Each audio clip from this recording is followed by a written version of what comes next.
Chapter 928, Holy City's Treasure. Hellscythe _ Fluffy Goblin. The instant Psilocybin's claws met the scorching light, a tear appeared on its originally impenetrable green hand. The corrosive gas that surrounded its body also began to vanish. Boom! As an explosion shook the area, Psilocybin's attack was repelled. In contrast, Shifeng only took a step back, not receiving any damage. He blocked it. How is that possible? Neither Peerless Team nor Zero Wings Team could believe their eyes. The King of Corrosion was capable of overwhelming a level 55 Great Lord. Moreover, the last time Shifeng had blocked the Grand Lord's attack, he had received quite a bit of damage. Now, however, he actually stood there unscathed. They felt as if they had just watched someone block an oncoming train with one hand. Boss Blood, I don't even think Guild Leader Bloodfang is a match for Yi Feng's strength, Kirin said in shock as he stared at Shifeng. Indeed. Purely in terms of strength, he has surpassed our guild leader, Bloodsucker said with a serious glint in his gaze. The strength Zero Wing displayed before them had already surpassed the information they had on the guild. After Shifeng successfully repelled one of Psilocybin's attacks, the King of Corrosion launched a series of attacks. Shifeng used Killing Ray once more to repel the Grand Lord's attacks. Boom! Boom! Boom! Shifeng blocked every one of Psilocybin's attacks. The combination of fire and the sacred sword is amazing. Shifeng smiled. Aside from its slow-turning speed, Psilocybin had another small weakness, fire. Fire attacks would deal double the damage against the Grand Lord. As a result, the combination of both bonuses allowed Shifeng to match the King of Corrosion's strength. Unfortunately, Flame Burst's uses were limited. He could not stand against the King of Corrosion for long. However, Shifeng had no intentions waiting for his death. He had deliberately caused the King of Corrosion to appear. If he had wanted to play it safe, he could have allowed Peerless Team to reach the third stage first. Psilocybin was the only reason he had not. In the past, many teams had reached the entrance trial's second stage. Many teams often challenged the trial at the same time. Initially, when players encountered the King of Corrosion, they had treated it as if it were undefeatable. They only attempted to shake the boss off and proceed to the next stage. However, as players reached higher levels and obtained better equipment, they started to raid the King of Corrosion for its loot. In the end, when a team of players finally killed Psilocybin, the Grand Lord had dropped a treasure that nobody had expected. The Holy City's emblem. Every guild in God's domain had treasured this item. Even after 10 years, the Holy City of Titan's passes were extremely rare. Countless guilds had sought the pass as players could not enter Titan City without it. However, the Holy City's emblem could also transfer players to Titan City. Unfortunately, it could only transfer 10 players. However, unlike the Titan City Pass, the Holy City's emblem was not a consumable. It could be used indefinitely. Moreover, the emblem could send players to the Holy City directly. They didn't need to challenge the entrance trial. Now that there were 2 teams in the second stage, Shifeng wouldn't pass up this opportunity. The King of Corrosion was not undefeatable.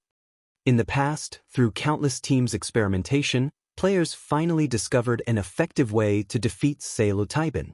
With his current team strength, if they used that method, they could do the same. Following which, Shifeng activated Wind Rider and flew towards the teleportation magic array. Realizing where Shifeng was flying to, Psilocybin also dashed towards the teleportation array. Boss, that person's flying towards us. We need to leave. If that monster charges over here, it'll be difficult to escape, Blade hurriedly advised. Although corrosive beasts would not approach the teleportation array, there was no guarantee that the King of Corrosion would not. On the off chance that it entered the teleportation array, the consequences would be unimaginable. Peerless gnashed his teeth. However, he still gave the command to leave, saying, "Let's go." Although he was reluctant, he had to admit that Shifeng and his team were far stronger than he had expected. If they clashed, they might fail the trial again. This was their final chance. There was no room for failure. Following which, Peerless and his team activated the teleportation magic array, transforming into a beam of light and disappearing from the plaza. Shortly after Peerless' team left, Shi Feng entered the teleportation array as well. Just as Peerless had guessed, the enraged King of Corrosion ignored the teleportation array and charged onto the platform. However, before Salataiban reached the array's center where Shi Feng stood, Shi Feng reversed the flow of mana in the teleportation array. The teleportation array instantly transformed into a magic barrier. The green mist around Salataiban began to scatter. Its basic attributes also plummeted. The Grand Lord's HP, which had been 80 million, fell to 60 million. In the past, nobody had thought that the teleportation array in the plaza's center could do such a thing. Everyone had only thought of using brute strength to kill the King of Corrosion. As long as the magic barrier was active, the King of Corrosion could not leave the area. Of course, players couldn't use the teleportation array either. This was the equivalent of sealing off their own path of retreat, and unless they defeated the King of Corrosion, there was no way to proceed to the third stage. Now that the King of Corrosion had been weakened, even without Flame Burst, Shi Feng only received around -3,000 damage from clashing with the Grand Lord. However, Shi Feng no longer faced Salataiban's attacks head-on. Rather, he evaded the boss's normal attacks. After the Heavenly Dragon's power ended, Shi Feng activated the Power of Darkness, increasing his attributes by 60%. He then used the Aura of Water's activatable skill, Life Bloom. With the skill's powerful healing, he could last against the King of Corrosion until his entire team had entered the magic barrier. Cola, activate the Power of Darkness and tank it. Everyone else, add support from the sides. Once Cola's Berserk skill ends, Yiwumian, activate yours and replace Cola. Turtledove will be next. Shi Feng issued his commands once his team had entered the barrier. Use your large-scale buff spell. Everyone else, watch the boss's tail. On Shi Feng's command, before they could even catch a breather, they began to move once more. Cola immediately activated the Power of Darkness and used Justice Bash on the King of Corrosion's feet. He followed up with a Shield of Vengeance, drawing Salataiban's aggro. Yulan also utilized her large-scale buff spell, Angel's Blessing. Suddenly, a harp-wielding, golden angel appeared in the sky. As the angel began to sing, a golden barrier enveloped every member of the team. Not only did the golden barrier increase everyone's attributes by 20%, but it also gave them a divine shield buff, reducing the damage they took by 20%. Both buffs lasted for 30 minutes.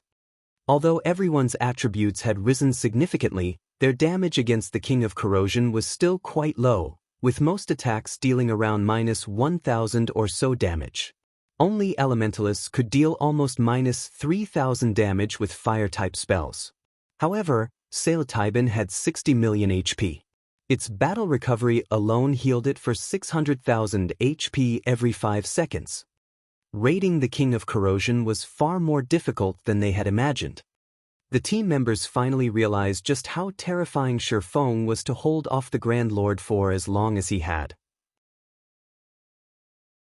Chapter 929, Clear. Hellscythe _ Fluffy Goblin. Even after Salataiban had been weakened, it dealt over -10,000 damage to Cola despite the Guardian Knight's active Berserk skill. Fortunately, Cola now had 40,000 HP. Without the Berserk skill, the single attack would have dropped his HP to a critical state. If it had been a critical hit, he would have died instantly. Skill incoming. Melee players, move back. Cola, focus on your positioning. Shi Feng warned the MT when he saw the King of Corrosion's raised claws release a green glow. Although Shi Feng had warned his team the moment he noticed the Grand Lord prepare the skill, Salataiban didn't need long to launch it. When the Grand Lord's claws descended, many were still within 10 yards of it. Boom! The earth shattered. Everyone within 20 yards was thrown into a fainted state. In addition, green mist surfaced from the affected area. All players within the green mist lost 10,000 HP every second. Although some players had dispelled their fainted debuff immediately, they had failed to escape the area in time.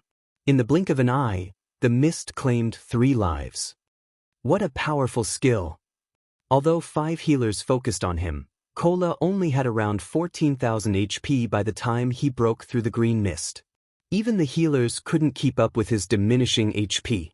Meanwhile, his strengthening device's durability had fallen by 20 points. The mist's corrosive power was staggering. After Psilocybin finished executing its skill, it searched for a new target. Its eyes then fell upon one of the healers standing in the rear. It started to turn and tried to charge towards the healer. "The boss is changing targets. Can you block it?" Shifeng shouted. Every so often, the King of Corrosion would choose a random target within 50 yards to attack, and for 4 seconds, it would become immune to aggro-pulling skills such as Mach.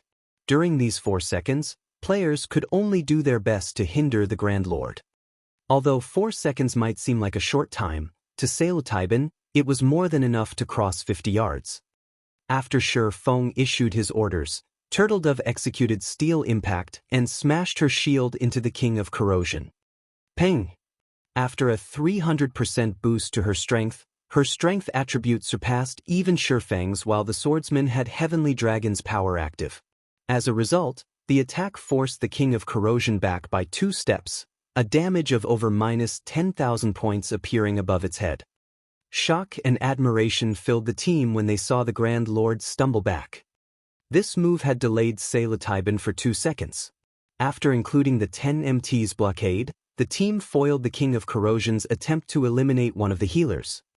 Taking this opportunity, everyone bombarded the Grand Lord with attacks. Multiple damages appeared above Psilocybin's head. However, the King of Corrosion's defense was simply too high. Even Fire Dance had only dealt around -1,300 damage with each normal attack, while her skills dealt around -3,000 damage. This damage was not nearly as eye-catching as what she had dealt to the Steel Slaughterer. As for Shifeng, with the Sacred Sword doubling his damage and the effects of Power of Darkness and Angel's Blessing, every attack dealt around -10,000 damage. If he scored a critical hit, he dealt around -20,000 damage. As time passed and Kola's Berserk skill ended, Yi Wumian activated his Power of Darkness and replaced Kola. After Yi Wumian was done, Turtledove took his place. During this time, Psilocybin managed to kill another dozen or so players. As for the King of Corrosion itself, its HP had fallen to 30%. A big one is coming. Everyone stand together. Healers, don't hold back. Heal everyone. Shifeng ordered a halt to his team's attacks as he gathered them together when he noticed the Grand Lord shrink.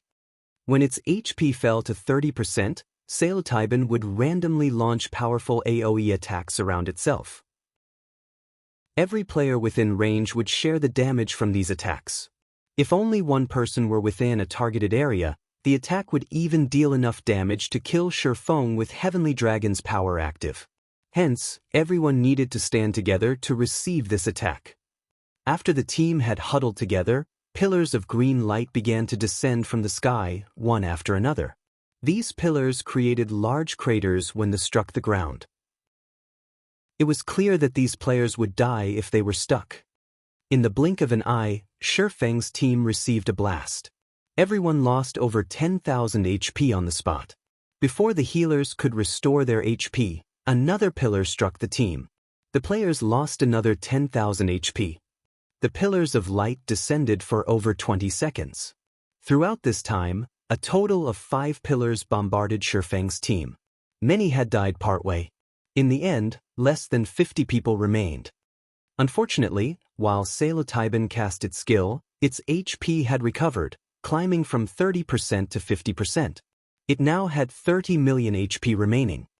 Despair gripped everyone's hearts. They had fewer than 50 players standing now.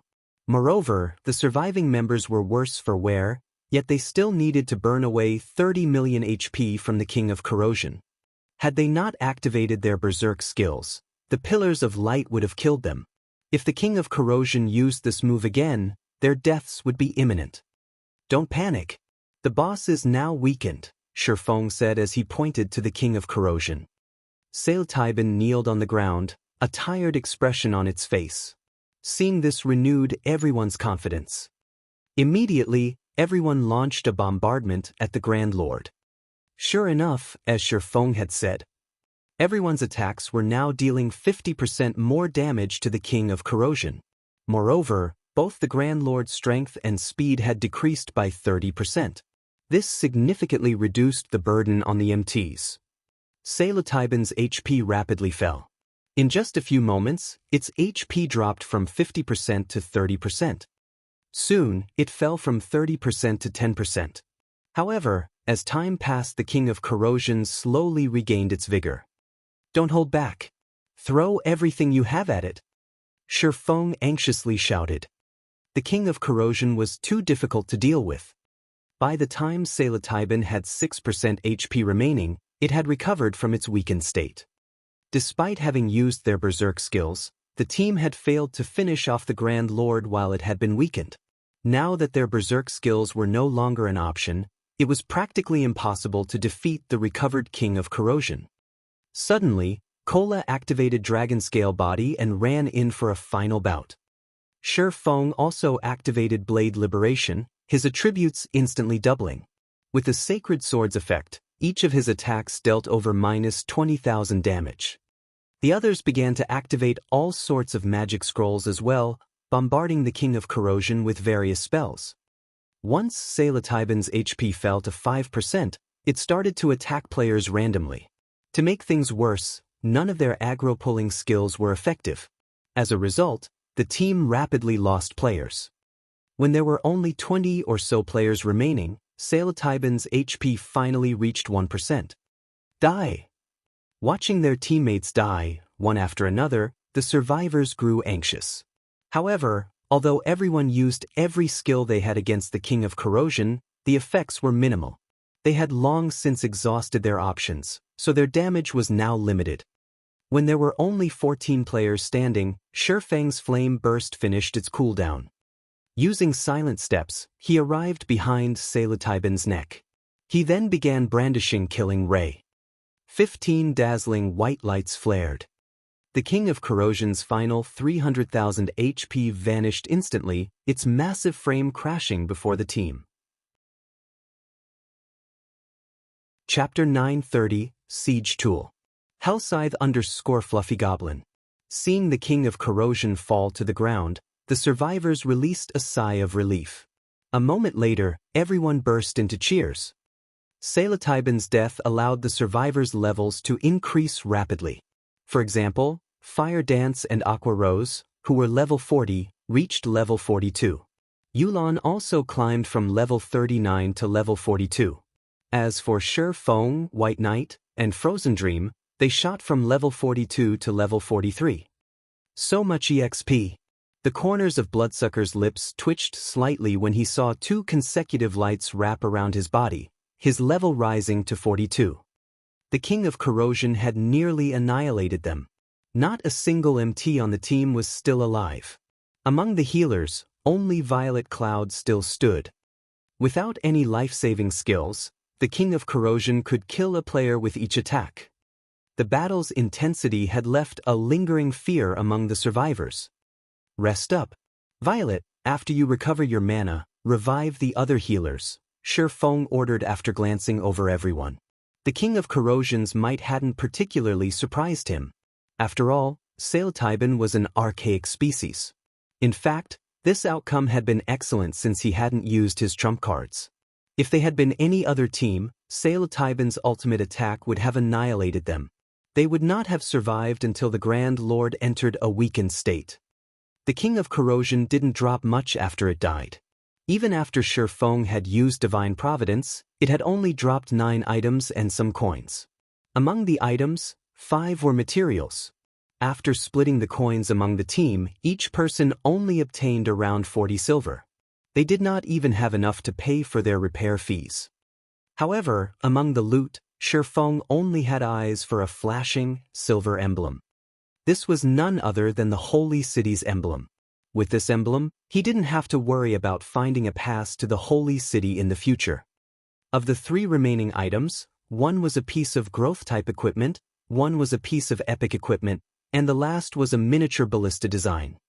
Solovia's blade, 2-handed sword, bronze rank, level 40, level 100 equipment requirement, Strength 700 attack power plus 944, level 40, strength plus 52, endurance plus 61 attack speed plus 3 ignore levels plus 7. When attacking, 20% chance to deal 1 times damage and inflict the bleeding debuff on target for 12 seconds. Additional passive skill, monstrous strength. When attacking, there is a chance to increase strength by 60% for 5 seconds. Additional active skill, Blood of Fury. The lower the wielder's HP is, the higher their damage and attack speed become to a maximum of 70% for 1 minute. Cooldown, 5 hours. This sword belonged to Titan's Grand Marshal Solovia. However, due to contamination by the power of darkness, purifying the item will require a large number of magic crystals and EXP.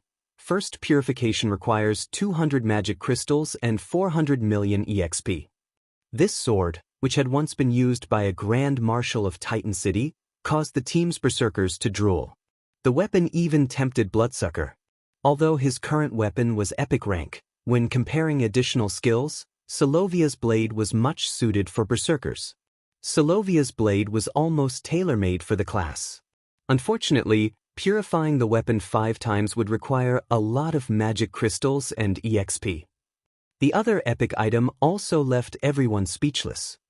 Ring of Corrosion, Ring, epic rank, level 40, level 90 equipment requirement, agility 400, intelligence 200, strength plus 38, agility plus 42, endurance plus 26, intelligence plus 31, level 40, ignore levels plus 10. When equipped, increase all attributes by 10%. Poison resistance plus 20, magic resistance plus 10. Additional passive skill, Corrosion, allows wielders' attacks to weaken opponents' defense and magic resistance by 50% and inflicts a poison debuff, causing damage every 2 seconds for 10 seconds. Debuff can stack up to 5 times.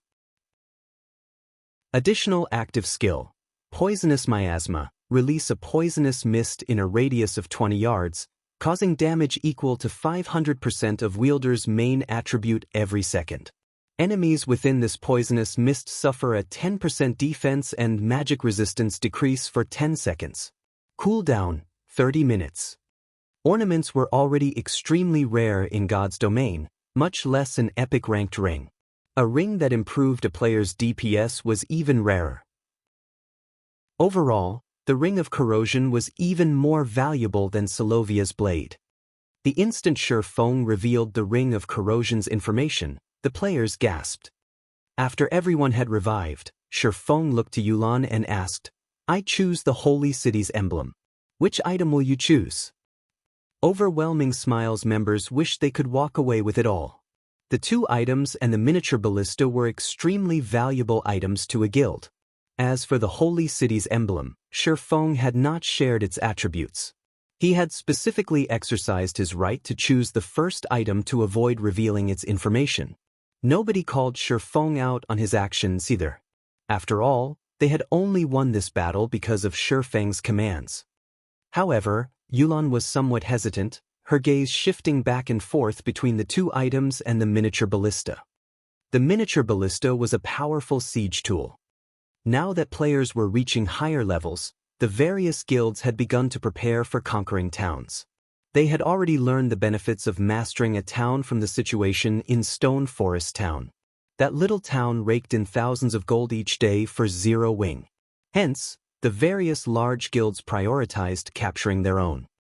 However, producing the miniature ballista was very difficult. With lifestyle players' current abilities, it was almost impossible to manufacture. In the short term, choosing the 2 pieces of equipment would undoubtedly benefit her team. In the long run, however, the miniature ballista was more advantageous. As Yulan hesitated over her choice, War Wolf whispered to her, "Yulan, pick the 2 pieces of equipment. You still lack a powerful foundation. Although the miniature ballista is indeed valuable, it is not particularly useful right now." In the organization known as Underworld, Yulan was not yet an upper echelon. She also did not have a guild of her own. While the miniature ballista might profit a guild immensely, it was not particularly beneficial to an individual. If Yulan wanted to raise her position in the organization, then she needed a powerful team to support her. Hence, choosing Saluvia's blade and the ring of corrosion was a wiser decision than choosing the miniature ballista. Moreover, if not for Shifeng's help in the trial, they wouldn't have any of these items. I'll pick the ring of corrosion. Yulon felt that Warwolf's opinion was quite reasonable. Although Underworld might be an organization, not everyone within the organization was of a single heart. While she might temporarily raise her position if she presented the miniature ballista, others could replace her at any time. I'll pick the miniature ballista design, then, Shifeng said without hesitation. He had plenty of methods to obtain top-tier weapons and equipment. Although he lacked epic weapons and equipment right now, as players reached higher levels, obtaining them would become easier. However, it was a different story for siege tool designs. These designs would also be difficult to find. They couldn't be obtained by simply killing a few powerful bosses. If he missed on this opportunity, he would definitely regret it. Moreover, Shifeng now had the Holy City's emblem. He no longer worried about nurturing advanced engineers. He could even nurture master engineers. It wouldn't be long before he could manufacture the miniature ballista. The thought of using the miniature ballista to capture a town excited Shifeng. After Shifeng finished distributing the items and everyone had rested, Shifeng reversed the flow of mana in the teleportation magic array once more. Suddenly, a small, golden teleportation magic array appeared a short distance away from the central array. The small teleportation array's golden glow scattered the surrounding corrosive beasts and corrosive beast kings. None of the monsters dared move closer than 300 yards from the teleportation array. What's going on? Shifeng frowned at the golden array with curiosity. Use the sound bombs. Peerless shouted when he saw bat monsters gather around them. Against ordinary monsters, the sound bombs weren't particularly effective. The bombs only made some noise to disturb monsters. However, against the bat monsters, the bomb's effect was massive. A single explosion would scare away these monsters, preventing them from approaching for a short time. Peerless had specifically prepared this item to deal with the bat monsters. During his second trial attempt, his team had been utterly helpless against the bat monsters. From time to time, the Bat Kings would fly past, grabbing and tossing their team members into the abyss. Before they had even reached the halfway point, the entire team had fallen to their deaths. Under Peerless' command, the team members took out their sound bombs and threw them at the clumped bat monsters. The explosions scared the incoming bats away. Move faster. Use the sound bombs sparingly. Peerless shouted hurriedly. Although the sound bombs were impressively effective, they were extremely rare. Even utilizing their guild strength, they had only managed to procure a small stock. If they did not conserve their bombs, they wouldn't make it through this tortuous abyss. Meanwhile, on the other path leading to Titan City, Shifeng and the others suddenly appeared before an ancient, towering fortress. The ancient fortress loomed over 1,000 meters high. The building itself looked like a mountain. Level 200 NPC guards stood before the fortress's iron gates. These two NPCs were over 10 meters tall. When these NPCs saw Shifeng and the others, they blocked the gates with their spears. This is the Great Titan Library. Outsiders are not allowed to enter. One of the NPC guards coldly informed the players as he swept a glance over Shifeng and the others. If you wish to enter, you need to pass our test. The team members were shocked when they saw the Titan Library. It was, by far, the largest library they had ever seen in God's domain.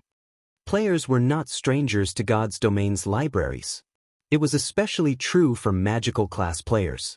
All magical class players who wanted to practice and improve their spell-casting techniques or learn new spells generally did so in a library.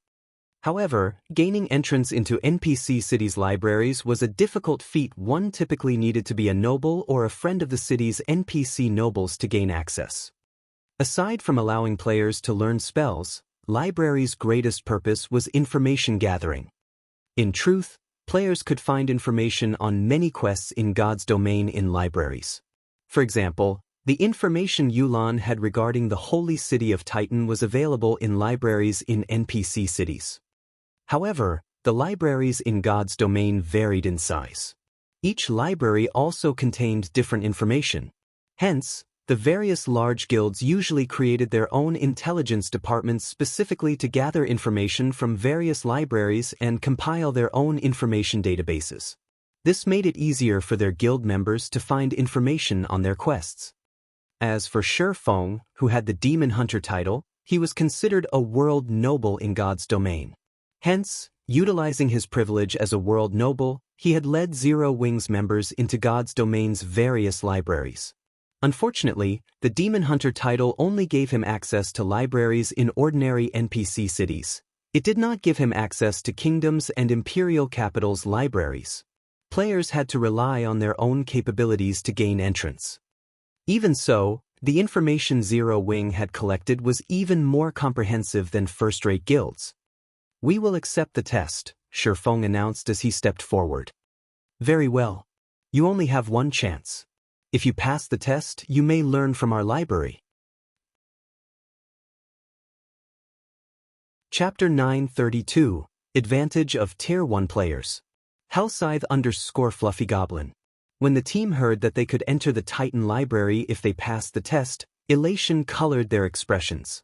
The team's magical classes were particularly eager, their eyes alight as they hungered to enter the library as soon as possible. "Everyone rest up. Make sure you are in peak condition before you challenge the test," Shi Feng instructed his team. Each person only had one chance to pass the test. If they failed, they would not gain access to the library. They would only find another chance to take the test when they came through the trial again. However, it would be far more difficult to reach the Titan library next time.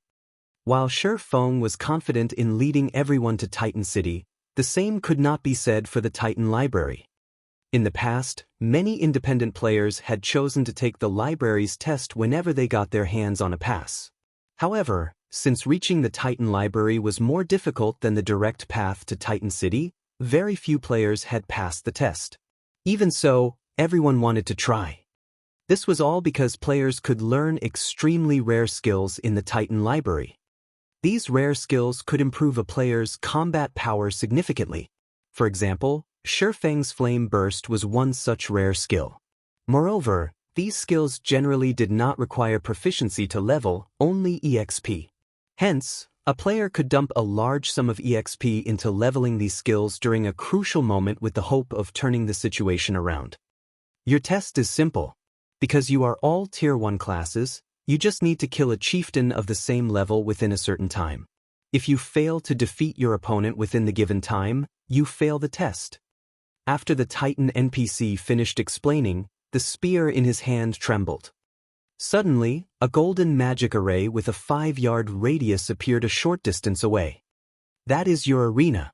When you are ready to take the test, simply step into the array, the Titan NPC said as he pointed at the golden magic array. The NPC then fell silent as he resumed guarding the closed gates. As the team members listened to the test rules, they frowned. Ordinary experts could not solo a chieftain of the same level, not to mention doing so within a limited time. Since the system had placed a time limit on the test, it was obvious that players would not have long. "Just enter the array when you're ready," Shi Feng said. He could not help but laugh and shake his head when he saw everyone's depressed expressions. In reality, Tier 1 players had a benefit when they came here. When Tier 2 players took the test, they had to solo a High Lord of the same level. That monster was 2 ranks higher. Compared to a High Lord, a chieftain seemed cute. After saying so, Shi Feng entered the magic array. He then transformed into a streak of golden light and disappeared. After watching Shi Feng enter the test, the rest of the team stepped into the magic array as well. Even if they were not confident of succeeding, they had to try. After players entered the golden magic array, they were transported to a peculiar space. When Shi Feng opened his eyes, he discovered that he had teleported to a wide, open prairie with no end in sight. Meanwhile, 200 yards away from him lay a flaming rhinoceros that was over 5 meters tall. Crimson Rhinoceros, elemental being, chieftain, level 43 HP 400, 000/400,000. The library's test monster had far less HP than an ordinary chieftain. The point of this test was to see if players could face these monsters head-on. As Shi Feng prepared to approach the rhinoceros, he heard the sound of a system notification. System, you have 10 minutes to complete the battle. If you cannot finish the battle within the allotted time, you will be automatically transferred out of this instance. The system's giving players 10 minutes? It sure is favoring Tier 1 players. Shi Feng could not help but sigh. When Tier 2 players challenged the test, they only had 20 minutes. However, their monster was a High Lord. Wasting no time, Shi Feng walked towards the Crimson Rhinoceros. When Shi Feng was only 70 yards away from the Crimson Rhinoceros, the chieftain discovered his presence. Immediately, it snorted scorching flames from its nostrils and stomped the ground angrily. It then charged at Shi Feng. When it moved, it thundered like a speeding truck. Seeing this, Shi Feng activated Flame Burst. With light steps, he easily evaded the Crimson Rhinoceros's charge and slashed the chieftain's back. Ping! The attack sent the rhinoceros flying over a dozen yards. When it slammed into the ground, it released a pained cry. A damage of -28,167 points appeared above its head. Shi Feng then activated Silent Steps and appeared behind the Crimson Rhinoceros. He brandished his swords at the chieftain, every slash leaving a deep cut. Suddenly, Shi Feng's attack triggered Killing Ray's lightning effect. Combined with Flame Burst's effect, the attack dealt -67,846 damage. Before Shi Feng had used all of Flame Burst's attack counts, the Crimson Rhinoceros burst into flames, disappearing from the prairie and leaving behind a black iron token. The token was the required proof he needed to enter the Titan Library. System, congratulations! You have killed the Crimson Rhinoceros. Time remaining, 9 minutes 52 seconds. System, you will return in 5 seconds. Please prepare. After Shi Feng picked up the token, he quietly waited for his teleportation away from this map. To him, the library's test was not a challenge in the least. He had long since surpassed chieftains of the same level in terms of strength. Even without any special techniques, he could easily kill an ordinary chieftain of the same level, not to mention one with weakened HP. In front of the Titan Library, many members were still preparing themselves mentally. When a figure suddenly appeared in the golden array, they turned to look. What? Someone has finished already? It's only been a few seconds. Did the monster kill them? Those who hadn't taken the test yet grew even more nervous. However, when they Shi Feng emerged, their jaws dropped. Isn't he too fast? None of them doubted that Shi Feng had passed the test. If he couldn't do it, no one could. However, he had cleared the test astonishingly fast. Not even 20 seconds had passed since he had entered the array. That was a chieftain they were talking about. A party dungeon's boss. This wasn't some ordinary monster they usually farmed. Why haven't you guys taken the test yet? Shi Feng glanced over the group before the gates. There were over 24 players who had yet to take the exam, and they were all Yolan's subordinates. He then advised them, relax. The test isn't as difficult as you imagine. Although the monster is indeed a chieftain, its HP has been reduced. Yolan's subordinates were speechless. Even with reduced HP, a chieftain was still a chieftain, yet Shi Feng talked as if it was some random mob that was too easy to slaughter. Shortly after Shi Feng had returned, Fire Dance stepped out of the magic array as well. Following which, one player after another emerged. Why are there so many people ahead of me? When Bloodsucker returned, he saw a large group already standing before the iron gates. Even Violet Cloud was among them. He was confused. He could accept monster-like damage dealers such as Shi Feng, Fire Dance, and White Knight completing the test faster than him. But Violet Cloud was a cleric. She was a mere healer. Chapter 933, Grand Wizard. Hellscythe_Fluffy Goblin. As more people returned from their tests, the difference between Zero Wings' side and Overwhelming Smile's side became glaringly obvious.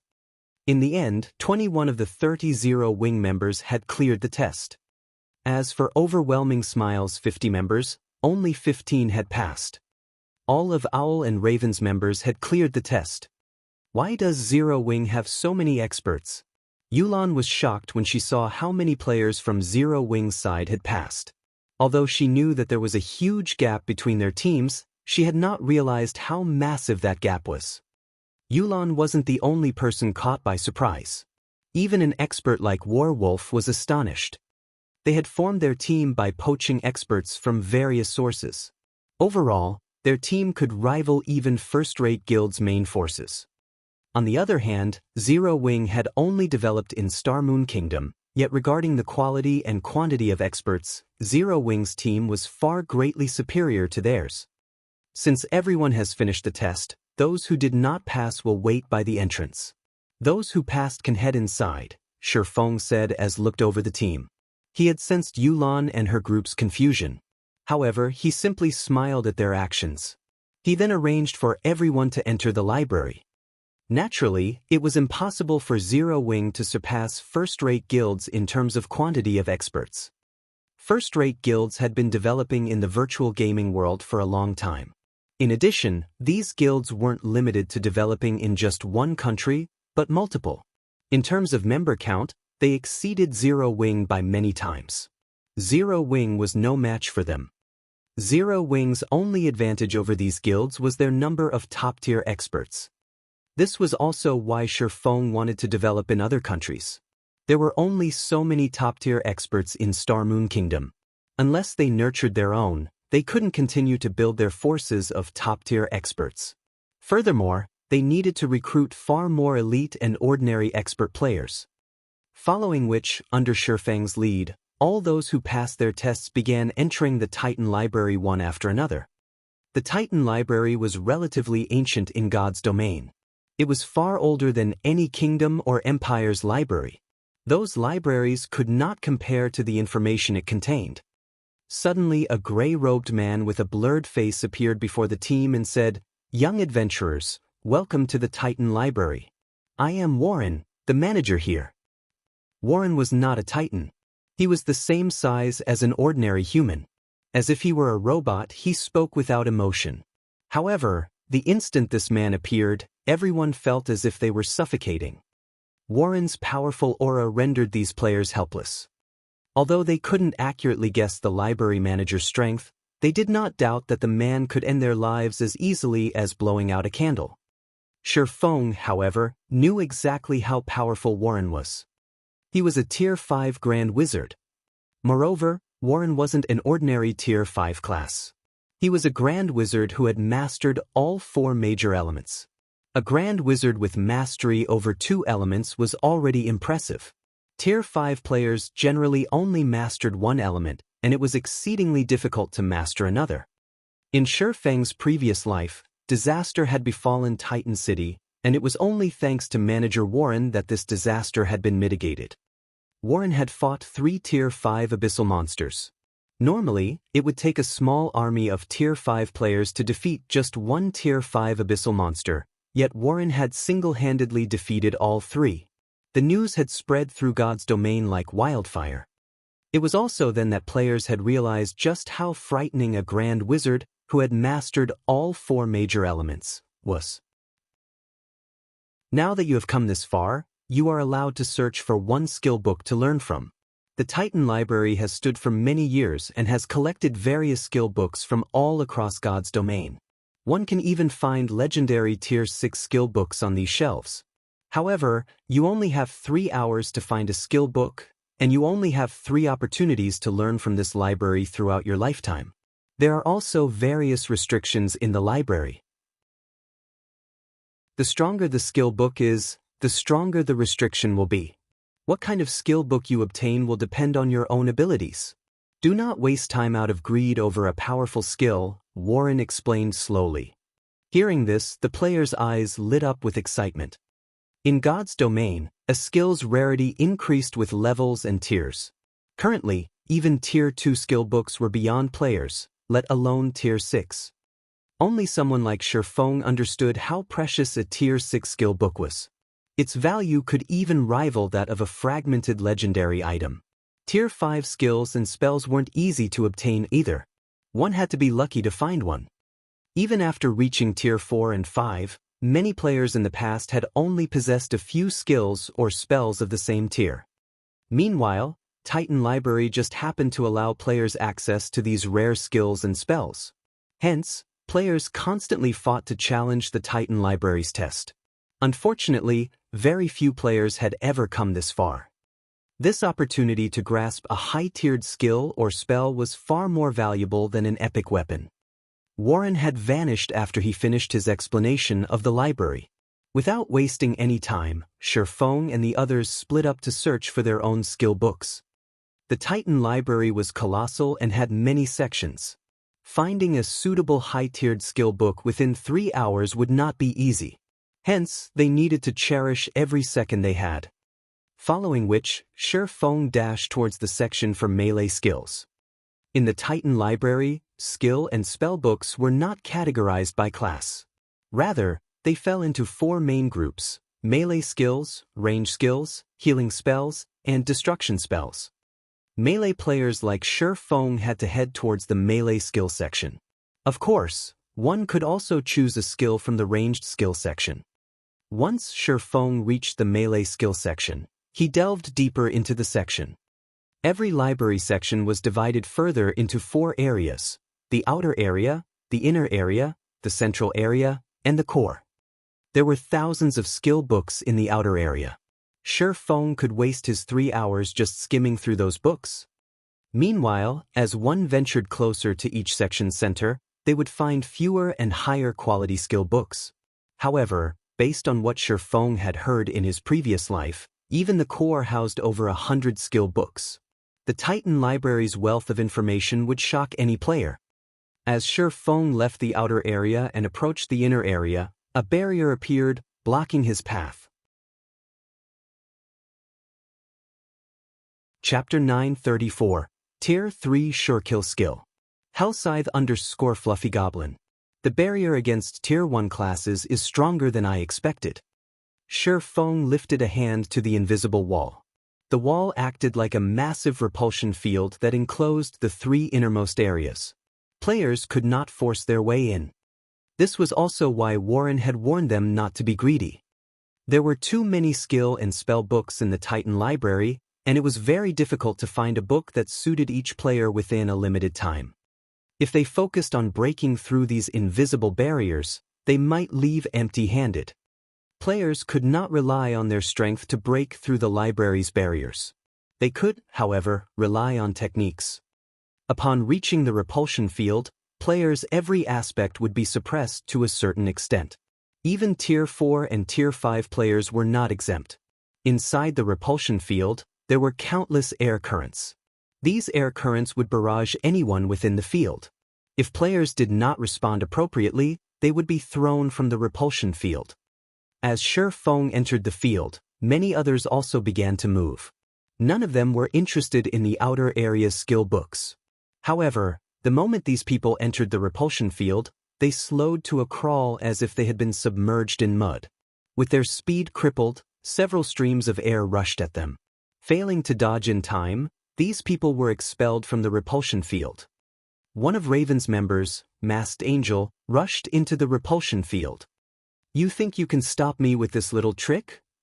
Once Masked Angel stepped into the repulsion field, he sneered as he pushed further into the inner area with long strides. Over 100 yards of repulsion field separated the outer and inner area.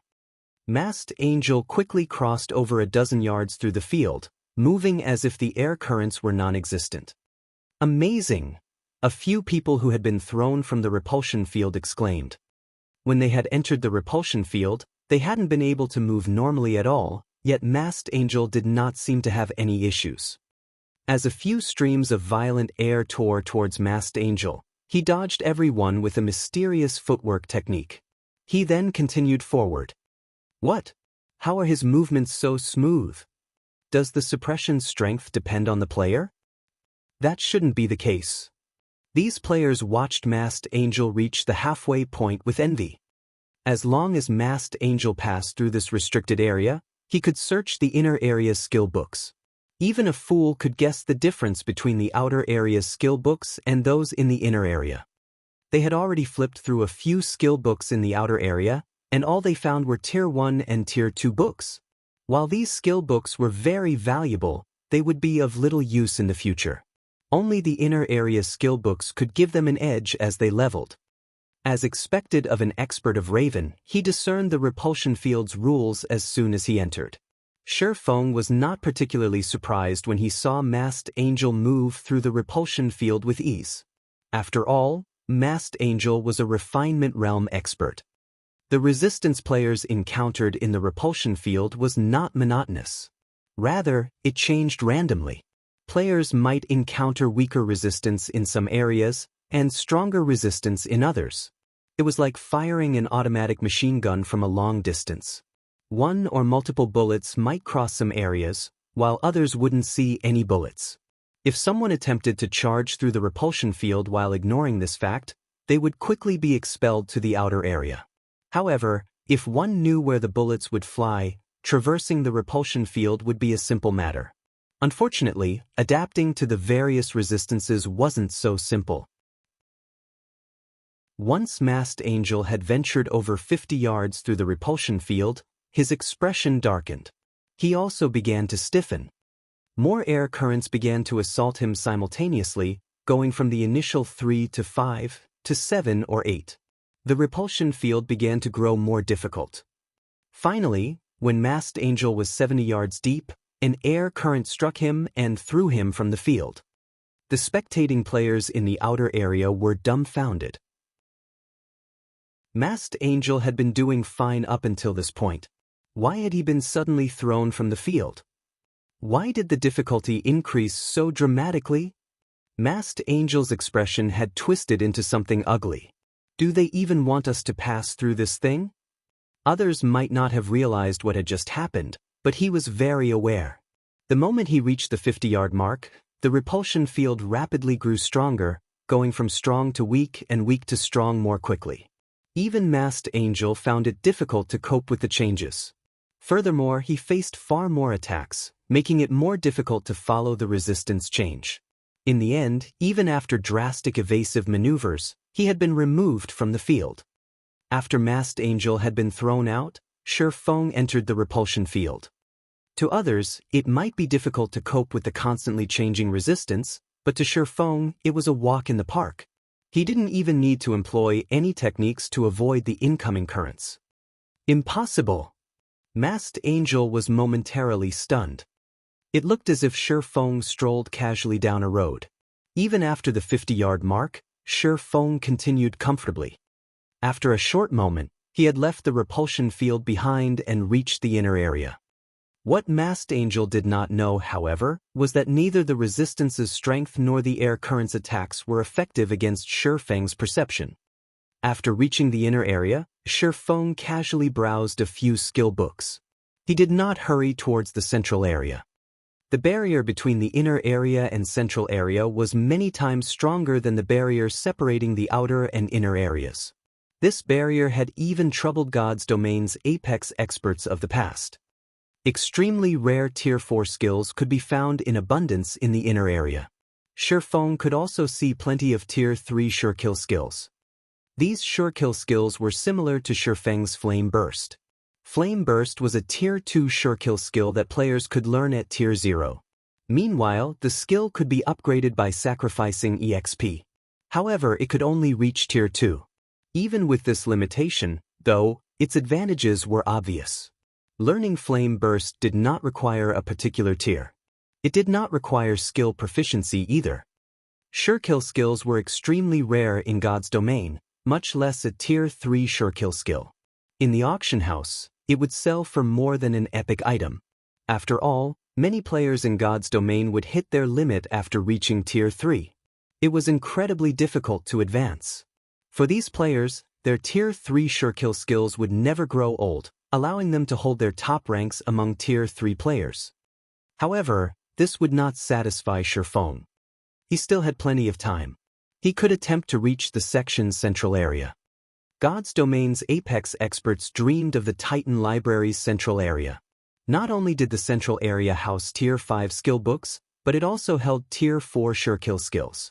However, as the difficulty of reaching the Titan library increased as one moved up in tiers, very few Apex experts could make it into the library in the first place, not to mention the central area.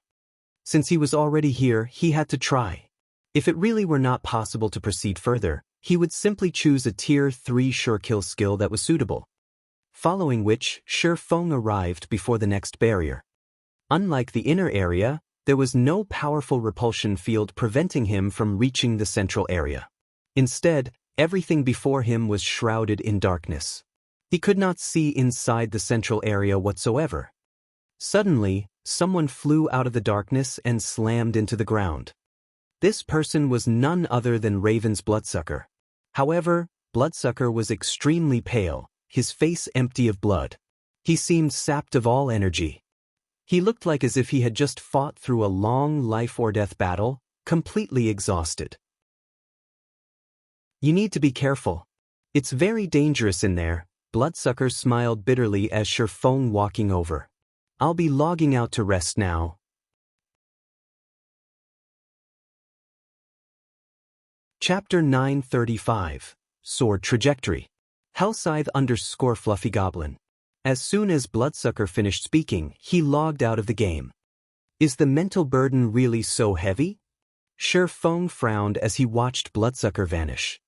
After having observed Bloodsucker for a time, Shi Feng was certain that the man was a Void Realm expert. Even in a super guild, he would be in Apex existence. This was also why Bloodsucker had been so confident when he had promoted his skills. To pass the Titan Library's inner test, a player had to rely on their techniques. Their skills and equipment wouldn't help them in the least. Shi Feng found it hard to imagine how difficult it was to reach the central area for an expert like Bloodsucker to be rendered helpless. When a player overdrew on their mental strength, they generally had to rest for 3 to 5 hours to recover. Even if one used an S-rank nutrient fluid to aid in their recovery, they would need to spend roughly an hour in the real world to recover fully. However, players were only given 3 hours to choose a skill book in the Titan Library. If Bloodsucker rested for an hour in the real world, he would not have enough time to challenge the barrier between the inner and central areas. This test is vicious. Shi Feng clicked his tongue. If he failed once, he would lose a bottle of S-rank nutrient fluid. Moreover, even after recovering, he would only be able to choose a skill book from the inner area. If he did not rely on the S-rank nutrient fluid to recover, he would lose his opportunity to learn from any of the library's skill books. Only now did Shi Feng understand why so many Apex experts had faltered before reaching the central area. Fortunately, I still have a few bottles of S-rank nutrient fluid. Without them, I wouldn't qualify to challenge this test. Once Shi Feng adjusted his mindset, he stepped into the dark barrier. As soon as the darkness swallowed Shi Feng, he sensed something odd. Not only did the barrier rob him of his sight, but it had also rendered him deaf. Any expert's combat power would drop significantly if they lost their sight, not to mention losing both sight and hearing. With both senses suddenly muted, even staying calm would be a problem, not to mention fighting. Moreover, without being able to see or hear, one wouldn't even know what kind of danger they faced. Against the unknown, even an expert player's mental state would crumble. Fortunately, Shi Feng had experienced a similar situation in the battle tower. Although the circumstances hadn't been as severe, they were not that different. Hence, Shi Feng remained calm and in control. Although he had lost his sight and hearing, he still had his sense of touch and smell. HM? Something's coming. After venturing a few steps into the darkness, he felt the air ripple against several areas of his body. However, these ripples were extremely weak. In the blink of an eye, he felt a pricking pain where he had felt the ripples. Something hit him and he was forced 3 steps back. Following which, Shi Feng tried to advance once more. In the end, however, he met the same outcome. After a few steps, he felt weak ripples, followed by the pricking pain. Particularly in the areas he had felt the previous pain, this pain doubled. So, that is how this works. It's no wonder why so many experts were helpless against this test. Feng smiled bitterly after a few more attempts. It was too difficult to sense an incoming attack by air currents alone. As a Void Realm expert, he perceived his surroundings by pushing his 5 senses to their very limits. However, if he relied only on his sense of touch, it would be very difficult to predict an attack. Even if he evaded the moment he perceived the needles, he couldn't dodge them. Moreover, the pain he felt each time was frustrating, disrupting his calm. Since I can't dodge them, I'll have to block them. Deciding so, Feng unsheathed his swords and advanced. After the previous attempts, he had a general grasp of the needle's attacks. Aside from powerful techniques and acute senses, the biggest reason why experts could become experts in the first place was their brain's processing speed and their ability to memorize something instantly. Once one strengthened their mind, their memorization and calculation would improve tremendously. They could then run through various simulations in their minds using what limited information they had. In this dark area, the needle attacks were not without a pattern. For each wave of attacks, the needles would target 3 to 5 locations. Based on where Feng had already been struck and how many times, a total of 12 locations on his body were being targeted. Although he could not be certain that the needles would only attack these 12 locations, knowing them was enough. As long as he defended these points, he couldn't be disqualified if he received a hit, even if he were hit elsewhere. At most, he would be forced to take 1 or 2 steps back and defend another location. Following which, Feng continued his advance, using his blades to form a barrier around himself as he repelled the needle attacks. Moreover, as he brandished his swords, Feng refined his sword's trajectories, little by little, gradually reducing his excess movements and strengthening his defense. As Feng had speculated, there were more than 12 targets on his body. 14 areas were being targeted. These 14 points seemed to contain some kind of hidden meaning. As Feng improved his sword trajectories, the defensive range enlarged as well. Right now, he could block roughly 40% of all attacks aimed at him from the front. This sensation astonished Feng. He was also ecstatic over his growth. There were still many flaws in his sword trajectories, and his slashes were not as efficient as they could be. However, now that he could block 40% of the attacks coming from the front, he could theoretically block 20 of 50 targeted attacks launched from in front of him. After Feng had ventured 50 yards into the darkness, 6 to 8 attacks assaulted him simultaneously. The number of targets on his body also rose from 14 to 21. The sudden change disrupted Feng's rhythm, causing him to waver back and forth over the 50-yard mark. As attacks continuously struck his body, his pain grew more intense. The attacks were even painful enough to force a strong-willed person like Feng to grit his teeth. However, although the pain distracted him slightly, Feng's determination grew as he fought. Now that he had to block 21 points, his sword trajectories became more complex. After half an hour of refining his techniques and eliminating unnecessary movement, Feng finally pushed past the 50-yard mark. He could now block all of the needle attacks that assaulted him. When he had ventured past the 80-yard mark, the attack count increased once more, increasing to 14 to 18 attacks at a time. Furthermore, he now had to defend 32 points. Although he only had to block another 11 areas, the necessary sword trajectories multiplied by several times. Even Feng struggled to cope with this qualitative change. Even after refining his movements for over an hour, his techniques still had plenty of flaws. However, he could now block 60% of the attacks launched from his front. After several more failed attempts to perfect his sword trajectories, Feng decided to gamble. Rather than trying to block all 32 targeted points, he gave up his defense over a few that did not follow his trajectories. Gritting his teeth and enduring the pain, he then attempted to cross the final 20 yards. In the end, with only 20 minutes of his 3 hours remaining, Feng finally broke through the darkness and reached the Titan Library's central area.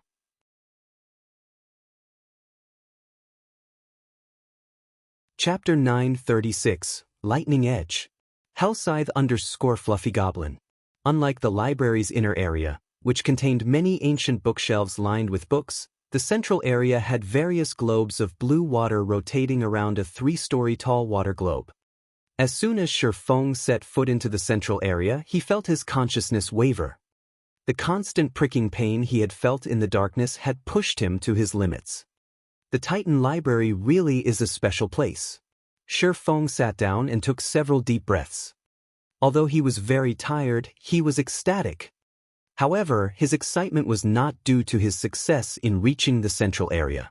Rather, he was thrilled about what he had gained in the darkness. Never in his dreams had he thought that he would find a secret technique hidden in the darkness. The sword trajectories he had employed to defend the 32 targeted points was profound. It was even more astounding than an advanced combat technique. Shi Feng had realized how frightening this secret technique was as he had continued to improve his sword's trajectories. If he could grasp this sword trajectory, his swordsmanship might even surpass Sirius's 6-in-1 combination attack. Not bad, young man. It's been a long time since someone's reached this area. Shortly after Shi Feng had sat to rest, a figure appeared before him, praising Shi Feng. Looking up, Shi Feng discovered Warren, the library manager who had disappeared. "Since you've passed the test, follow me," Warren said before turning and walking towards the massive water globe. Hurriedly, Shi Feng rose from the floor and followed the manager. Although dodging the needle attacks had taken its toll, he had not yet exceeded his mental endurance. He didn't need to rest immediately as Bloodsucker had. After reaching the transparent globe, Warren began to recite an incantation. The massive globe slowly descended from the air. Despite standing over a dozen yards away, Shi Feng could feel the daunting mana radiating from the globe. This mana was far purer than that within the 7 luminaries crystal. Furthermore, the mana that the globe released into the air did not scatter. If the globe exploded, Shi Feng did not doubt that the explosion would obliterate the Titan Library. "Go on. This is where the most precious skills the Titan Library has collected over the years have been contained," Warren urged. "Of course, you may also challenge the library's core, but be warned, throughout the past several hundred years, only 7 have reached the core and left to tell the tale." "Lord Warren, I've decided to choose a skill book here," Shi Feng declared without hesitation. He had been lucky to reach the central area. As for whether that luck would carry him to the core, Shi Feng did not even dare to wonder. As far as he knew, only 5 players had entered the Titan Library's core in the past. Every single one of those players had been a Tier 6 God-ranked expert. With his current strength, his chances were close to, if not, non-existent. In all honesty, Shi Feng had considered trying. Unfortunately, his time was running out. On the off chance that he overextended his mental endurance and was forced to log out to rest, he might even drown in his regrets. A wise decision. Warren nodded pleasantly. The magic barriers inside the Titan Library are the blood and sweat of the 10 saints. That is especially the case for the magic barrier that protects the core. Without standing in the same realm as the 10 saints, challengers have no chance of success. Had you attempted to challenge the barrier, you would have been disqualified.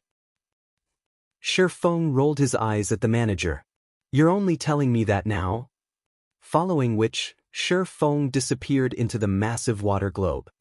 Upon entering the globe, a list of books appeared before Shi Feng. Every skill book listed was either a Tier 5 skill or a Tier 4 sure-kill skill. The list contained hundreds of them. Shi Feng's eyes drifted to the Tier 4 sure-kill skills without even glancing at the Tier 5 skill books.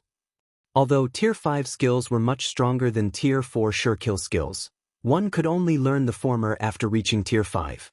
To his present self, a Tier 5 skill book would be as useless as a very expensive paperweight.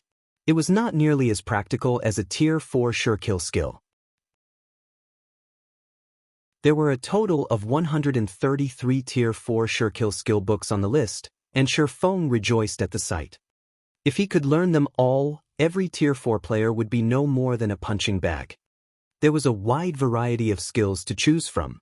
Some were single-target skills like Flame Burst, while others were AoE skills like Skywheel Sword. There were also control skills like Abyssal Bind and Abyssal Curse. There were even extremely precious Berserk skills and support skills. These skills covered nearly every aspect and were more than enough for players to compensate for their shortcomings. After much contemplation, Shifeng decided to search through the AoE skills. While single-target skills and berserk skills could elevate a player's combat power tremendously, AoE skills were far more effective in group battles and grinding.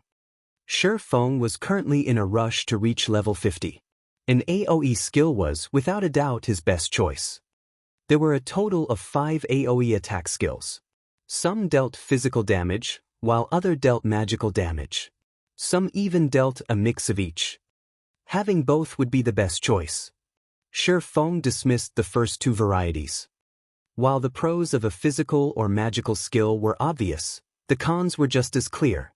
If he encountered a monster that countered either type of damage, the skill would lose its effectiveness. Take Firestorm for example. If he used the skill against a fire-type monster or an elemental being, the skill wouldn't help him. Rather than risk such a specialized skill, it was safer to pick one that dealt both types of damage. After excluding the specialized skills, Shifeng was left with 2 books. The first book contained the skill Divine Punishment. When activated, the skill dealt a combination of physical and holy damage to monsters in a targeted area. The skill covered 20 yards in every direction and had a cooldown of 10 minutes. The other skill was Lightning Edge. Upon activation, it would deal a mix of physical and lightning damage to monsters in a cone. The skill had an initial coverage of 30 yards and a cooldown of 15 minutes. Countless players in God's domain dreamed of obtaining both skill books. Shifeng found himself in a bit of a bind. Holy damage would be twice as effective against dark creatures. In addition to his sacred sword, he would be a nightmare to dark creatures if he chose Divine Punishment. The only downside was the skill's limited range. As for Lightning Edge, it was suitable for kiting monsters.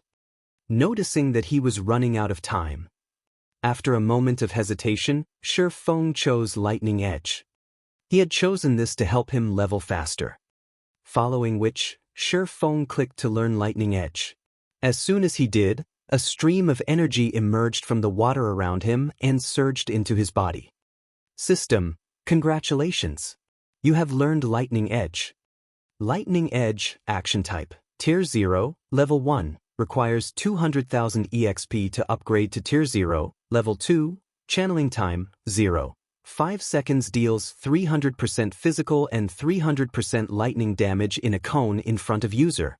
Initial coverage range is 30 yards. Duration, 3 seconds cooldown, 15 minutes. As expected of a Tier 4 Surekill skill. Its starting damage and required EXP are double that of Flame Bursts. If it reaches Tier 1, it will likely be even stronger than Firestorm. Shifeng was elated when he saw the skill's information. He immediately decided to upgrade Lightning Edge's level. Chapter 937. Team Improves. Hellscythe _ Fluffy Shifeng was currently level 43. However, even after upgrading Lightning Edge to Tier 1, Level 1, he remained at level 43. However, upon reaching Tier 1, the required EXP to upgrade the skill and the skills might had undergone a qualitative change. Lightning Edge, Action Type, Tier 1, Level 1, requires 200 million EXP to upgrade to Tier 1, Level 2, Channeling Time, 0. 5 seconds deals 700% physical and 700% lightning damage in a cone in front of user. Initial coverage range is 50 yards. Duration, 5 seconds cooldown, 10 minutes. Shifeng had intended to upgrade the skill further. Unfortunately, doing so would drop him to level 42, which would, in turn, decrease his overall attributes and affect his performance when they attempted the entrance trial's final stretch. Hence, he decided to hold off for now. After Shifeng learned Lightning Edge, Warren transported him out of the library, returning him to the entrance. Everyone else from Zero Wing's team who had entered the library had already learned a skill or spell and already returned to the entrance. They all looked ecstatic. The number of skills and spells the Titan library contained was simply mind-blowing, and their rarity was equally staggering. Despite most of the players only being capable of choosing a skill from the outer area, they had still boosted their combat powers significantly. Look at how excited you all are. What kind of powerful skills did you guys learn? Xianxia asked, a soft chuckle escaping from his lips. Leader, did you know that Sister Aqua reached the inner area? She learned a large-scale destruction spell. Violet did as well and learned an AoE healing spell. As for Sister Fire, although she didn't learn an AoE skill from the inner area, she learned a powerful control and weakening skill. Even a boss won't be able to shrug off the skill's effects. Cola enthusiastically explained. The skills one could learn in the outer and inner areas were worlds apart. In the outer area, one could only learn rare Tier 2 skills, while in the inner area, one could learn Tier 3 sure-kill skills. There was simply no comparing the two. Furthermore, the skills Aqua Rose and the others had learned in the inner area would be of immense help to their current team. It was especially true for Violet Cloud's AoE healing spell. At present, all skills the various healing classes could learn were single-target healing spells. There was not a single AoE healing spell available for their low tier. Now that Violet Cloud had learned one, she could act as multiple healers. When they raided dungeons in the future, they could afford to bring fewer healers and more damage dealers. Excluding Xianxia, 14 people had reached the library's inner area. Among them, 3 belonged to Zero Wing, 3 belonged to Raven, 5 belonged to Owl, and 3 belonged to Overwhelming Smile. This outcome stunned Zero Wing's members. While Aqua Rose and the others, more or less, knew the identities of Raven's members, Owl's members were complete strangers, yet among the team of 14 players, 5 had reached the inner area. The small team's strength was astounding. Where did the guild leader meet these people? Aqua Rose was deeply shocked as she watched White Knight and his companions. There are so many experts in just a team of 14 people. After the team's performance in the Titan Library, Aqua Rose finally understood how strong White Knight and the others were. As for Yulan, who rested by the side, her expression suggested that she had finally come to understand the guild known as Zero Wing. She knew how difficult it was to venture from the outer area to the inner area. Even after trying her hardest, she barely broke through the barrier. As for the other 2 players on her team who had reached the inner area, they were Warwolf and Soaring Snake. Everyone else had only made it to the 80-yard mark. Although she did not know how far Xianxia had progressed, reaching the inner area should have been a walk in the park for him. With this, of Zero Wing's 50 people, 12 had managed to reach the inner area. The team's strength was intimidating. Yulan even suspected that, even if she scoured Starmoon Kingdom and combined the strength of every guild within its borders, she wouldn't form a team as powerful as Zero Wing's. Since everyone has gathered, let's proceed to the trial's final stage, Xianxia declared after confirming that everyone was present. He then led the team to a teleportation array a short distance away from the Titan Library. Be careful. Healers, focus on those who are taking damage. These hold down the monsters. Do not let them get away. Peerless, who ventured through the gray fog, sternly commanded his people through the team chat. Initially, he had thought he would be welcomed by the sight of Titan City's gates upon overcoming the abyssal path. However, he had never imagined that they would escape the wolf's lair only to walk straight into a lion's den. Inside this gray fog, their visibility was reduced to 10 yards. In addition, monsters would randomly assault them from time to time. To make matters worse, the fog did not affect these monsters. Even with 40 yards between them, these monsters discovered them and attacked immediately. These monsters attacked with bows and arrows, and after firing a volley, they would change their positions. Moreover, the monsters always targeted the cloth armor classes. If they did not defeat these archers as quickly as possible, the noise of battle would attract more enemies. Before realizing this, their team had suffered. Moreover, the players whom these monsters killed could not be revived. Their losses in this gray fog were permanent. They only had 89 players remaining now. If they lost any more members, their hopes of reaching the final goal would be dashed. Shortly after Peerless issued his orders, another volley emerged from the fog around them. The arrows were extremely fast. With the low visibility, Even the agility-based classes struggled to block or evade the attacks, not to mention the targeted cloth wearers. Immediately, a white-robed cleric transformed into a hedgehog, his HP plummeting to 0 in an instant. The cleric did not even have a chance to heal himself. Charge! Don't let those monsters get away! Peerless bellowed in rage. Over a dozen melee classes immediately dashed towards the arrow's origin. Shortly after these players vanished, however, the others heard a pained scream. A few of these melee players had died instantly. 3 MTs had even been thrown back to the team, their slamming into the ground before Peerless. All 3 MTs only had a strand of HP. What happened? Peerless demanded through the team chat. The monsters they had previously faced had only been level 45 elites. Every one of these players could easily dispatch one of the monsters with help, yet not only had a few people instantly died, but their heavily armored MTs had also been thrown such a long distance. There was definitely something off here. Boss? It's a boss. One of the swordsmen, who had previously charged forward, stuttered a reply. There are 3.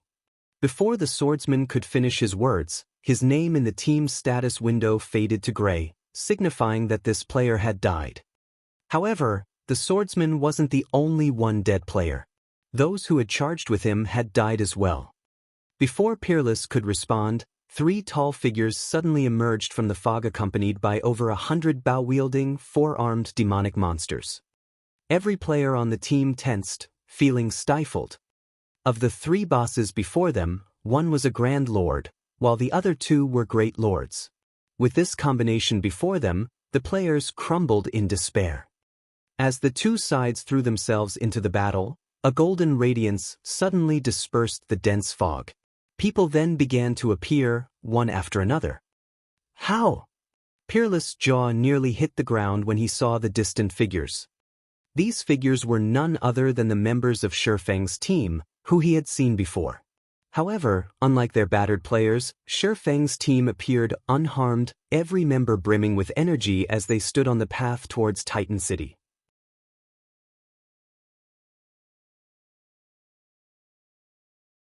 Chapter 938, Pantheon. As the golden light appeared, it returned visibility to the foggy valley. Shifeng and his team's sudden arrival left Peerless' team speechless. How are they here? This question echoed in everyone's minds. It was an irrefutable fact that they had progressed through the 3rd stage faster and more successful than they had during their previous attempt, yet Shifeng's team had still managed to get ahead of them. The most infuriating part was that, now that they had aggroed the 3 bosses, Shifeng's team could simply head up the mountain and reach Titan City without issues. However, before Peerless and his team could figure out what they should do next, the 3 bosses charged at them. 3-headed demonic ape king, dark creature, Grand Lord. Level 45. HP 70, 000, 000, 000/70, 000, 000. 2-headed demonic ape, dark creature, Great Lord. Level 45. HP 30, 000, 000/30, 000, 000. Even a team of 1,000 elite players would have no hope against a Grand Lord and 2 Great Lords, much less a 100-man team. Realizing how grim their situation was, Peerless clenched his jaw and commanded, "Activate the barrier. Everyone else, follow me." 15 players immediately gathered and began to form a magic barrier that trapped the 3 bosses, preventing the monsters from pursuing the rest of their team. As they did so, Peerless's other members towards Shifeng. His intentions were obvious. He wanted to drag Shifeng and his people into the fight, using the opportunity to escape. "Leader, those people are heading towards us. It seems they're trying to drag us down with them." Aqua Rose giggled softly as she watched Peerless' team rush towards them. "Let's get rid of them, lest they hinder us later." Needless to say, Shifeng also knew what Peerless and his team planned. Wait a minute, that is Peerless, one of Pantheon's elders. Initially, Yulan had agreed with Shifeng's decision. However, upon taking a closer look and recognizing the other team's leader as Peerless, she hesitated. Pantheon was a super guild. Although Pantheon's headquarters was nowhere near Starmoon Kingdom and it couldn't affect the kingdom's affairs, a few of Underworld's upper echelons had been buttering up the super guild. If they killed Pantheon's members now, a simple inquiry would reveal her as a member of Underworld. When that happened, she would invoke her upper echelon's ire. This was also why she was so desperately trying to strengthen her foundations. With a powerful team, her position in Underworld would not be at risk if she angered a few of the organization's upper echelons. Will it inconvenience you? Noticing Yolan's hesitation, Shifeng, more or less, understood how much influence a super guild had. It will impact the organization's plans, Yulan replied honestly. Feebly, she continued, if team leader Yifeng attacks that team, I'm afraid that my side can't help. That's fine. You guys can stay here and watch. Shifeng dismissed Yolan's concerns. Following which, Shifeng led his team to welcome Peerless and the others. Zero Wing sure is ruthless. They don't even hesitate against a super guild. It seems like the rumors of Zero Wing provoking King's return are true. Overwhelming Smiles members watched with admiration. Everyone had been dumbfounded when Zero Wing had provoked the Dragon Phoenix Pavilion. Afterward, the guild had picked a fight with King's return. Now, Zero Wing's members had, without hesitation, decided to strike against Pantheon's members. If they were any other first-rate guild, they would have already cowered in fear. The Titan City Pass was extremely valuable.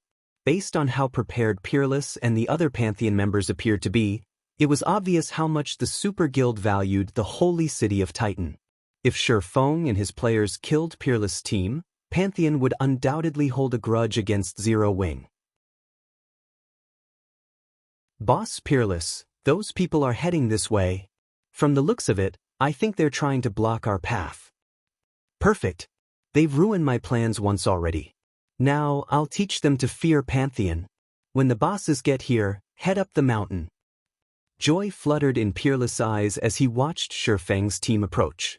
Had Shifeng led his team up the mountain, he would have escaped the looming disaster of the three bosses. However, now that they were coming to him, he could use this chance to relieve some stress. Both teams fell into formation and prepared for battle. Boss Peerless, I think I've seen those players before. The swordsman leading the charge looks like Yifeng from the Azura battle team. Those are Zero Wing's members. Yifeng? Didn't he defeat that old monster from the Battle Wolves? When only 100 yards separated the two teams, Pantheon's members realized who they were facing. Tension sang through them as they prepared for a gruesome battle, no longer taking this fight so lightly. They also discovered something shocking, Shifeng and his team's levels. Every player was above level 40, while some had even reached level 43.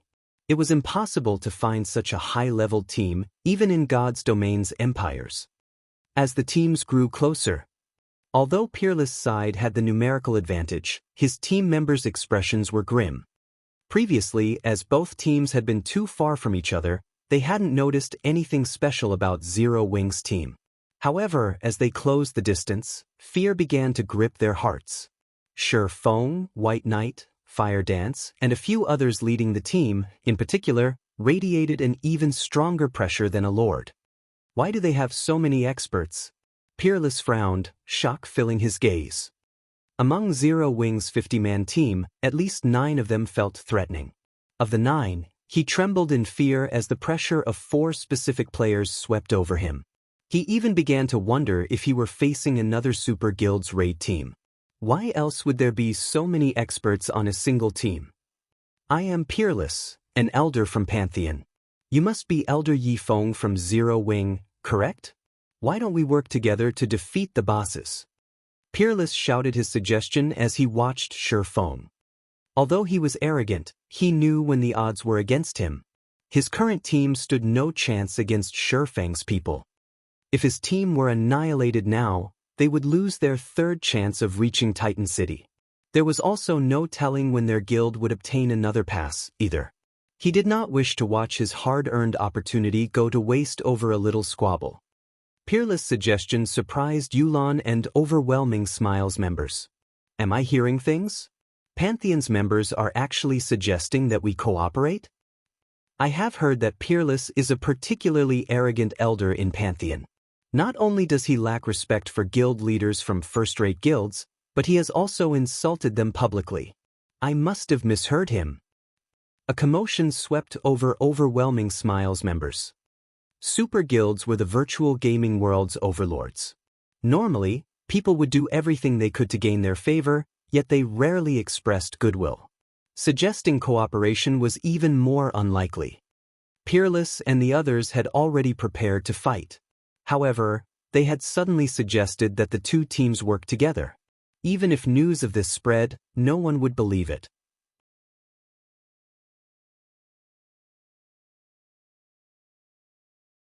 Chapter 939, Unfathomable Zero Wing.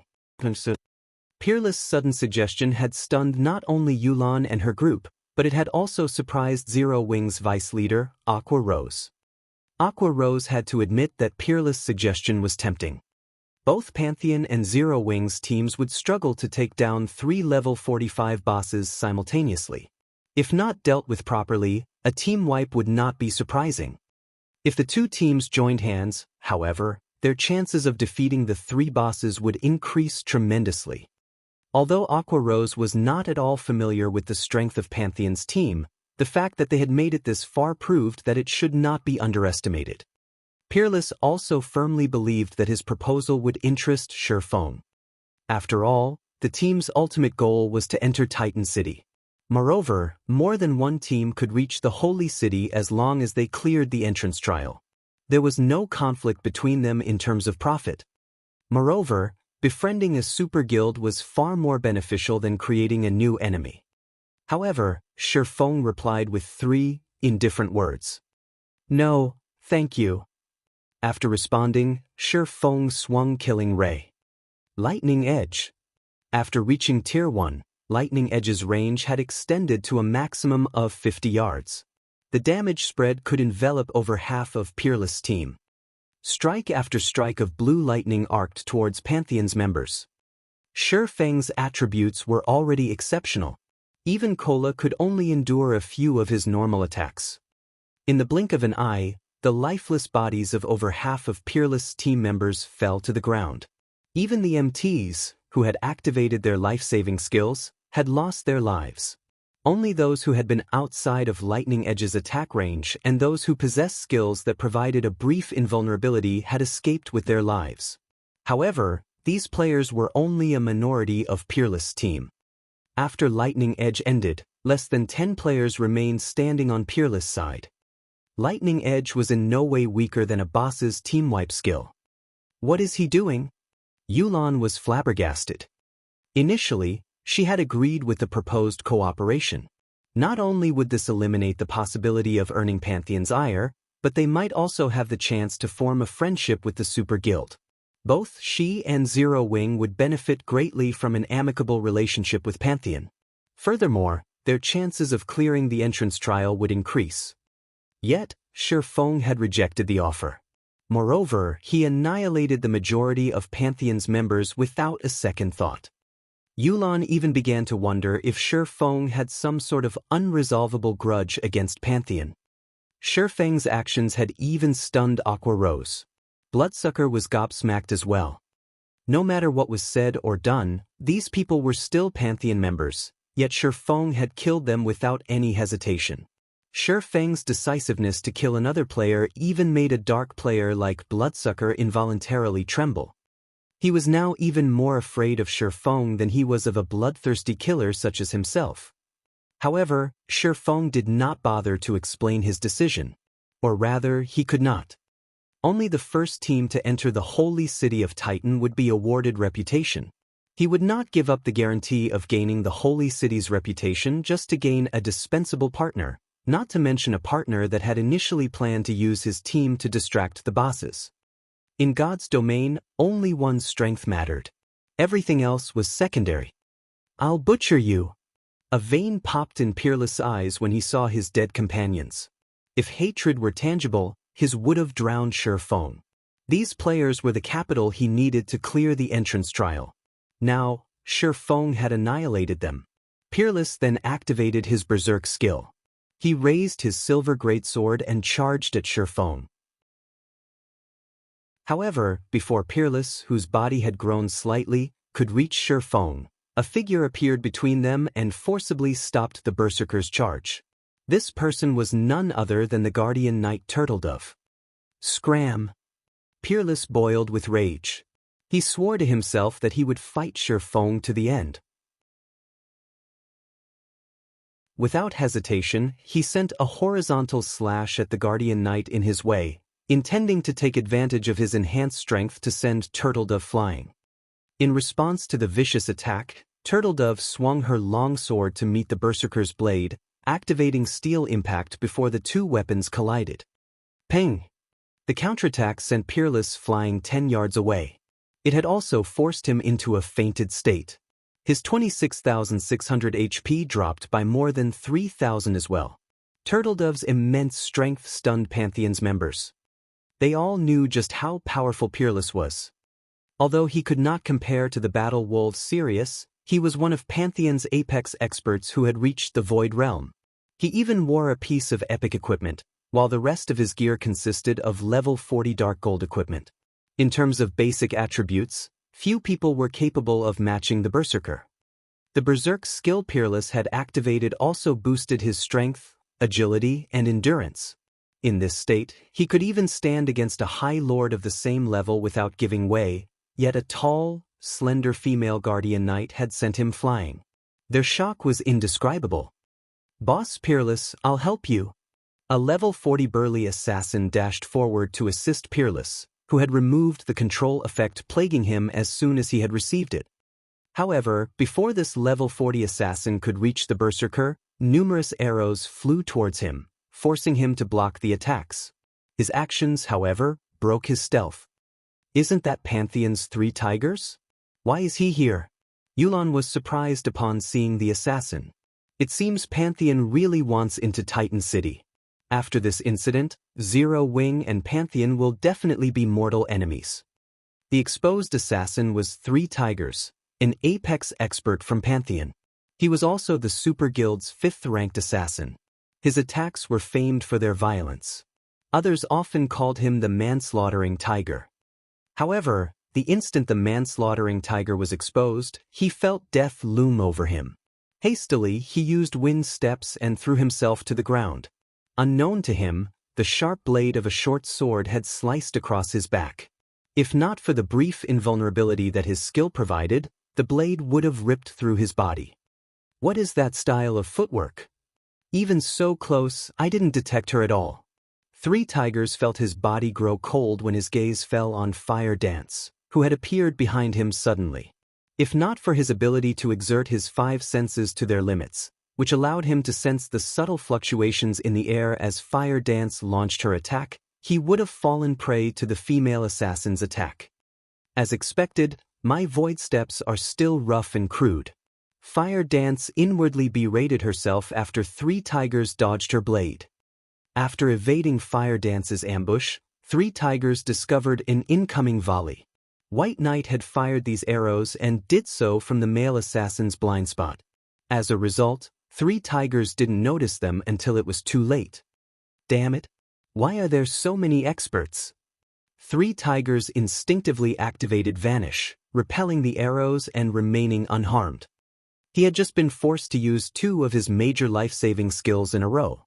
3 tigers had never experienced a situation like this since he had joined God's domain. However, shortly after 3 tigers vanished, he discovered that he could not move.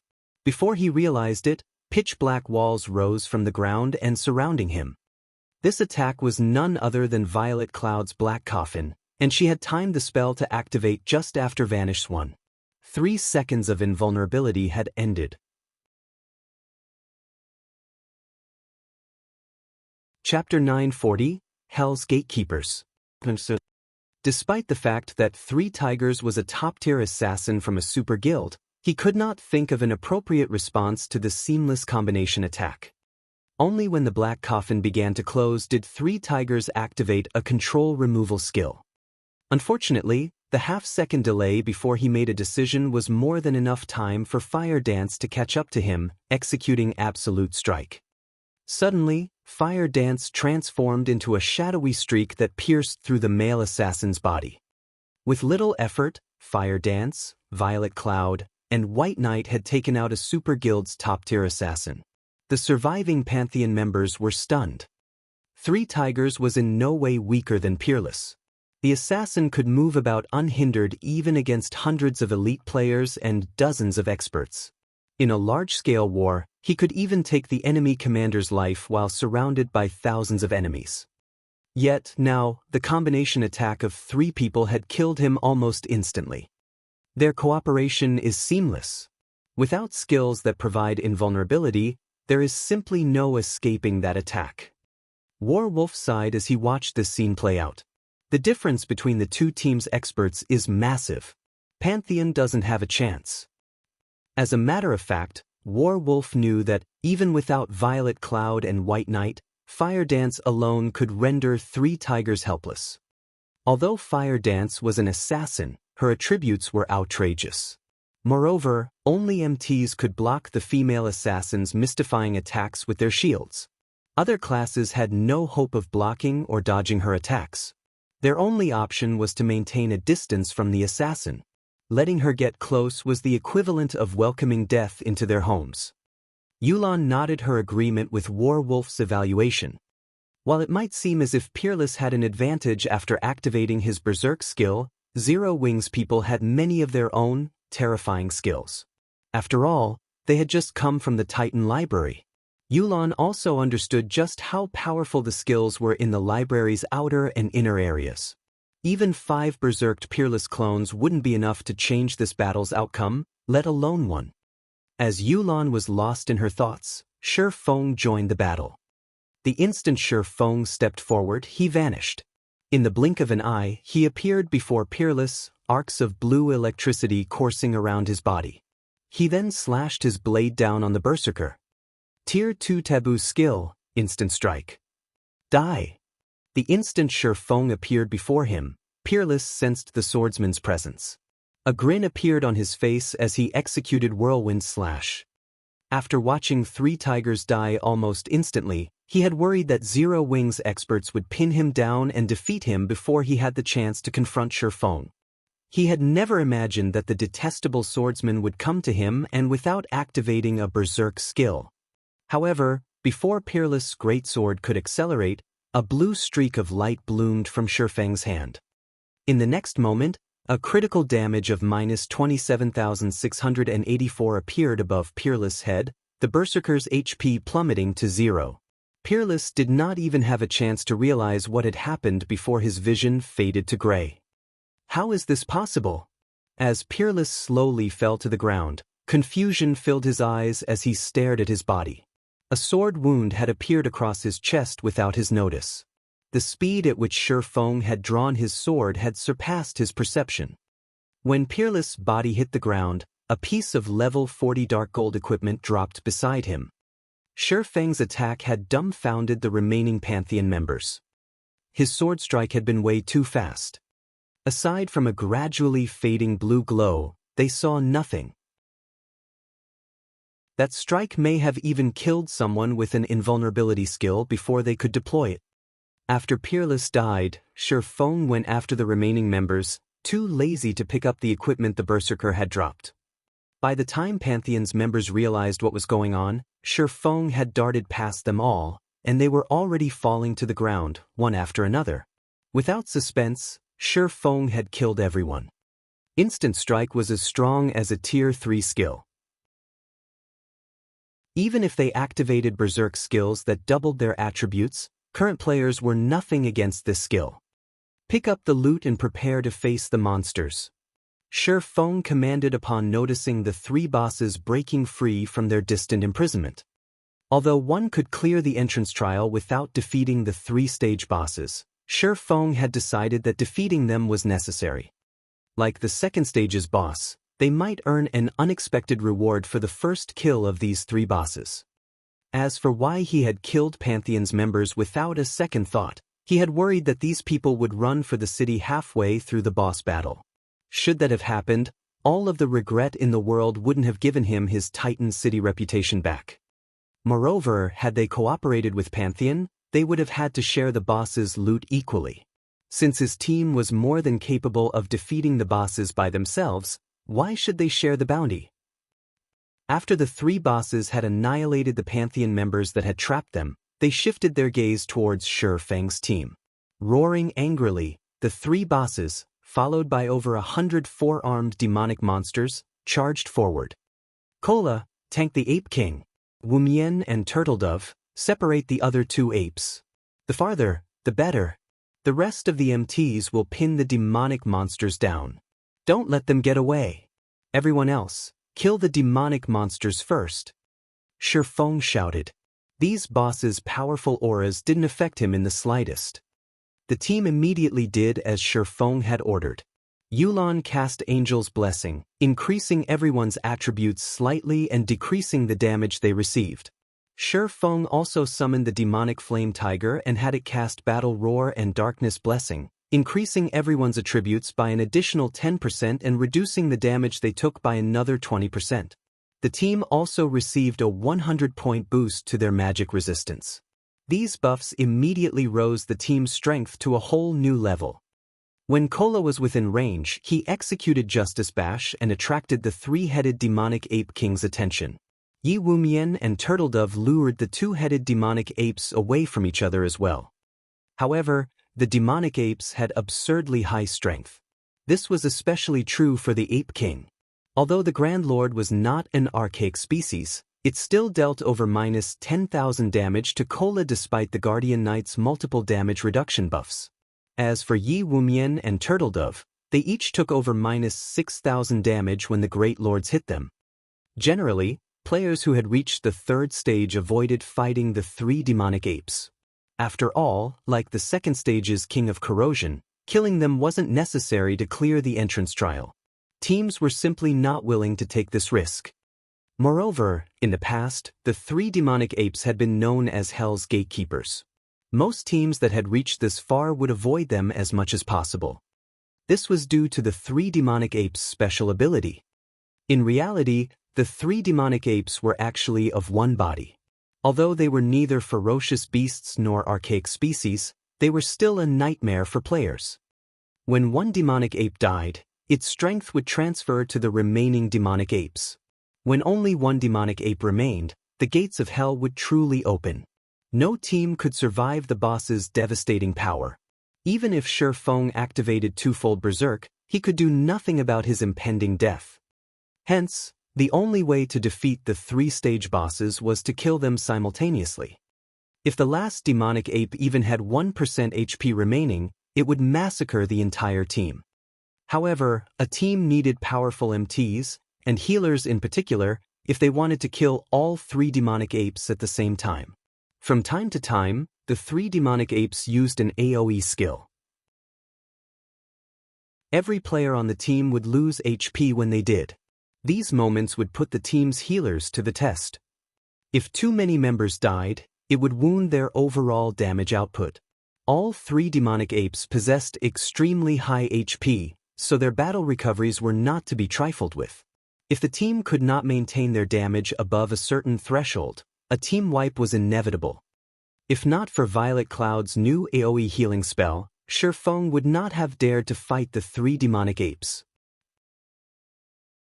As the battle raged, time passed quickly. By the time everyone finished dealing with the four-armed demonic monsters, Cola was close to succumbing to the Ape King's might. Although the Guardian Knight could easily deal with the Ape King's ordinary attacks, his roughly 30,000 HP would drop to just over 10,000 when the Grand Lord used its War Stomp. The skill also forced him into a fainted state. If not for a powerful healer like Violet Cloud, the Ape King's next hit would have likely killed him. As Cola wavered, the rest of the team worried. If he died, it would not be long before the rest of them followed him to the grave. As expected, this will be a tough fight without Berserk skills. Shi Feng felt somewhat powerless. Previously, to deal with the King of Corrosion, their team had nearly exhausted their Berserk skills. Now, the skills were still on cooldown. Fire, it's up to you now. Leave it to me, Fire Dance said as she playfully licked her lips. She had long since grown impatient and was incredibly eager to test the new Tier 3 Surekill skill she had learned in the Titan Library. Chapter 941. Complete State. Hellscythe _ Fluffy Chapter 941. Complete State. Suddenly, the three dead demonic ape king roared and stomped the ground violently. Boom! The ground shattered instantly, a shockwave spreading from the Grand Lord. Kola currently had less than 20,000 HP. Not wanting to risk his life, he activated Protection Blessing to reduce the AoE skill's damage. Even so, he still received close to -8,000 damage from the attack. Other players who stood within 60 yards of the three bosses also received varying damages, with the farthest players receiving the least amount of damage. Even so, the team's ranged players still received nearly -6,000 damage each. Immediately after using the skill, the Ape King slapped at Kola. The Guardian Knight hurriedly raised his shield to block the attack. The impact forced him back 3 steps before he stabilized himself. His HP dropped by almost another 5,000 points. In the blink of an eye, Kola had less than 5,000 HP remaining. If not for Protection Blessing, he would have died already. However, after the Ape King's attack, several heals blanketed Kola, one after another, raising his HP to just over 20,000. Meanwhile, Fire Dance had already circled to the Grand Lord's back. She then thrust 1,000 transformations into the dirt. Suddenly, water began to spew from the ground. Go! Fire Dance smoothly swung 1,000 transformations at the demonic Ape King. Water binding.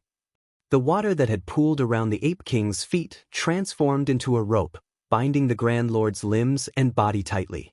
No matter how many times the Ape King broke the water rope, the latter always reformed around the Grand Lord's body, slowing the boss so much that it couldn't hit Kola properly. Even when the Ape King's attack struck Kola, it only dealt around 70% of its normal damage due to the watery restrictions. The Ape King was no longer a threat to Kola. What a powerful skill! It can even affect a great lord. Everyone was stunned when they saw the demonic Ape King's combat power decrease significantly. While everyone was still dazed, Fire Dance executed an even more surprising move. As Fire Dance swung her short sword through the air, a water whip emerged from the ground and lashed at the Ape King's fist. Boom! Although the whip shattered upon impact, the Ape King's attack had also stopped. Following which, Fire Dance swung again, summoning another water whip that lashed at the Ape King's back. A damage of over -10,000 points immediately appeared above the Grand Lord's head, stupefying her teammates. What skill is that? Yolan's mouth twitched involuntarily as she watched Fire Dance's attacks. Fire Dance stood still as she swung her 2 blades, yet she had restrained the demonic Ape King without help. Oddly enough, no one on the battlefield was more surprised than Fire Dance. She had never imagined that the skill she had learned in the Titan Library would be this powerful. She had only upgraded water binding to Tier 1, Level 1, yet the skill could already partially subdue a Grand Lord. If the skill were upgraded to Tier 2, it could suppress a Grand Lord completely. But everyone focus your full power on the Ape King. Shi Feng excitedly ordered after watching Fire Dance's performance with her new skill. In God's domain, skills generally fell into 3 categories: attack skills, healing skills, and control skills. However, there were also domain skills. However, this type of skill was extremely rare, and players usually only discovered them after reaching Tier 4. This was also one of the reasons that there was such a huge strength gap between Tier 3 and Tier 4 classes. However, the domain skill Fire Dance had learned also had a glaring flaw: the skill's user could not move while using skill. Moreover, the skill's duration wasn't very long. Based on Shi Feng's guess, it would be a miracle if the skill lasted 10 minutes. Hence, they needed to deplete the Ape King's HP while Fire Dance was engaged with her skill. With Fire Dance's assistance, fighting the demonic Ape King became much easier. The Ape King's defense could not compare to the King of Corrosions. It was also a dark creature. As a result, even without activating a berserk skill, Shifeng's attacks easily dealt around 20,000 to 30,000 damage. When Fire Dance's water binding ended, the demonic Ape King only had 50% of its HP remaining. As the Grand Lord's HP had dropped to 50%, Shifeng commanded, "All DPS, distance yourselves from the Ape King and attack the other two-headed apes. Healers, focus on your mana. Use a potion as soon as the cooldown is over. Don't try to conserve them." When the demonic Ape King's HP fell to 50%, it would target a random player, executing charge and forcing the player into a fainted state before launching a barrage of rapid attacks. The Grand Lord's charge was far more powerful than a berserker's, and even an MT with an active life-saving skill had little hope of survival against such a vicious assault. Unless the targeted player had a skill such as the Elementalist's Ice Barrier that could grant them a long period of damage immunity, or they managed to dodge the Ape King before it reached them, only death awaited the Grand Lord's victim. However, if players dealt with the two-headed demonic apes first, when the two Great Lords' HPs fell below the 70% threshold while the Grand Lord's HP was above that, the Great Lords would enter a berserk state, their damage and attack speed increasing by 30%. Hence, for safety's sake, after reducing the Ape King's HP to nearly 50%, he shifted the team's attention towards the two-headed apes. Once the two Great Lords were almost dead, they would then return to deal with the Grand Lord. However, to achieve all of this, the team's positioning and coordination needed to be precise. Moreover, as this would be a long battle, the healer's mana usage would be put to the test. As for the three-headed demonic Ape King situation, Shifeng had 4 other Guardian Knights support Cola. At Tier 1, Level 1, Protection Blessing had a cooldown of 3 minutes, 30 seconds. At higher levels, that cooldown would drop. As every member of the team was an expert, their skill levels were very high. Including Cola, all 5 of the team's Guardian Knight had roughly a 3-minute cooldown on their Protection Blessings. When Cola had taken on the demonic Ape King, Shifeng had used Life Bloom on the Guardian Knight. Life Bloom had a duration of 40 seconds and a cooldown of 1 minute, 30 seconds. After including the healing from 3 healers, Cola had been practically invincible during Life Bloom's duration.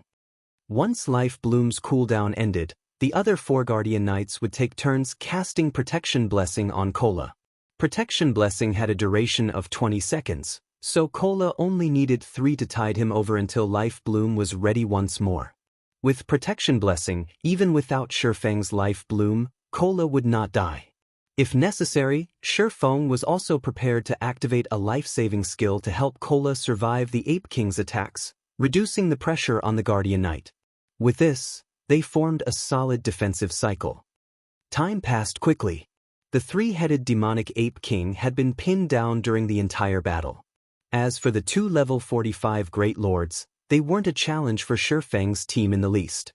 Very quickly, the 2 Great Lords' HPs had dropped below the 5% threshold. Shifeng then delegated one party to pin the Great Lords while everyone else attacked the Ape King. When the demonic Ape King's HP fell below 50%, it finally activated its charge. Despite Shifeng's warning, the Ape King was simply too fast. In the end, the Ape King's targeted assassin had died instantly. During its charge, the Ape King also collided into 3 others, 2 of which died and 1 had been gravely injured. Unfortunately, the injured player was a shield warrior. Chills ran down the players' spines as they received a blow to their morale.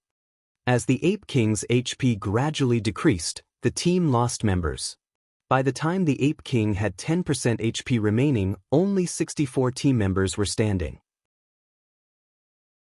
Fortunately, the survivors familiarized themselves with the Ape King's charge, decreasing the number of fatalities with each subsequent charge.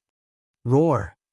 As these players wondered if victory were within sight, the demonic Ape King hammered on its chest as its entire body turned red. It was entering its berserk state. Its fist then slammed into Cola's shield, instantly burying Cola up to his waist in the ground. Even with Protection Blessing, Cola still received close to -9,000 damage. As a healing beam struck Cola from one side, the Ape King's next punch struck from the other. This time, the rest of Cola's body sunk into the ground, his HP instantly falling below 50%. As everyone thought that the Ape King would punch Cola again, the Grand Lord swung its arms at the nearby players. Immediately, several players transformed into streaks of white light and disappeared. The Ape King's strength left the players dumbfounded. The boss doesn't have a lot of HP left. Give it everything you've got. Blackie, cast Guardian of Light on Cola. Shifeng hurriedly shouted.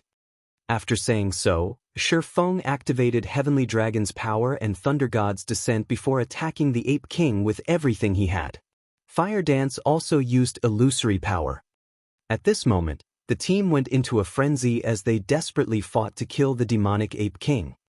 Many also began to hurl powerful magic scrolls at the Grand Lord. 7%. 5%. 3%. As the Ape King's HP decreased, the team dwindled. Very quickly, only 40 or so players remained standing. When the Grand Lord's HP fell below 1%, the team finished off the two Great Lords.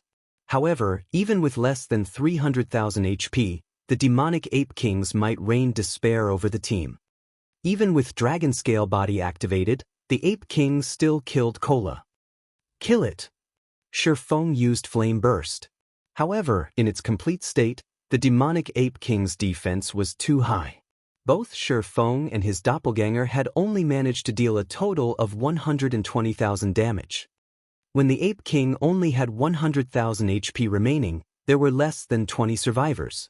However, the most their attacks dealt was around minus 1,000 damage, with a majority of them only dealing hundreds of damage.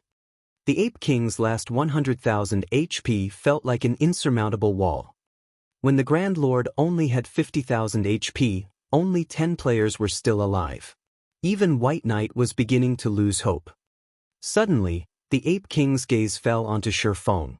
Without hesitation, Shifeng activated the aura of Earth's activatable skill, Absolute Defense. The Ape King's sudden punch sent Shifeng flying over 30 yards away. Even Shifeng shuddered when he felt the Grand Lord's tremendous strength. Fortunately, the Ape King could not penetrate Absolute Defense. Seeing Shifeng survive its attack, the Ape King grew furious. It charged at Shifeng before wailing on the swordsman. However, throughout Absolute Defense's 5-second duration, the Ape King could do nothing to Shifeng.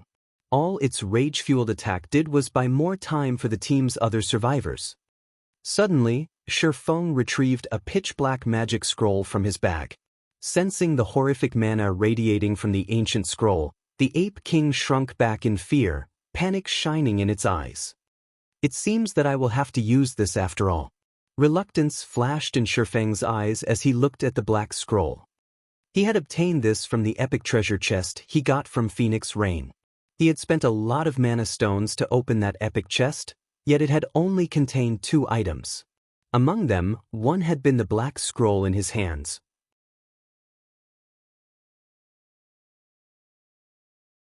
Chapter 942, Beastmaster's Compendium.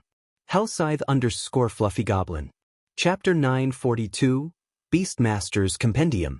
The remaining team members noticed the scroll the moment Shifeng took it from his bag. What's that? Why is it radiating so much mana?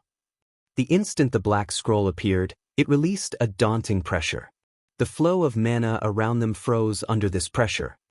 If it could display such power before its activation, it was hard to imagine just what kind of magic scroll it was. Even Yulan, Bloodsucker, and White Knight, people who knew a lot about God's domain, had never seen anything like this. In the end, we still have to use it? Aqua Rose sighed, clearly reluctant when she saw the scroll. In Zero Wing, only she and Shifeng knew what items he had obtained from the epic treasure chest.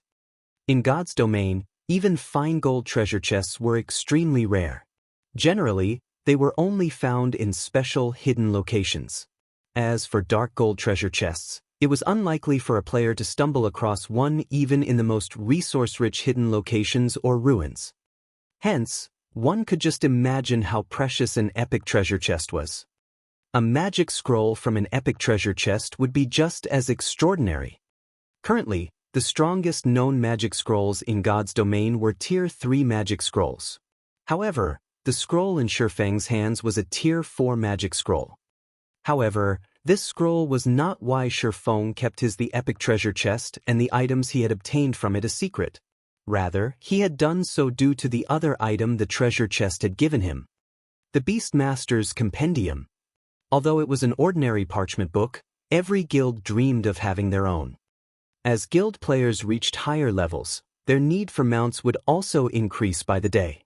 Hence, the guild mount's importance was self-evident. However, nurturing guild mounts was more important. Common mounts could not satisfy the members of the various large guilds, yet upgrading a common guild mount was far from easy. Even if the base mount were a 5-star mount, players only had a 70% chance of upgrading it from common to bronze rank, a 30% chance to upgrade it to mysterious iron rank, and a 3% chance to upgrade it to secret silver rank. If the mount a guild captured was a 3-star mount or below, its upgrade chances were even lower. However, with the Beastmaster's Compendium, guilds could craft medicine that increased the promotion success rates. Moreover, the boost was quite high. Even a basic Beastmaster's potion could increase the success rate of upgrading a mount to bronze rank by 10%, mysterious iron rank by 5%, and secret silver rank by 1%. If others knew that Zero Wing possessed the Beastmaster's Compendium, every guild in God's domain would target them. Furthermore, to produce the basic Beastmaster's potion, one needed to become a master alchemist at the very least. Hence, they needed to keep the compendium a secret. When Aqua Rose had seen the Beastmaster's Compendium, she had been utterly stupefied. If Phoenix Rain had known that the epic treasure chest she had given away had not contained epic weapons or equipment, but the Beastmaster's Compendium instead, she would have even been content to wait 6 months before she could open it. After a pause, the demonic ape king started to hammer its fists at Shifeng in fear, the powerful impacts forming large crater that was 8 meters deep and 40 meters across. Because of this, the team's survivors were forced to attack the Grand Lord from a distance. It's no wonder why so many teams called it Hell's Gatekeeper. With this horrific strength, even a team of Tier 2 players wouldn't defeat it, Shifeng muttered to himself, smiling bitterly. However, no matter how hard the Ape King struggled, it was for naught. Shifeng only needed 1 second to activate the Tier 4 magic scroll, and absolute defense would last for another 2 seconds. The Ape King could not stop Shifeng. Shifeng unfurled the scroll and began to chant the recorded incantation. Immediately, everything within 300 yards of Shifeng froze. Aqua Rose and the others, who stood some distance away, couldn't move at all. Only the demonic Ape King could move. However, the instant the Grand Lord saw Shifeng unfurl the magic scroll, it turned and fled. Yulan and her companions were flabbergasted. A powerful monster like the demonic Ape King was actually running away from a magic scroll. No one would ever believe this. You want to escape? Shifeng chuckled at the demonic Ape King, who was already 30 yards away from him. Can you get away, though? With Shifeng at the spell's epicenter, black fog rose from the ground across 300 yards in every direction. The fog then flowed into every body in the area. As Aqua Rose and the others were allies, they did not feel affected by the black fog. However, as if it had been submerged in a muddy swamp, the fleeing Ape King slowed rapidly until it eventually stopped. No matter how hard it struggled, it could not move an inch. In the next moment, the black fog formed ropes that bound the Grand Lord's limbs and body. Isn't this the domain skill that I used earlier?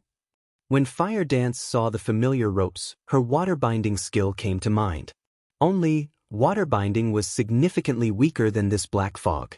Moreover, Shifeng could move the black fog as he wished. The Tier 4 domain skill Dark Madness is superb. Shifeng controlled the black fog as if it were an extension of himself. In the past, one such Tier 4 domain skill had been precisely the reason he had been forced to let a Tier 4 NPC rob him. Of course, not every Tier 4 class had a domain skill. However, any player, NPC, or monster that managed to grasp one would undoubtedly stand at the peak among Tier 4 classes. Let's test out its power. After activating Divine Providence, Shi Feng waved his hand at the demonic Ape King. Suddenly, 4 black whips appeared around the demonic Ape King. The whips then proceeded to batter the Ape King. The restrained Grand Lord couldn't defend itself against these whips at all. When the first whip struck the Ape King's tough hide, the Grand Lord's skin spit, revealing flesh. The Ape King cried in agony as a damage of over -30,000 appeared above its head. Before the third whip landed, the demonic Ape King's HP dropped to 0, its body falling lifelessly to the ground. So strong. That skill is terrifying. Yulan and the others gaped at the fallen Ape King. Even Bloodsucker and White Knight, who had fought through many large battles, were shocked. Their attacks had only dealt around -1,000 damage. Moreover, that was the damage of a critical hit. However, one Black Fog Whip had dealt over -30,000 damage with a single strike.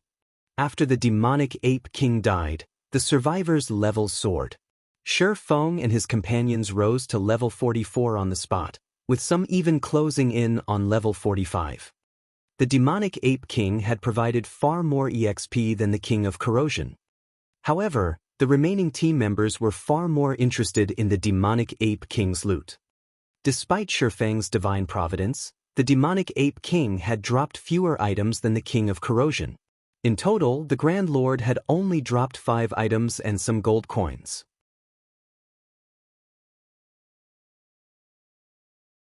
Chapter 943, Holy Weapon. Hellscythe_Vampire. Chapter 943, Holy Weapon. After the demonic Ape King died, the sound of a system notification entered the ears of the survivors simultaneously. System, congratulations. You have obtained the first kill of the 3-headed demonic Ape King.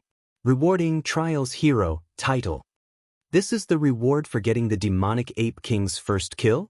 This was the first time Shi Feng heard of the title. He then clicked to check its information. Trials Hero, title. When title is in use, reputation with the Holy City of Titan increased by 10%. Movement speed and all basic attributes increased by 20% while within the area of Titan City. A pity. Shi Feng could not help but sigh as he swept a glance at the 9 remaining players on the team. Including himself, only 4 of the survivors were Zero Wing members. The third stage of the entrance trial was different from the previous 2. The system directly disqualified any players killed here and sent them out of the trial. Hence, only the survivors received this title. Moreover, this was the reward for getting the first kill of the demonic Ape King. In the future, others wouldn't be able to obtain this title even if they killed the Grand Lord. With this title, they would have a much easier time should they attempt the entrance trial again in the future. A 20% increase in attributes was already equivalent to a mini berserk skill. Excluding the effects of skills and equipment, even MTs like Yi Wumian and Turtledove could surpass Cola if they received such a huge boost. Unfortunately, only Fire Dance, Aqua Rose, and Violet Cloud had managed to reach this point. There were no MTs among the survivors of Zero Wing. Even so, this was still a good outcome. The Trials Hero title increased its user's reputation by 10%. In Titan City, there was nothing that could be better than this reward. Following which, Shi Feng shifted his attention to the loot dropped by the demonic Ape King. As he appraised the items dropped one after another, he could not help but sigh repeatedly. Leader, how is it? Aqua Rose could not help but ask curiously. The demonic Ape King in its complete state was definitely the most horrific boss she had ever gone up against. Even the King of Corrosion they faced before was no comparison to it. If not for Shi Feng using the Tier 4 magic scroll in the end, they would have team-wiped for sure. They wouldn't have the luxury of sitting down and resting here right now. Much better than the King of Corrosions. Of the 5 items, 2 are growth-type equipment. Shi Feng chuckled. Life Talisman, Necklace, Bronze rank. Level 40, Level 90. Equipment requirement. Intelligence 300, Vitality 200. Intelligence plus 21, Vitality plus 27, Endurance plus 22, Level 40. Casting speed increased by 10%. Healing effects increased by 15%. Additional passive skill dash. Light of Life. Select up to 8 allies within a 30-yard radius and heal them for 30% of players' intelligence once every 3 seconds. Additional active skill dash. Life Connection. Select up to 5 allies, connecting and sharing their HPs. Life-connected targets receive a 20% increase in healing effects. Duration, 30 seconds. Cooldown, 5 minutes. A possession of the Life Priest Irene, the Life Talisman was made using the Stone of Life, which formed from the tears of the Goddess of Life. The Life Talisman contains immense life force. However, due to contamination by the power of darkness, it is greatly weakened. A large amount of magic crystals and EXP is needed to purify it. Can be purified 5 times. The first purification requires 200 magic crystals and 300 million EXP. Crimson Moon, Greatsword, Bronze rank. Level 40, Level 100.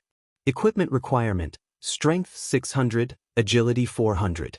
Attack power plus 975, Level 40. Strength plus 102, Endurance plus 36. Ignore levels plus 5. When attacking, has a 30% chance to trigger Boiling Blood, increasing strength attribute by 500 points for 10 seconds, and a 15% chance to cause 200% damage. Additional passive skill dash. Blood Domain. Within a radius of 30 yards, the presence of any creatures with less than 50% HP will increase wielder's strength by 100%. One of Titan City's 31 holy weapons, its strength has been greatly weakened due to battle damage. Fortunately, the holy weapon's core remains intact. A large amount of magic crystals and EXP is needed to repair it. Can be repaired 5 times. The first repair requires 1,000 magic crystals and 500 million EXP.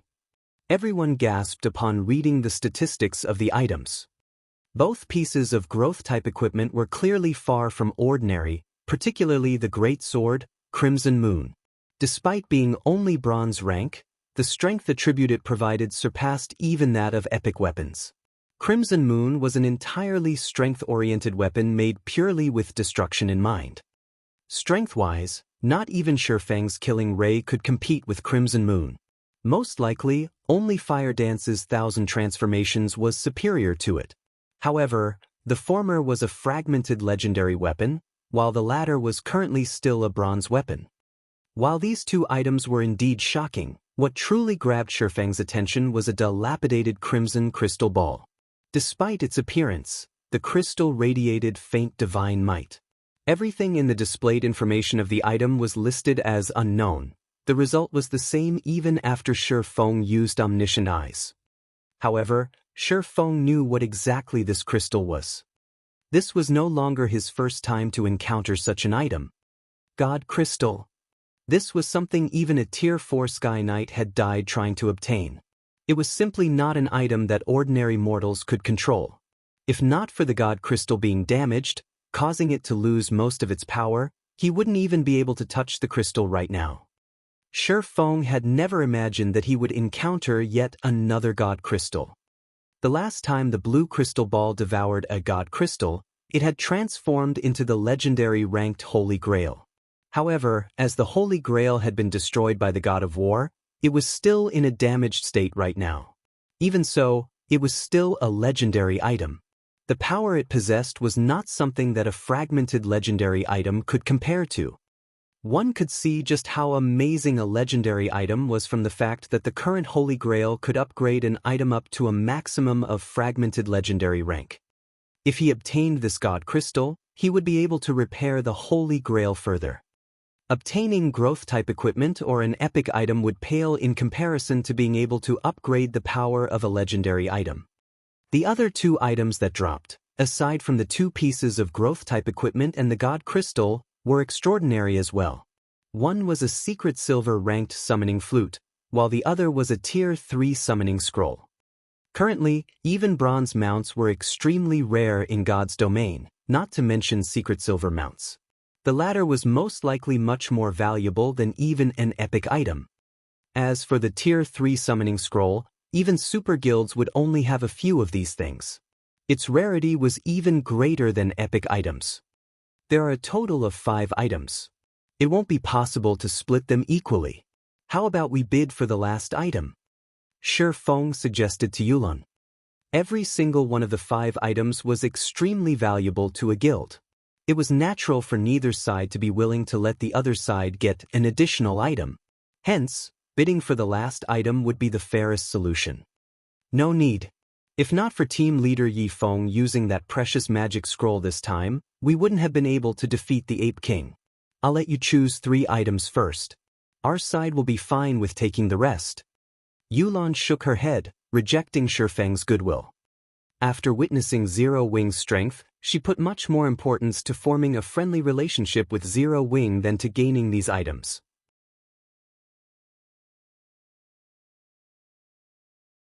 Chapter 944. Honorary Citizen. Hellscythe _Fluffy Yulan's determined answer slightly surprised Bloodsucker. Of the 5 items, aside from the unknown, dilapidated crystal, the other 4 were priceless. One would be hard-pressed to find these items in Raven. The secret silver mount, in particular, was extraordinarily rare. Only super guilds or super first-rate guilds had any chance of getting their hands on 1 or 2. He had never imagined that Yulan would actually be so generous as to give Shi Feng first pick of 3 items. While he could understand Yulan's train of thought, if the choice were his, letting Shi Feng choose up to 3 items, rather than giving the swordsman the first 3 picks, would be the limit of his generosity. Among the 5 items, it went without saying which 3 were the most important. The 3 included the 2 pieces of growth-type equipment and the secret silver mount. They had no information on the dilapidated crystal whatsoever. One could not use it even if they obtained it. As for the Tier 3 summoning scroll, while it was very valuable, there was no guarantee that it could help defeat a boss or to obtain a growth-type or epic equipment. At best, it could aid in team battles between guilds or when raiding a town. However, Yulan's decision had not surprised Warwolf, who had also survived the tough battle. Outsiders had no idea about Underworld's internal situation or Yulan's current position within it. However, after witnessing Zero Wing's power, Warwolf was even more certain that they needed to strengthen their relationship with the guild. To elevate their fame and position in Underworld, many upper echelons had spent a lot of effort to curry favor with various super guilds. For example, the numerous Underworld upper echelons were trying to get close to Pantheon. Unfortunately, the guild wouldn't give Underworld the time of day. After all, Underworld was only a coalition of organizations with some influence and capital. It was slightly stronger than an ordinary first-rate guild. However, the organization's authority was scattered, and it was much harder to unite its members under one banner than it was in a first-rate guild. Every upper echelon in the organization had their own motives, each trying to nurture their own forces and guilds. Overwhelming Smile was the combined effort of 4 Underworld upper echelons. Although Zero Wing could not compete with Pantheon in terms of background, the same could not be said for its main force. With such a powerful team, they could acquire top-tier weapons and equipment just as fast as any super guild. This was clear based on the equipment Zero Wing's members wore. Moreover, Zero Wing was situated in Star Moon Kingdom. If Overwhelming Smile could improve its relationship with Zero Wing, they might be able to ask Zero Wing's members for some help in the future. Perhaps they could assist each other when raiding monsters that one alone could not handle or trade raid information. After all, weren't Underworld's upper echelons trying to do the same with Pantheon for those very reasons? I'll take you up on that offer. Shi Feng also understood Yulan's intentions. Without hesitation, he chose the God Crystal and the 2 pieces of growth-type equipment. As for the secret silver mount, it wasn't nearly as valuable as the growth-type equipment to Zero Wing. Moreover, he had the Beastmaster's Compendium. As long as he had a sufficiently skillful Master Alchemist, it was only a matter of time before he nurtured the guild mount to secret silver rank. The Tier 3 summoning scroll held even less appeal to him. He had the Bible of Darkness. Once he was promoted to his Tier 2 class, he could easily summon Tier 3 demons. Even now, It was possible to summon a Tier 3 demon with Aqua Rose's Song of Beatrice. Although this Tier 3 demon would be weakened, they could use it as a meat shield. After both sides finished splitting the loot, Shifeng passed the life talisman to Violet Cloud. Violet Cloud was already a powerful healer, and after equipping the necklace, her healing abilities would rise further. Once the remaining team members had rested, Shifeng led them up the mountain. Although the group encountered many monsters on their way into Titan City, these monsters were no threat to Shifeng's team. After only 3 hours, these players arrived at the Holy City's entrance. Titan City's gates were 100 meters tall. The surrounding walls climbed to 300 meters. When Shifeng's group arrived before the city's entrance, they looked like ants. Many divine runes had been engraved into the massive steel gates. When Shifeng stepped within 500 yards of the gates, he felt an immense pressure wash over him. It felt as if these gates were the jaws of a gigantic monster. Clouds drifted above the city. However, these clouds were not ordinary. Rather, they consisted of mana. One could imagine just how dense the mana was in the holy city of Titan. The instant Shifeng's group arrived before the gates, one of the two 200-meter-tall Titan statues standing guard on either side moved. Outsiders, congratulations on reaching the holy city of Titan. For clearing the entrance trial, you will be awarded 100 entrance tokens. You may use these entrance tokens to teleport to Titan City's teleportation hall without undergoing a trial. Every token will grant you 3 days in Titan City. Use them well. After the Titan statue had spoken, it waved its arm and formed 100 black iron tokens before Shifeng and the others. If you wish to enter the city now, you may do so using teleportation array to the side without expending an entrance token. After the Titan statue fell silent, the team members heard the sound of 2 system notifications. System, congratulations. For being the first team to clear the entrance trial, you have been awarded 110 Titan City reputation points. System, congratulations. Your Titan City reputation has reached 100 points. Your status in the Holy City has been upgraded to Honorary Citizen. You will now receive the benefits of an Honorary Citizen while in the Holy City. You may now stay up to 5 days with each visit to the Holy City. Why is there a time limit when in Titan City? Yulan frowned. Originally, she had thought that once she gained the slots to enter the city, her lifestyle players could remain in the city until they became advanced forgers or alchemists. She had not realized that each token only had a duration of 3 short days. It was impossible for an intermediate forger or alchemist to reach advanced rank within such a brief time. This meant that each intermediate lifestyle player would need multiple tokens to reach advanced rank. She had never expected this development. Let's head inside and take a look for now, Shifeng suggested. The revelation had not surprised him. Yulan and the others had simply hoped for too much. They had thought that, by obtaining the entrance slots to Titan City, they could nurture a small army of advanced lifestyle players without a care in the world. God's domain wasn't that nice. Otherwise, master lifestyle players wouldn't have been so rare in the past, even more exalted than Tier 4 players. This was also why he had prioritized the first clear. Only by becoming an honorary citizen could one prolong their stay by 2 days. If one's reputation rose further, their allotted stays would also be extended. Of course, the benefits of becoming an honorary citizen weren't limited to an extended stay. At Shifeng's words, Yulan quickly adjusted her mood and nodded before following Shifeng to the teleportation array. She wanted to know if the team's sacrifices had been worth the rumored benefits of Titan City.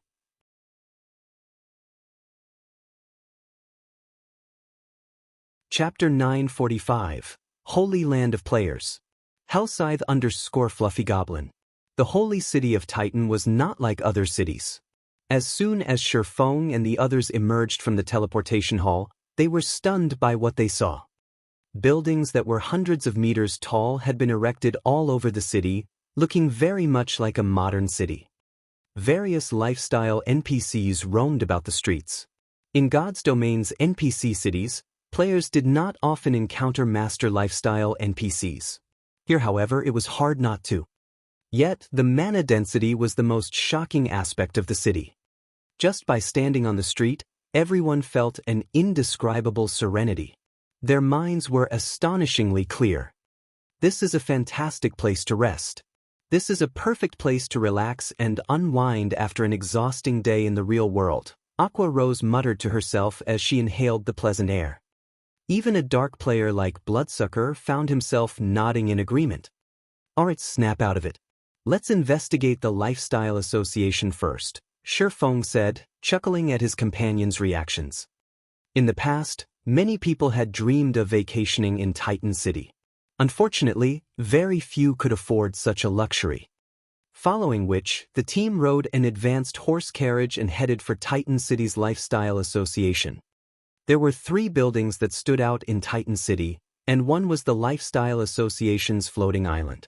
Titan City's 10 saints had created this special island and suspended it above the city's western area.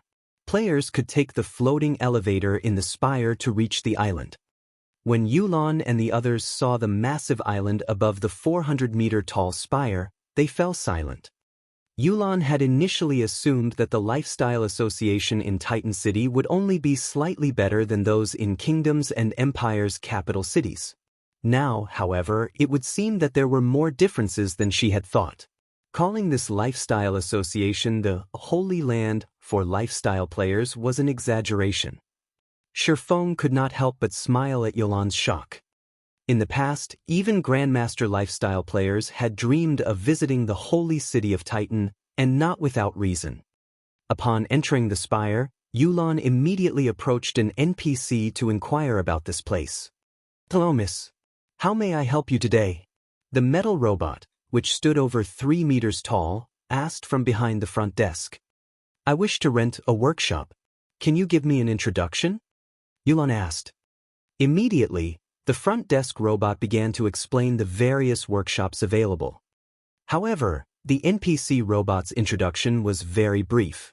It conveyed far less information than what Shifeng knew.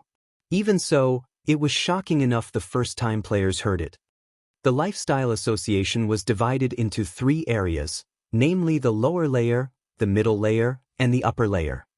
The lower layer referred to the spire area. Workshops ranging from basic to special rank were found there. However, unlike the workshops in other NPC cities, the mana density in these was much higher. The special workshop here was even superior to the basic meditation room in 3-star shops. Of course, its rental was very expensive. Renting an advanced workshop for 1 day cost 10 gold, while special workshops cost 25 gold per day. This was an astronomical amount to ordinary lifestyle players. Meanwhile, the middle layer referred to the ordinary buildings on the floating island. The island had various research rooms, ranging from basic to advanced rank, but not limited. Research rooms were different from workshops in which they stored large amounts of data that players could use to research and invent their own designs. It was commonly known that, to reach the rank of master, lifestyle players needed to create their own items. Moreover, they needed to create relatively high-ranking items.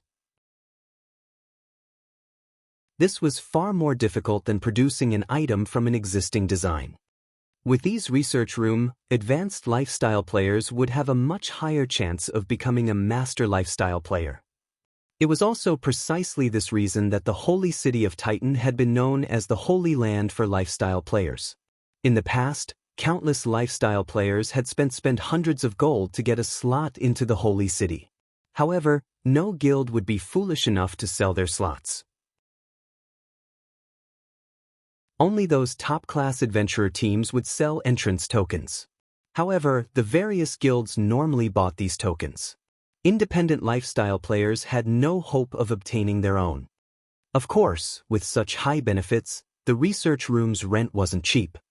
A basic research room alone cost 200 gold per day, though players of any status could rent one. As for the intermediate research rooms, each cost 500 gold per day. Moreover, one needed to be an honorary citizen to rent these rooms. Furthermore, loaning the room to others was forbidden.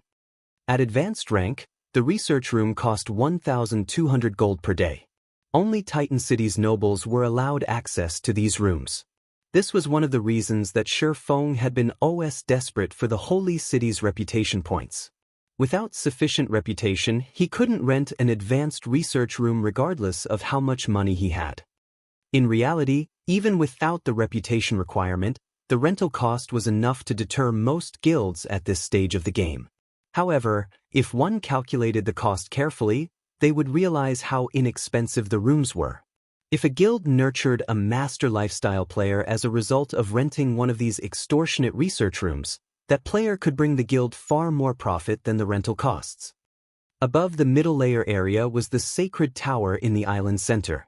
Only players who were major nobles in Titan City were allowed to enter the tower. As far as Shi Feng knew, the players that had access to the sacred tower had been as rare as a phoenix's feather in the past. Most of them had been Grandmaster lifestyle players, standing at the peak of God's domain's lifestyle players. As for what the sacred tower contained, even Shi Feng didn't know. As the NPC robot introduced the Lifestyle Association's various benefits, everyone, except for Shi Feng, gasped. NPCs are really skilled thieves. Even Bloodsucker and White Knight, people who had paid no attention to lifestyle classes, were shocked by the research room's prices. Renting an advanced research room for a day cost as much as an epic item. Even super guilds couldn't afford this. Yulan paled upon hearing the NPC robot's explanation. Even the workshop's rent was astonishing. If she calculated the cost of nurturing 20 lifestyle players, each person could spend 6 days in Titan City. If she allowed all 20 to use special workshops, the rent alone would cost 3,000 gold. After factoring in the material costs, the total would even endanger a first-rate guild. Furthermore, she would have to use her own money, and there was still no guarantee that all 20 players would reach advanced rank within those 6 days.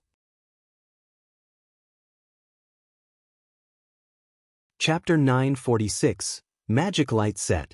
Hellscythe _ Fluffy Goblin. While Yolan's head ached over how much it would cost to nurture advanced lifestyle players, Shi Feng wandered to the sales counter. Aside from renting workshops, lifestyle associations also sold designs and recipes for the various lifestyle classes. Titan City's Lifestyle Association was no exception. Moreover, compared to the other lifestyle associations in kingdoms and empires, Titan City's designs were more valuable. Reaching Titan City was not easy. By focusing her attention on nurturing advanced lifestyle players, Yulan missed Titan City's true value. Like Blackwing City, Titan City sold many exclusive items. One could say that these items were Titan City's specialties. However, players needed to explore to learn more. "Sir, how may I help you?" the NPC robot standing behind the counter asked.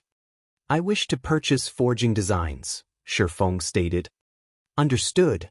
Here is the information you've requested," the NPC robot responded before passing Shi Feng a list. It was a list of the available forging designs. Elsewhere, one would be hard-pressed to find an NPC selling secret silver equipment forging designs. Here, however, purchasing one was easy. Meanwhile, Shi Feng eyed the Magic Light Set equipment forging design, which was unique to Titan City. This was one of the top-ranking sets among level 50 set equipment. Due to the system's evolution, level 50 had become a great divide for players. Not only could players begin class-changing to their Tier 2 classes, but equipment would also receive huge attribute increases. Moreover, level 50 and above monsters had significantly reduced drop rates. Currently, even guild elite players strutted around in the latest fine gold equipment. However, once players reached level 50, this would no longer be possible. Even secret silver equipment would become a luxury, much less fine gold rank. As a result, Forger's status would rise exponentially. The Magic Light Set could be divided into 3 ranks: Secret Silver, Fine Gold, and Dark Gold. Titan City's Lifestyle Association sold the forging designs for all 3 ranks. This was a benefit that no other lifestyle association offered. Of course, their prices were maddeningly high. The Secret Silver rank forging design cost 300 gold, the fine gold design cost 900 gold, and the dark gold design cost 3,000 gold. The dark gold design cost as much as an epic weapon. Among the three, any player could purchase the secret silver version, while honorary citizens or higher could buy the fine gold rank. As for the dark gold version, one needed to be a Titan City noble to buy their own. However, there was one detestable fact about the designs and recipes available in Titan City: they could neither be sold or traded to other players once they had been purchased. Hence, even if non-lifestyle players earned sufficient Titan City reputation, they would not be able to profit from the city's designs and recipes. Of course, Shi Feng also had no intention of reselling the magic light set forging design. Even if he could, other forgers would struggle to craft the set. After all, the set's required core material was a mana stone. Even in 100-man large-scale team dungeons, mana stones rarely dropped. Producing weapons or equipment with one was incredibly expensive. Their production volume would also be limited. Furthermore, the set's forging success rate wasn't high. The Magic Light set had 6 set pieces. At Secret Silver rank, forging the set needed a minimum of 6 mana stones, with each set piece requiring 1. At Fine Gold rank, the amount of required mana stones tripled. At the Dark Gold rank, the cost rose to insane heights as the set required a minimum of 60 mana stones. The epic treasure chest that Phoenix Rain had obtained had only needed 88 mana stones to open. Even so, Phoenix Rain had given up on the treasure chest due to how much time and effort it would take to acquire 88 mana stones. As for Shi Feng, even with the Philosopher's Stone, he needed to invest 50 magic crystals to synthesize 1 mana stone. Based on market value, each mana stone cost 10 gold to produce. Fortunately, magic crystals were not a problem for Shi Feng. Shi Feng only regretted that he couldn't purchase the dark gold rank design. If he could equip the plate armor classes of Zero Wing's main force with the level 50 Dark Gold ranked Magic Light set, the team would be invincible. Unfortunately, this dream would remain a dream. In his previous life, even after players had reached level 50, first-rate guilds' main forces had been lucky if they wore a few pieces of fine gold equipment. Level 50 fine gold set equipment was nothing more than a dream. Following which, Shi Feng spent 900 gold to purchase the fine gold ranked Magic Light set equipment forging design. After the team had spent several hours strolling around Titan City, Yulan and Warwolf returned to White River City and started preparing their lifestyle players and required funds. Shi Feng did not linger, either, as he also led his team back to White River City. Although Shi Feng had wanted to complete a few reputation quests before he left, the Candlelight trading firm could no longer wait. The trading firm desperately needed advanced lifestyle players. They also had to face the issue of manufacturing the bronze mounts. He could not afford to waste much time in the Holy City. While Shi Feng had been gone, many changes had occurred in White River City. Not only had the tension of the Abyss invasion alleviated, but more players had also gathered in the city. Currently, the city's streets were packed with players. This looked nothing like a city in decline. Why are there suddenly so many outsiders here? Aqua Rose was slightly surprised by the scene that had greeted her.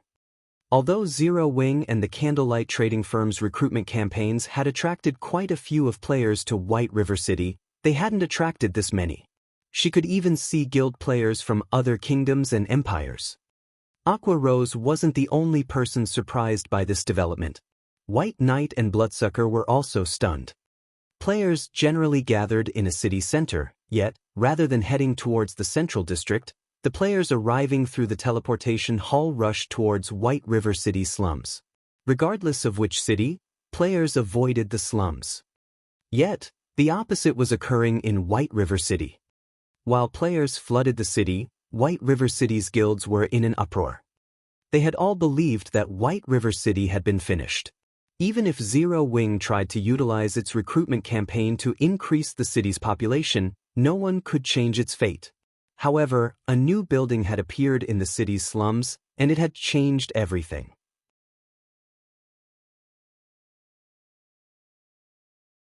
Chapter 947, Mysterious Shop. Hellscythe_vampire. Chapter 947, Mysterious Shop. The moment Shifeng left the teleportation hall, he saw dozens of 100-man teams rushing towards the slums. A few among them immediately attracted the attention of the surrounding players. The reason for such attention was these teams' all-female composition. There was not a single man among them. Such situations seldom occurred in the virtual gaming world. Moreover, the woman leading these teams was also extraordinary.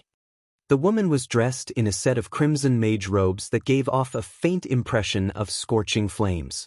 In her hand, she held a silvery white crystal staff that constantly drew the ambient mana, causing illusions to appear around it.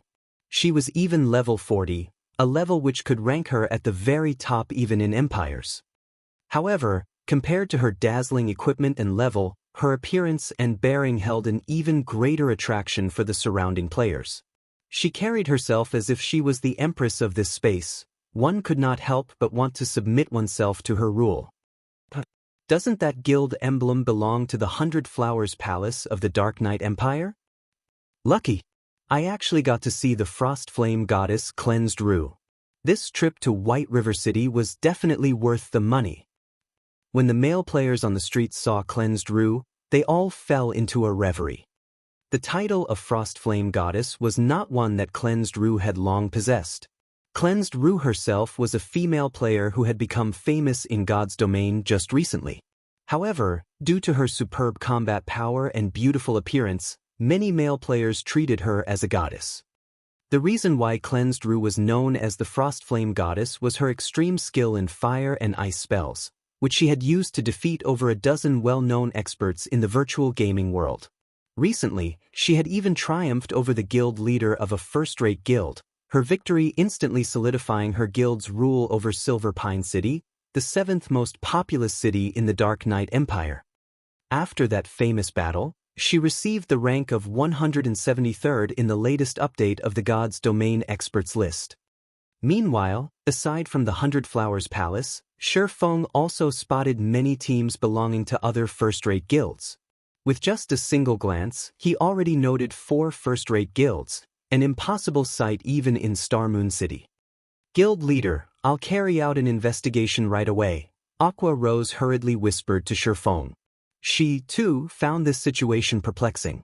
She was prepared to head to the slums personally to find out just what was capable of attracting the interest of so many large guilds. No need, Shifeng said, shaking his head. But there are so many guilds coming here.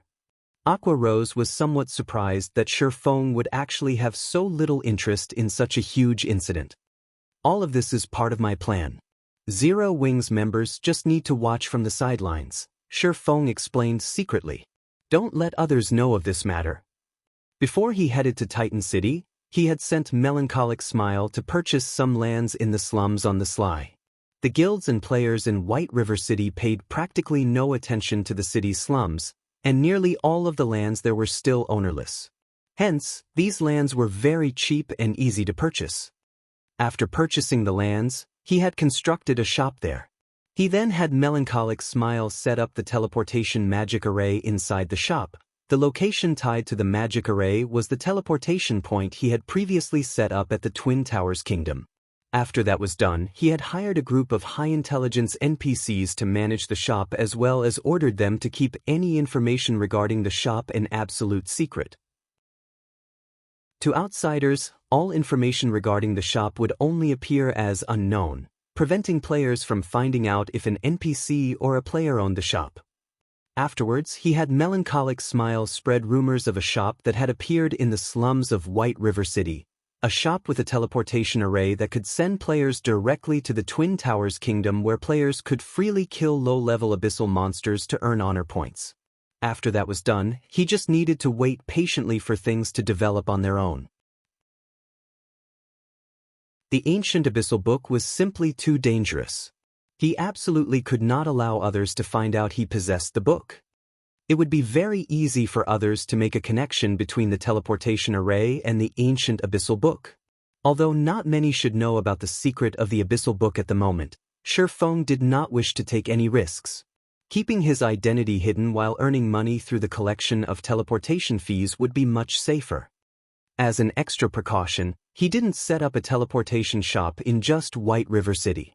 Cities in the Black Dragon Empire and the Purple Thorns Kingdom also had them. All countries affected by the Abyss invasion had such shops set up in them, only the teleportation fees charged in these two countries were much higher than White River cities. As a result, ordinary players who could not afford frequent teleportations would choose to come to White River City instead. However, Shifeng never expected that, in less than a day's time, so many people would have already come to White River City. Moreover, everyone was highly interested in killing the abyssal monsters in the Twin Towers Kingdom. Aqua Rose was briefly stunned when she heard Shifeng's explanation. She was very curious about what method Shifeng had used to attract so many players and guilds. Although she did not investigate, she still managed to catch the gist of the situation from conversations of players on the streets. This sudden development greatly tempted the members of Shifeng's team. Currently, if one were to point out what the players of God's Domain were most interested in, the first would have to be mounts, while coming in second would be the new class. Although the official game developers had only given a brief introduction of the new class, the strength of this new class was simply unbelievable. It was definitely the top pick for players who loved both melee and ranged battles. Growing impatient, White Knight and his group said their goodbyes to Shifeng and directly rushed towards the slums. However, before White Knight left, he also sent Shifeng a friend request. Through this trip to Titan City, Owl's relationship with Zero Wing had deepened further. After White Knight's group left, Bloodsucker's group also grew hesitant. Originally, they had planned to awe Zero Wing with their ability, making Zero Wing aware of the Raven Guild's power, so that they could negotiate from a stronger position later on. However, after seeing Zero Wing's performance today, Bloodsucker's confidence was severely shaken. It would have been fine if their party was inferior to Shifeng alone, yet the ones that surpassed them in damage dealing were not just 2 or 3 people. After such an unsightly performance, Bloodsucker would find it very difficult to negotiate for a higher price. However, he was also somewhat reluctant to settle for just 20%. If he returned to the guild with such a poor result, the upper echelon would no doubt hold him accountable for it. Had he known that Zero Wing's main force was actually this strong, he never would have chosen to have his party perform alongside Zero Wing's main force. After arriving at the reception room of Zero Wing's residence, the assassin Kirin could not help but look at Bloodsucker and ask, "Boss Blood, what should we do now?" As a member of Raven, he always held the guild in high esteem. He looked down on even super guilds.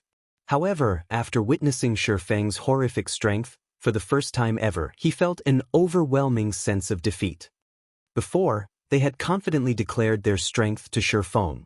Now, however, they were nothing more than jokes. "I don't have any ideas either.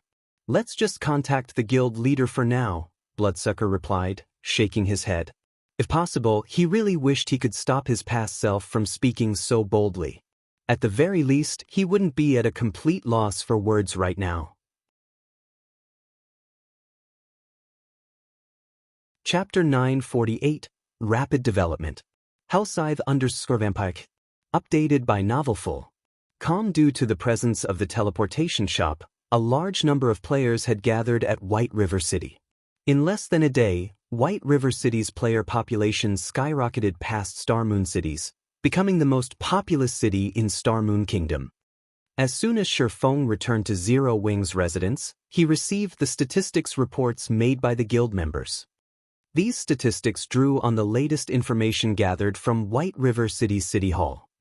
Just recently, White River City's player population broke past 6 million. A large majority of the capital cities of the kingdoms in God's domain did not even possess such a large population. In reality, though, most of these newcomers had migrated from various cities in Star Moon Kingdom. Meanwhile, as a byproduct of the flood of players, the candlelight trading firm's business flourished. Even the quality of the players Zero Wing recruited continued to rise. Originally, the guild had lowered its recruitment criteria significantly in consideration of its expansion plans towards the Black Dragon Empire and the Twin Towers Kingdom. However, with the player population of White River City skyrocketing, Zero Wing had no choice but to gradually raise its recruitment criteria again. Even so, Zero Wing still managed to recruit over 10,000 players in less than a day. Such a number might not be a lot to large guilds, but Zero Wing walked the path of the elite.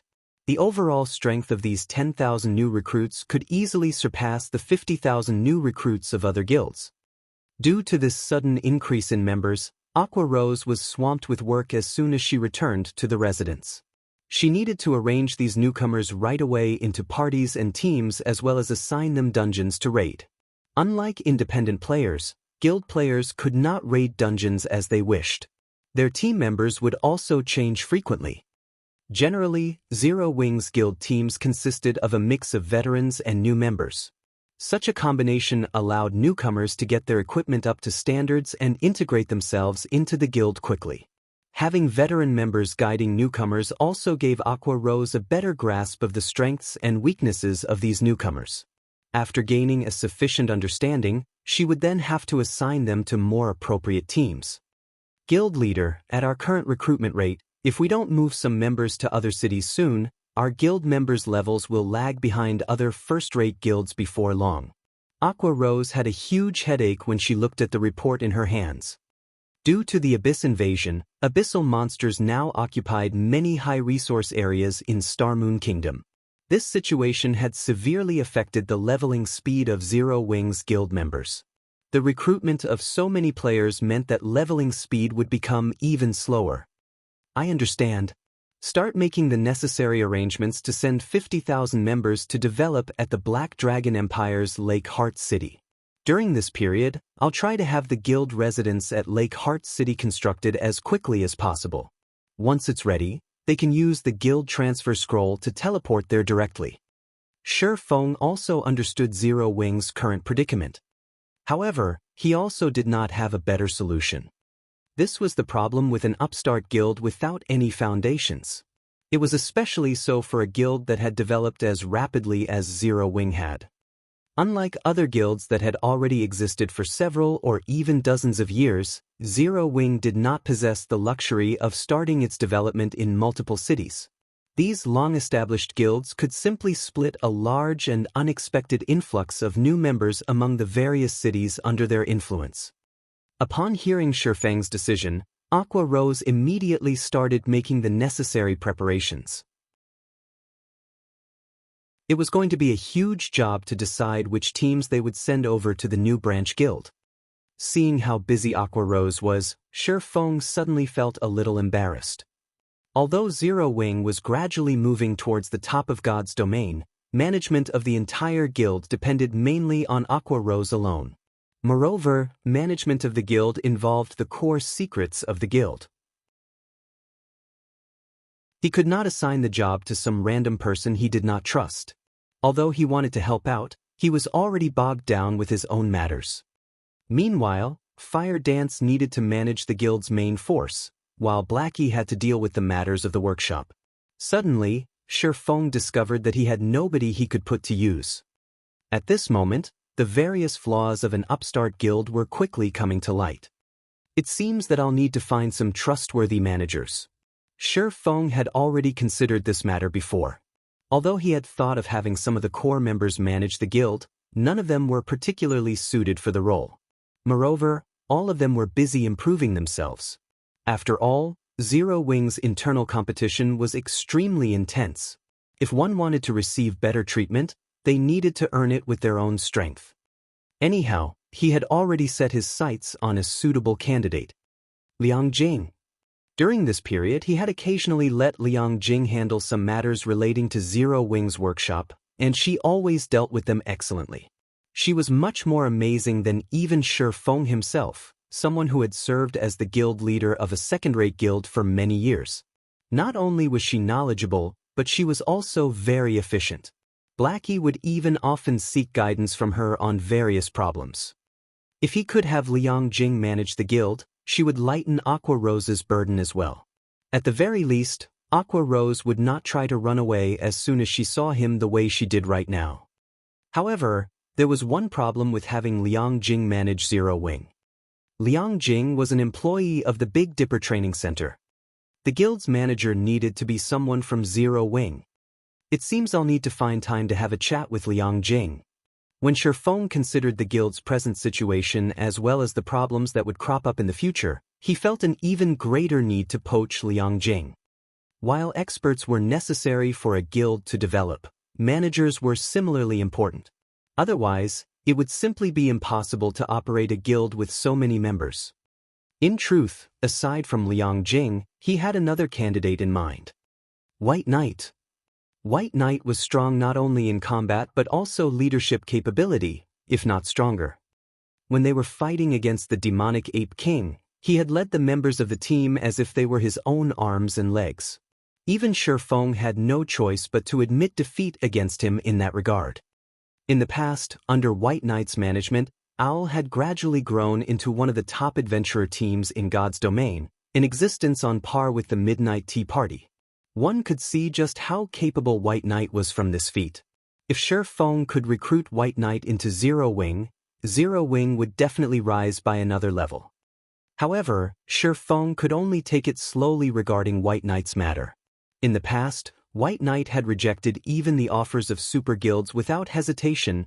Zero Wing would not fare any better at the moment.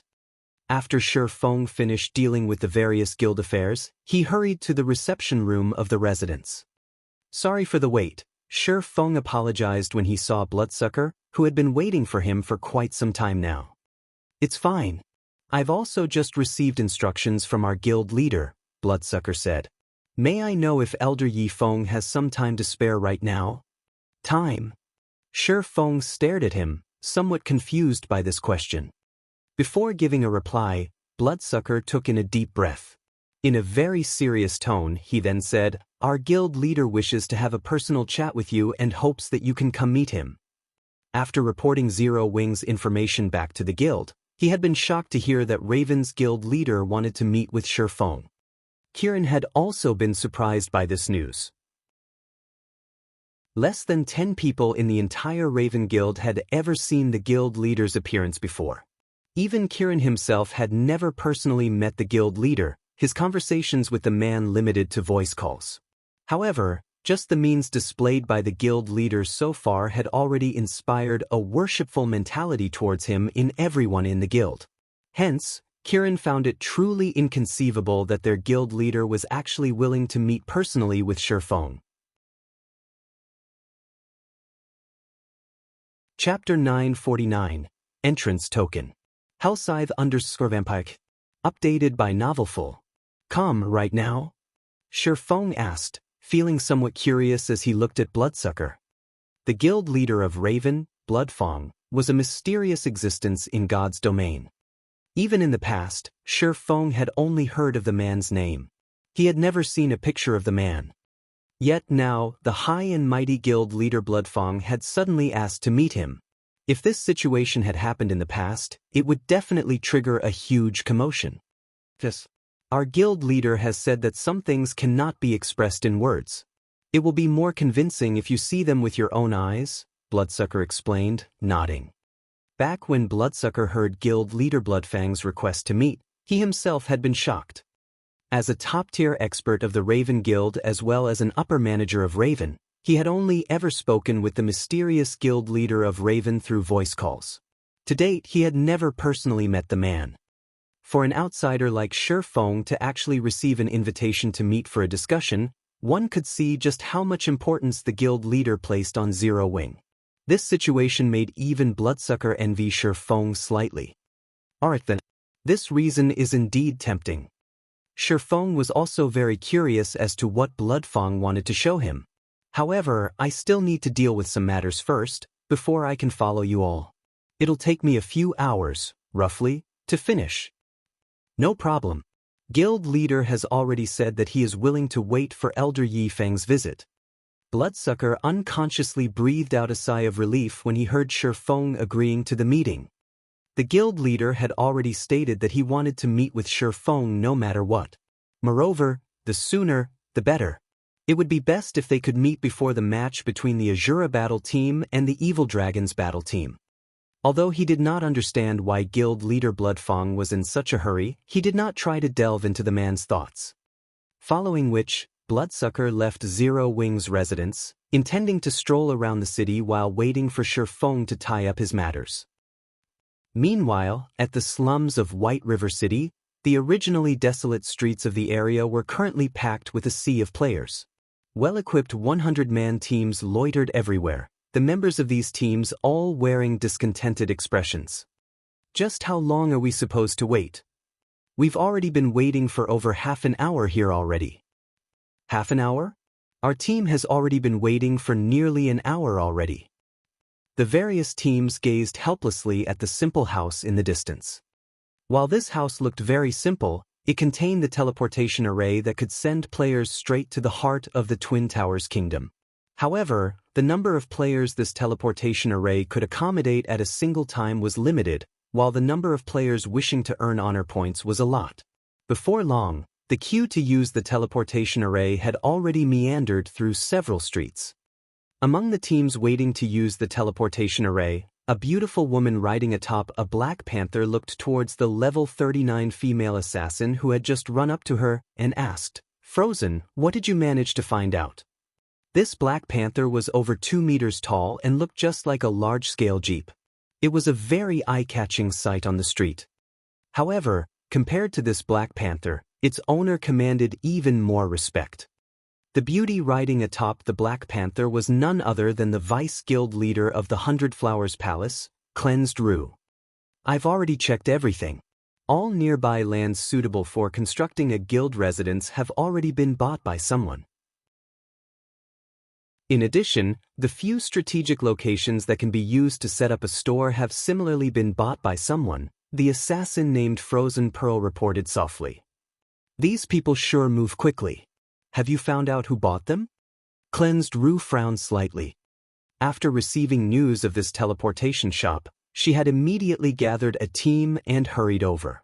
She had even prepared a large sum of money to construct a guild residence in White River City. This way, their guild members would not have to waste money on exorbitant teleportation fees and could simply teleport to White River City using the guild transfer scroll. The new class would be very beneficial to their guild in future struggles.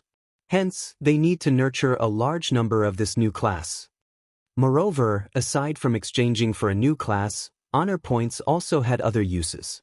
There were only benefits to be had from grinding abyssal monsters. The only problem was the teleportation fee. The Dark Knight Empire where their guild was based was somewhat distant from Star Moon Kingdom. They had spent several hundred gold just to transport 300 players to White River City. If their guild were to send thousands of players over, the expenditure would definitely reach frightening proportions.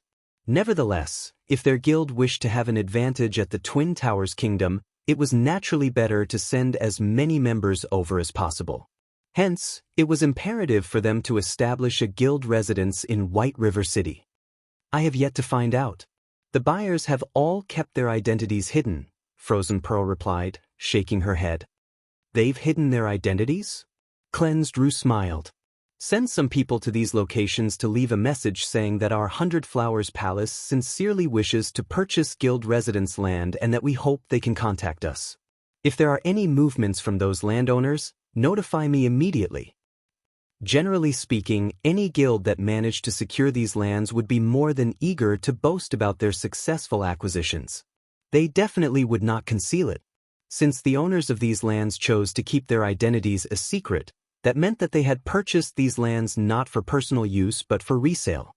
Their silence also showed that they were still waiting for the right price.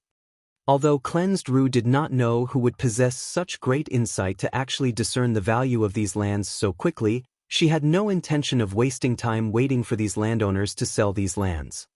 Currently, the sooner they obtained nearby guild land, the sooner they would be able to dispatch more guild members to the Twin Towers Kingdom. Even if the price was astronomical, she needed to purchase the land as expeditiously as possible. "Understood." Frozen Pearl nodded. She then led her subordinates to the nearby lands that were suitable for constructing a guild residence. Inside one of the basic meditation rooms of the candlelight trading firm, all intermediate and advanced lifestyle players of the firm were currently gathered. Several hundred players were present in the room. These players made up a large portion of the intermediate and advanced lifestyle players in the entire Star Moon Kingdom. This was especially true for the advanced lifestyle players. Nowadays, the various large guilds throughout God's domain were placing more and more importance on lifestyle players. Currently, the treatment an advanced lifestyle player received was already on the level of core members. At this moment, however, all these advanced lifestyle players were quietly seated at one side, all of them unconsciously holding their breaths as they looked with yearning at the black iron tokens placed on the table. These tokens were none other than the entrance tokens Shifeng had obtained from Titan City. Chapter 950, Competition Between Trading Firms. Hellscythe_Vampire. Chapter 950, Competition Between Trading Firms. I've already explained the purpose of these Titan City entrance tokens, Shifeng said as he toyed with the entrance token in his hand. He then took a look at the crowd before him, feeling very satisfied with the eagerness they all displayed. So, what will your decisions be?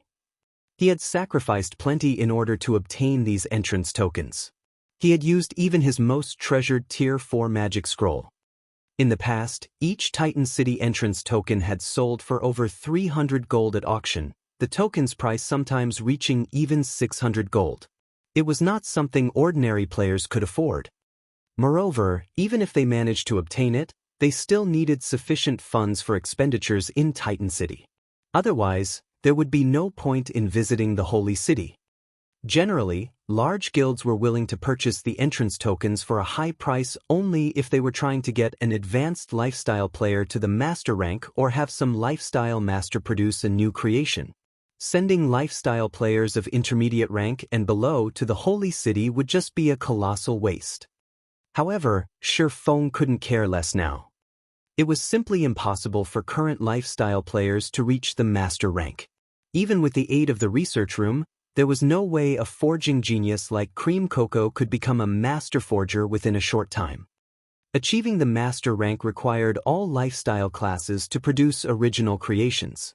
To do so, one needed extensive knowledge of all sorts of materials. The glimmer chestplate Shifeng had managed to create early on was merely the result of dumb luck. If he had to create a new piece of equipment right now, the likelihood of success was practically nil. Just creating the bronze-ranked glimmer chestplate was already a miracle. Not to mention, the quality of the items one needed to produce to become a master was much higher. To become a master forger, aside from needing a ton of forging proficiency, one also needed to create 3 mysterious iron items and 1 secret silver item.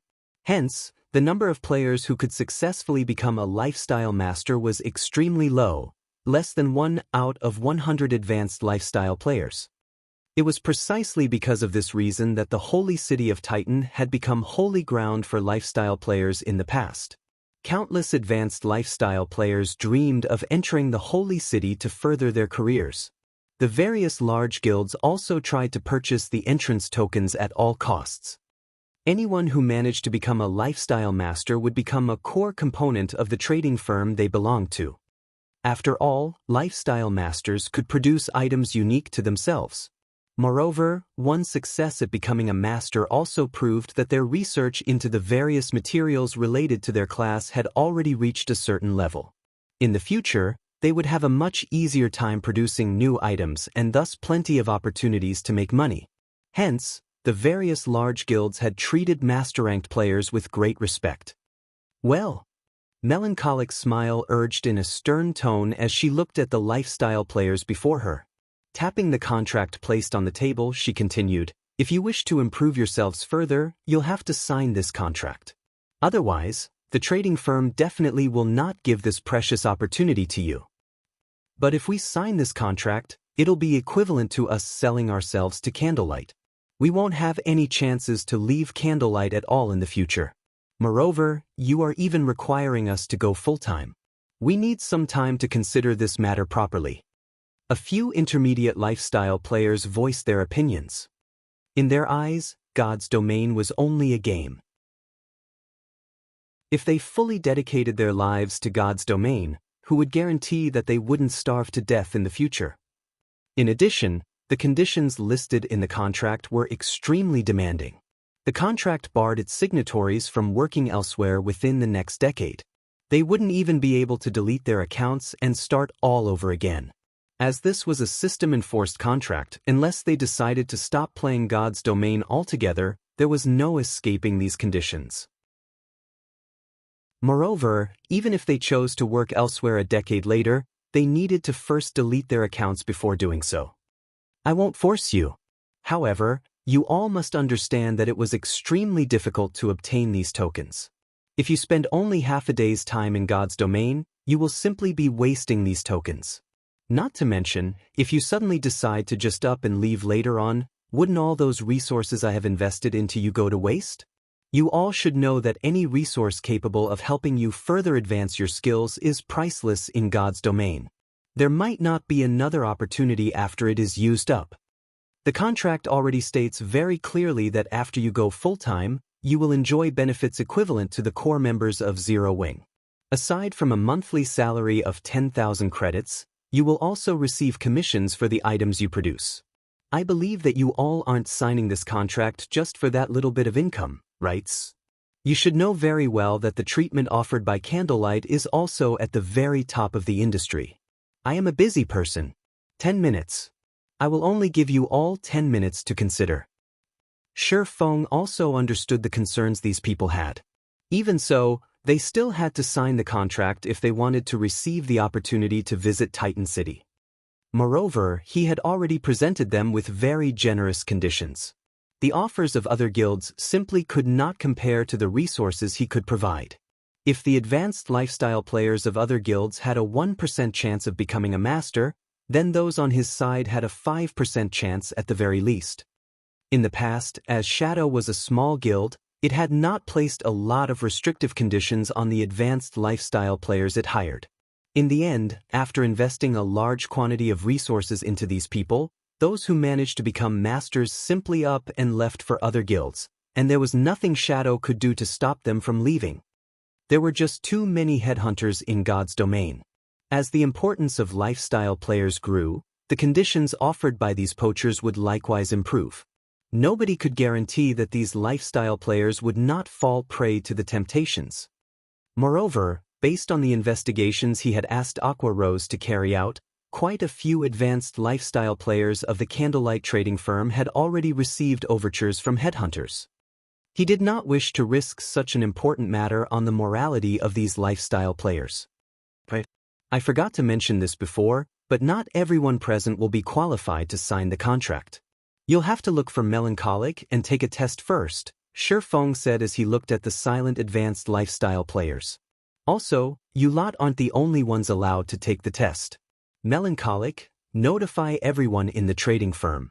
Tell them that, as long as they pass the test and sign the contract, they will have the qualifications to use the meditation room in the future. Other guilds might have difficulty nurturing advanced lifestyle players, but to the Candlelight trading firm, this was an easy feat to accomplish. Other guilds might find advanced lifestyle players rare, but not him.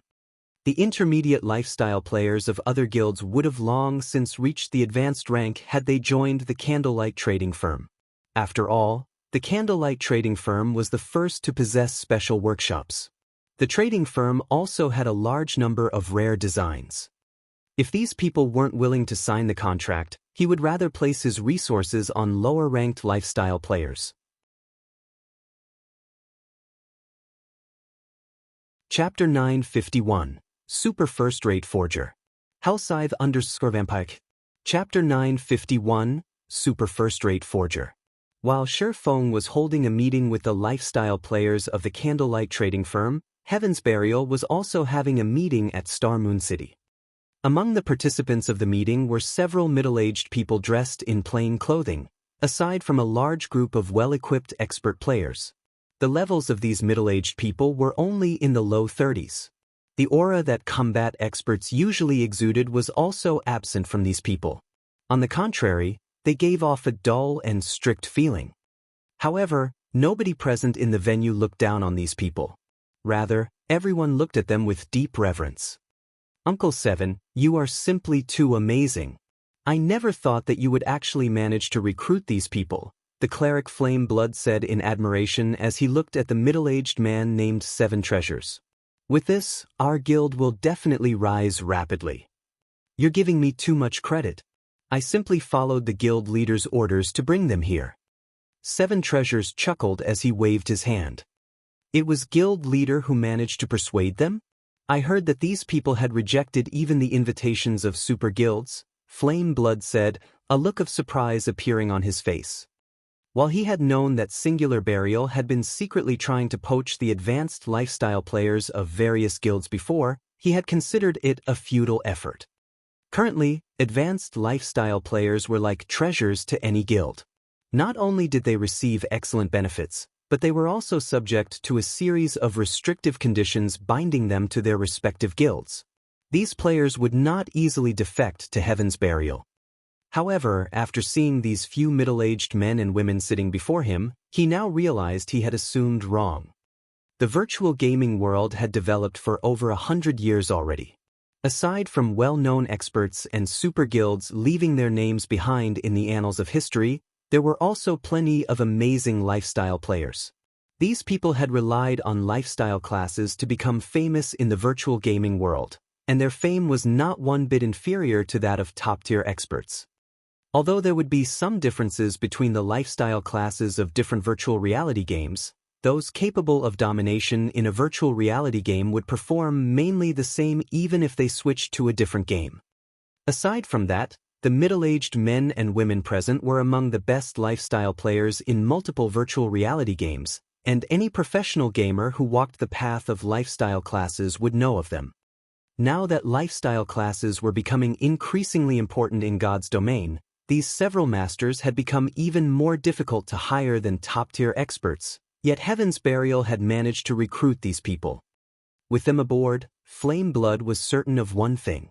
From today onwards, things were going to change in Star Moon Kingdom. The Candlelight Trading Firm, which had remained the dominant trading firm within the kingdom all this time, would soon be history. Heaven's Burial had an abundance of capital.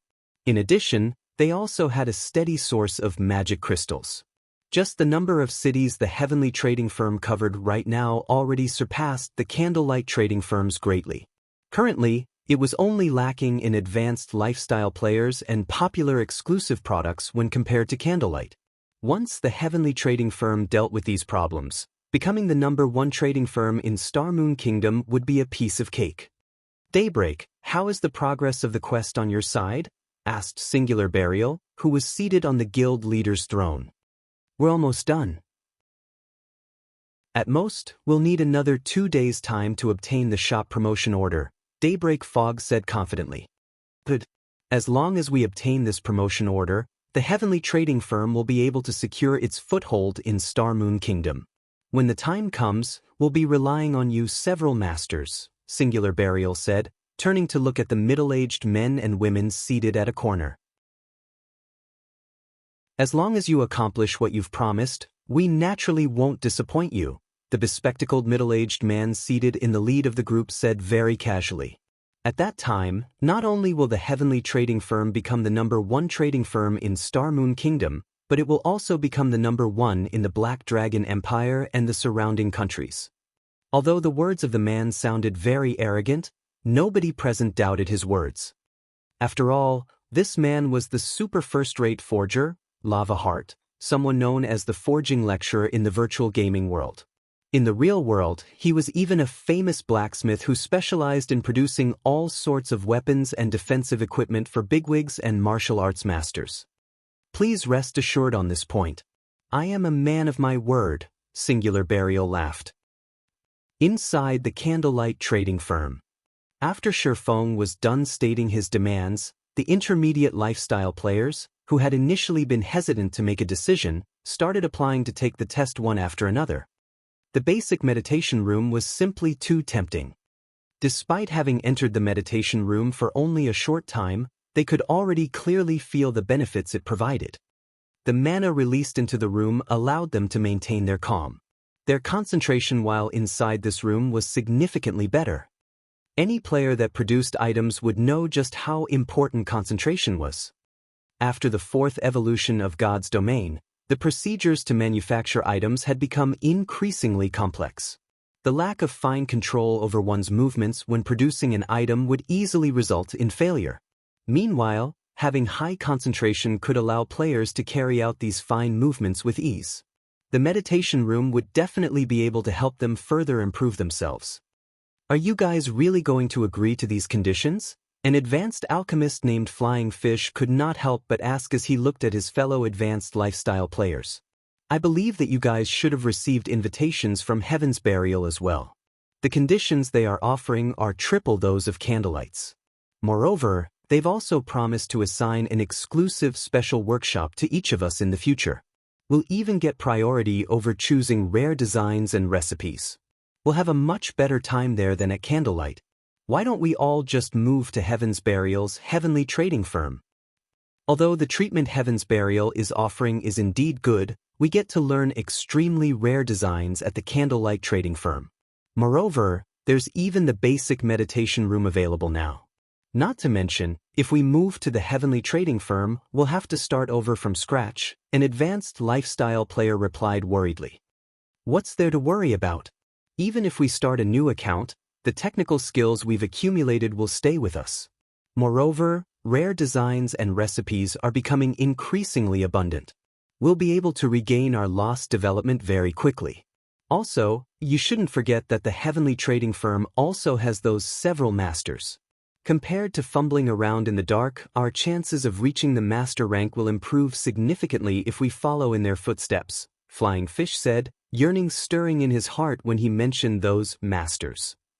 The only reason the Candlelight trading firm could become as strong as it was now was the rare designs it had managed to obtain early on.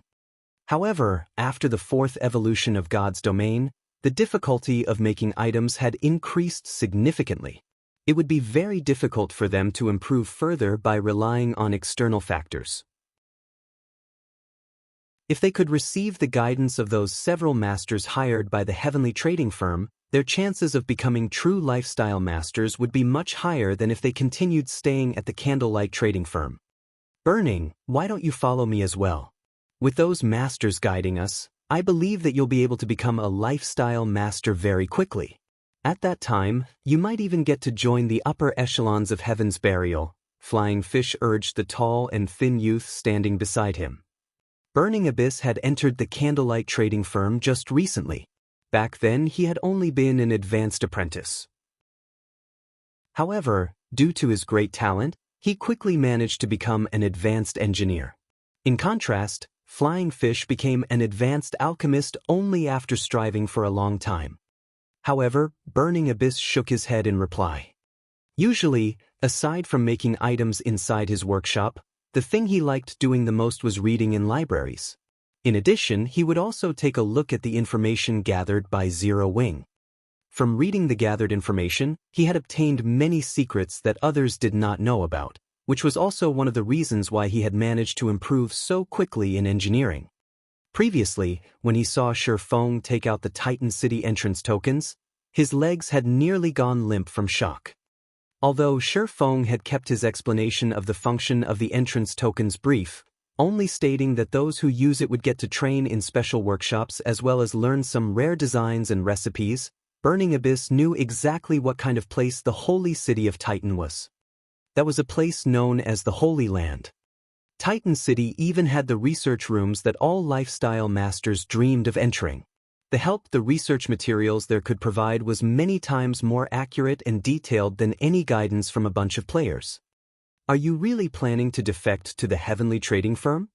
Burning Abyss asked seriously as he looked at Flying Fish. Of course, Flying Fish replied in a determined tone.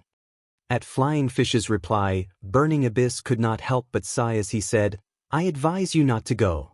If you defect to the heavenly trading firm, you will definitely regret your decision today.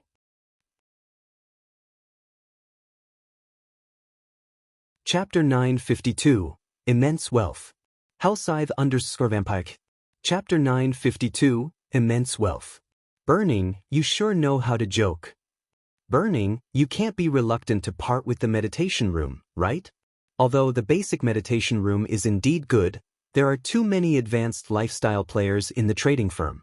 We'll have to wait for a long time before our turn to use it comes. Not to mention, the meditation room simply provides very little assistance in getting us promoted to the master rank compared to the guidance provided by those top-tier lifestyle experts. Also, rather than the current situation where super guilds look down on us, once we become masters, super guilds will beg us to join them.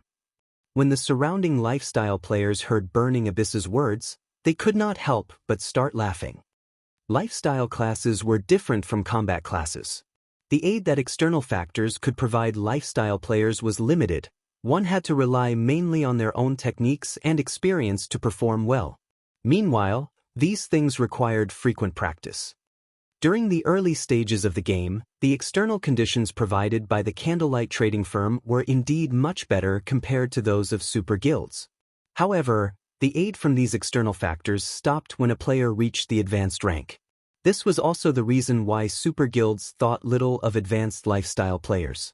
After all, players relied on an abundance of resources to obtain that rank. It was a different story for lifestyle players who had reached the master rank, which was not achievable through resources alone. Burning, if you don't want to leave, so be it. Is there a need to try and scare us into staying as well? Flying Fish's expression darkened. Although he did not think that Burning Abyss's words would come true, he still felt displeased after hearing them. Regret leaving the candlelight trading firm. He refused to believe that the basic meditation room could compete with guidance from those several masters. Moreover, he would receive much more attention and better treatment at the heavenly trading firm. With those several masters present, it was only a matter of time before the heavenly trading firm became the #1 trading firm in Star Moon Kingdom.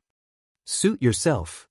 After saying so, Burning Abyss walked towards Melancholic Smile to apply for the test. The only reason he had cautioned Flying Fish was the good relationship they usually had. The Titan City entrance tokens were extremely limited. In order to nurture talents, the guild would no doubt prioritize sending intermediate lifestyle players to Titan City. The number of slots reserved for advanced lifestyle players would definitely be very few. If Flying Fish and the other advanced lifestyle players left, he would have a much better chance of getting selected to visit the Holy City. Guild Leader, just like you've speculated, 4 advanced classes and over 20 intermediate classes are requesting the termination of their contracts with us, Melancholic Smile said as she handed a stack of withdrawal applications to Shifeng. Frowning slightly, she asked, "Guild Leader, are we really going to let them go?" Currently, the candlelight trading firm had a dearth of advanced lifestyle players. If they let these people go now, it would only serve to undermine the trading firm's competitiveness. Don't worry about it. Candlelight's future has no need for these people. Shifeng chuckled. If they wish to terminate their contracts and gift us money, I very much welcome them to do so. Zero Wings Workshop had recently recruited a large number of people and required money urgently.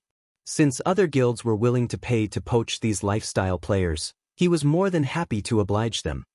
Upon hearing Shifeng's words, Melancholic Smile could not help but fall speechless. Other trading firms were selling products to earn money, yet Shifeng was actually selling lifestyle players to earn money. However, this was also a good outcome. To begin with, those lifestyle players never had any intention of staying at Candlelight over the long run. Now, not only could they rid themselves of these leeches, but they could also make a huge profit off the termination fee while they were at it. Right? How are things on the teleportation house's side? Shifeng asked quietly. Based on the test I conducted, each individual needs roughly 1/5 of a magic crystal's energy to teleport from White River City to the Twin Towers Kingdom. Hence, I set the teleportation fee for White River City at 20 silver per person. The profits we've made so far already exceeds what the entire candlelight trading firm makes in a day by a considerable margin, Melancholic Smile answered, great joy brightening her face when she spoke about the teleportation house. The candlelight trading firm was the #1 trading firm in Star Moon Kingdom. The coins it earned in a day could make even first-rate guilds drool. Even so, the trading firm's income still paled significantly in comparison to that of the teleportation house. Deducting the daily management fees of the several NPCs as well as the cost of the magic crystals used to fuel the teleportation array, the teleportation house had already earned over 2,000 gold after just a few hours of operation. Unfortunately, the amount of magic crystals they could obtain through the guild and purchasing from others was limited. They couldn't provide players with unrestricted use of the teleportation array. Even so, based on Melancholic Smile's calculations, they could still make a clean profit of around 5,000 gold every day. This was several times the income of the candlelight trading firm. If super guilds were to learn of Zero Wing's daily income, they would definitely take action against Zero Wing regardless of the cost. After hearing Melancholic Smile's report, even Shi Feng was surprised. Although he had expected the teleportation house to be extremely profitable, he never thought it would be this profitable. If not for the limited supply of magic crystals, this amount would most likely be several times higher. It was no wonder so many people had gone crazy over the ancient abyssal books in the past. It seems magic crystals will always remain a problem. The amount we can obtain by relying on just Stone Forest Town and purchases is simply too little. Shi Feng started pondering methods to earn large amounts of magic crystals in God's domain. As players progressed further into the game, the amount of magic crystals they required would also increase.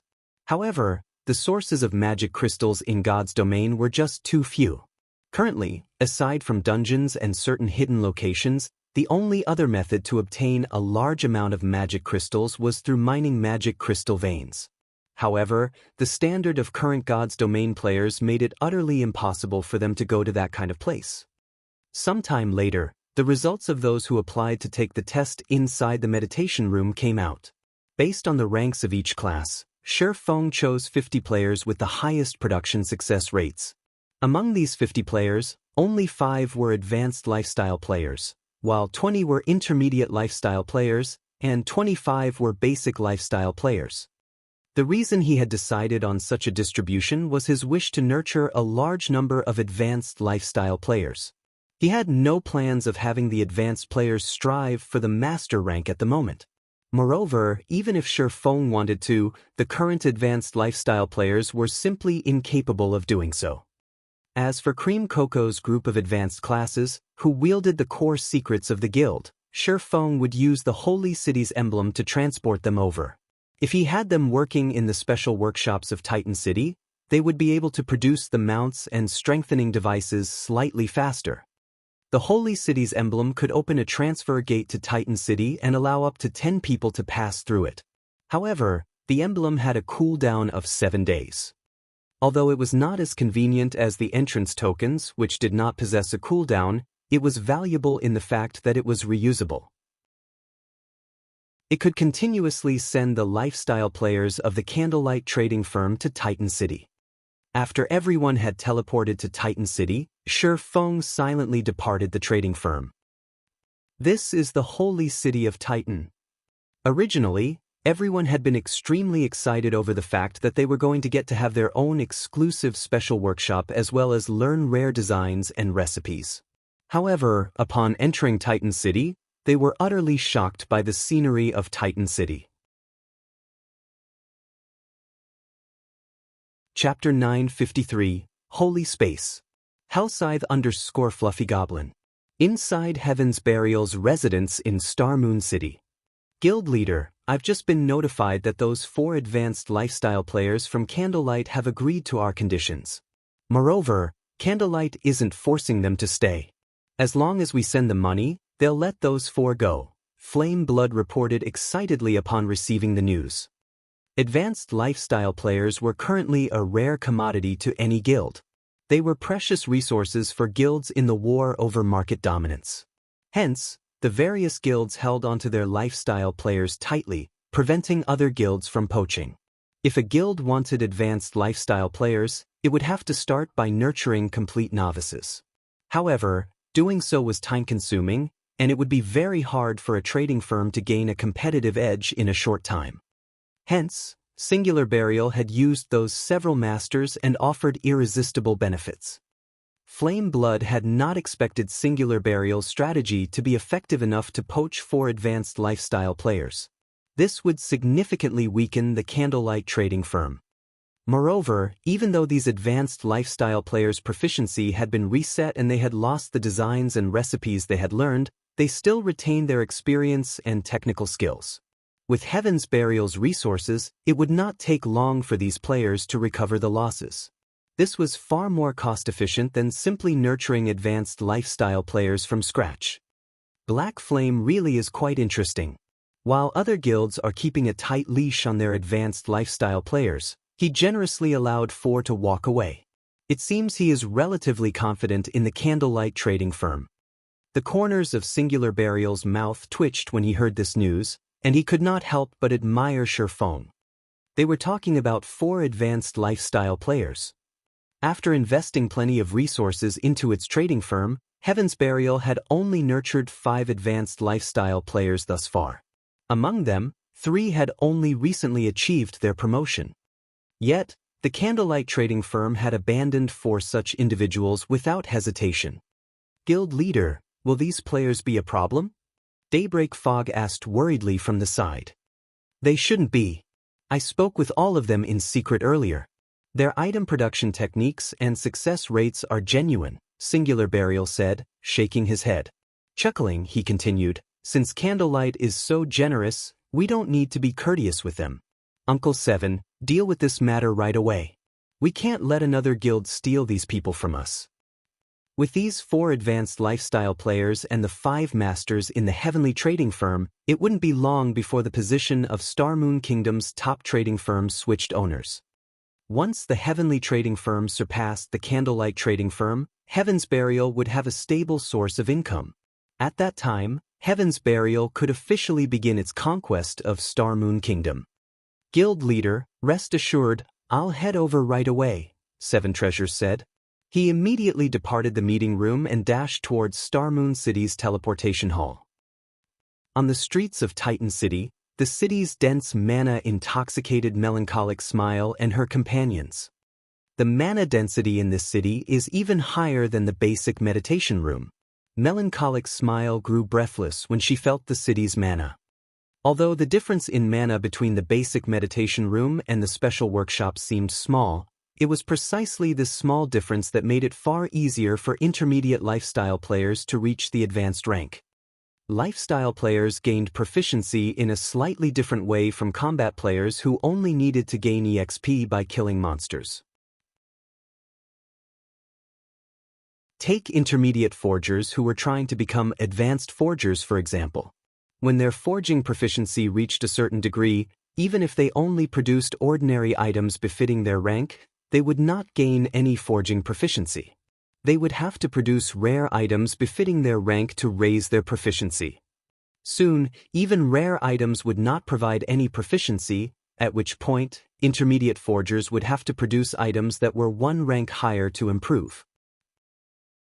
One could just imagine how abysmal an intermediate forger's success rate with producing advanced items would be.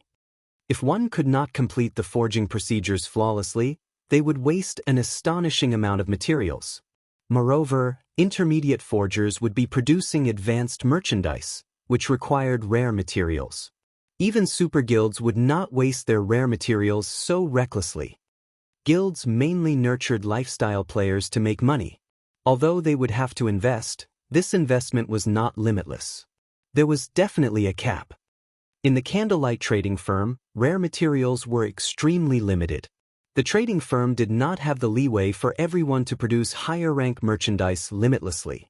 Hence, the trading firm would conduct a quality check every now and then, using the opportunity to determine how many rare materials to allocate to each person. Those with high production success rates received a larger supply of rare materials. This way, they could gain more proficiency each day, increasing their promotion speed. This was precisely the reason that the basic meditation room's mana density was extremely important. The dense mana in the air could allow players to maintain a calm mind and high concentration. This way, they wouldn't make errors as easily when crafting. If they could cut down on unnecessary mistakes, their production success rate would increase. their promotion speed would also increase. This was why the various large guilds were more willing to pay a huge price to poach advanced lifestyle players rather than nurture their own. Following which, Melancholic Smile led everyone to the Titan Lifestyle Association. As Shi Feng had requested, she rented special workshops for everyone for 3 days. Including the cost to purchase designs and recipes, she had spent over 4,000 gold. This expenditure dumbfounded Cream Cocoa and the others. Even first-rate guilds would be hard-pressed to collect more than 4,000 gold. None of them had ever imagined that the trading firm would spend so much on them. They finally understood why the trading firm had required them to sign such a strict contract. In fact, if not for the money earned through the teleportation house, even Melancholic Smile's heart would have stopped by now. Coming here to raise one's proficiency and techniques was the epitome of luxury.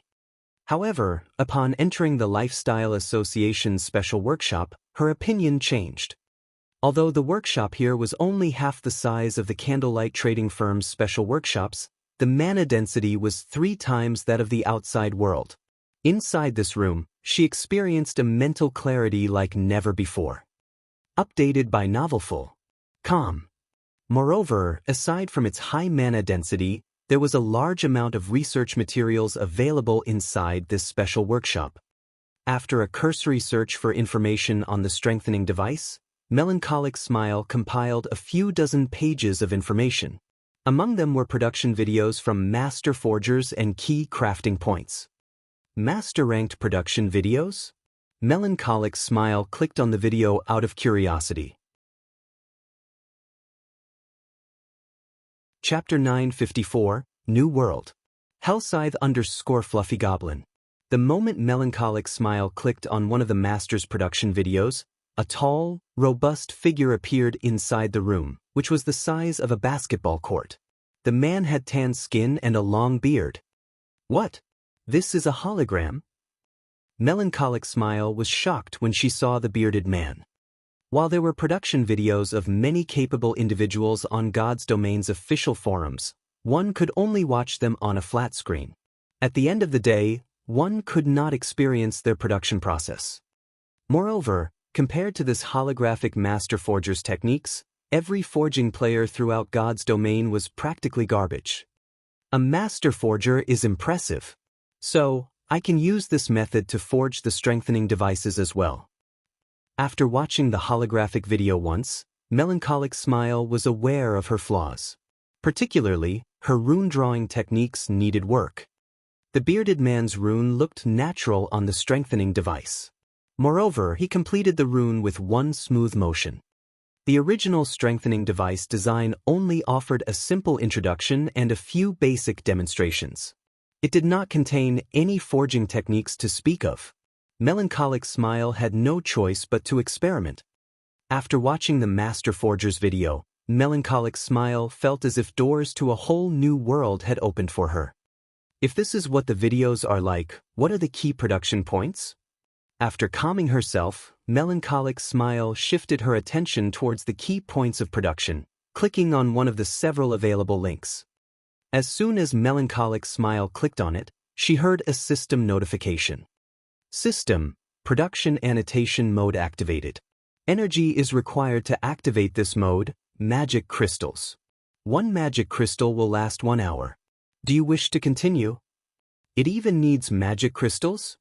Melancholic Smile could not help her surprise. The Master Forger's holographic video had not required any payment.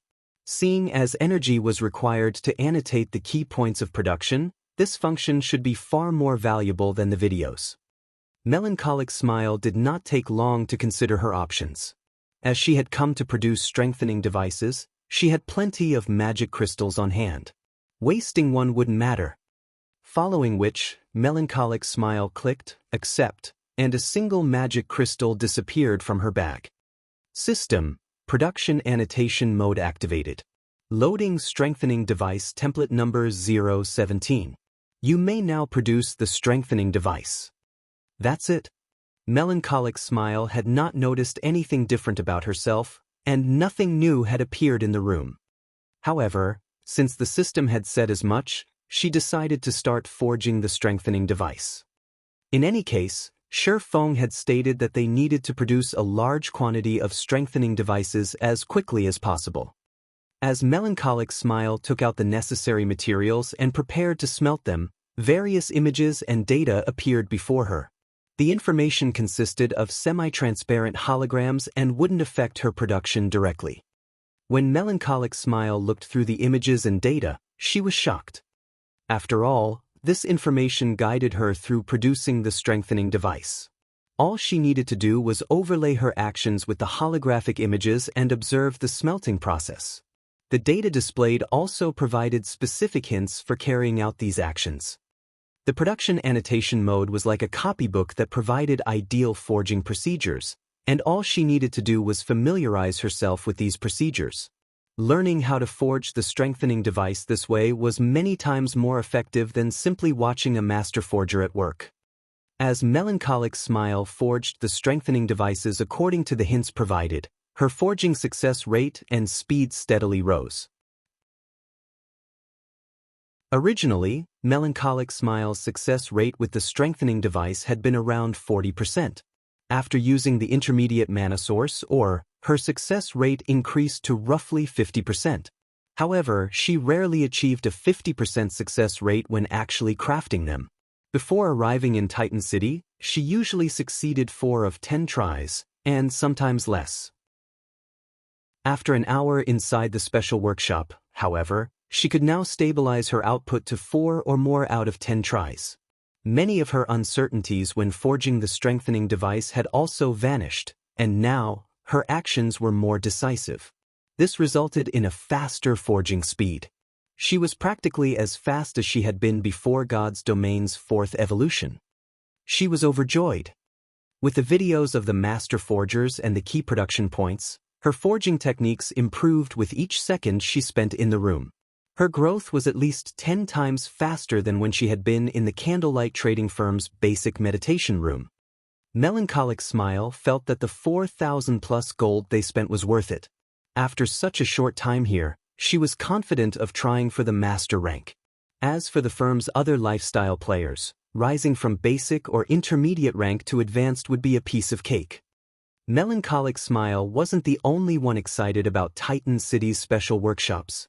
All those who experienced the special workshops instantly fell in love. Everyone felt that, if they could stay here, they could easily become masters. Unfortunately, this was only a misconception. After all, techniques and high success rates were not the only requirements to become a master. One also needed extensive knowledge of materials. Without sufficient knowledge, creating an item of their own would be impossible. If Flying Fish and the others knew about this, they'd go mad. Burning Abyss, who resided in his own special workshop, could not help but sigh when he thought of Flying Fish and the other advanced lifestyle players. Before coming to Titan City, although he had known that the city was the holy land for lifestyle players, he had not expected it to be this amazing. Titan City definitely deserved to be called a holy land. It now seemed that, in his search of a shortcut to become a master, Flying Fish had suffered a huge setback. Even if those several masters were extremely skilled in other virtual reality games, at the end of the day, those games were not God's domain. How could those masters' guidance possibly compare to God's domain's true masters? Furthermore, there were the research rooms. Star Moon Kingdom, White River City's teleportation hall. Due to the new teleportation house, large groups of players flooded into White River City. Among them, a majority consisted of guild players. Only a small minority were independent players. After Shi Feng finished sorting out his matters, he arranged to meet with Bloodsucker and the others at the teleportation hall. When Shi Feng discovered Bloodsucker among the crowd, he also noticed an unfamiliar man beside Bloodsucker. The other party noticed him as well. Although this man hid his appearance with a black cloak, Shi Feng felt his piercing gaze. It was the gaze of a predator. Shi Feng was not comfortable being its target. Meanwhile, Bloodsucker and the others obviously treated this man with great respect. Kirin and Masked Angel, who stood beside the man, did not even dare to breathe loudly. Updated by Novelful. Com. You must be Yi Feng, right? The unfamiliar man said after looking at Shi Feng. Coldly, he continued, before you meet our guild leader, the guild leader has said that he wants to show you something. Show me what? Shi Feng asked curiously. Strength. The man laughed.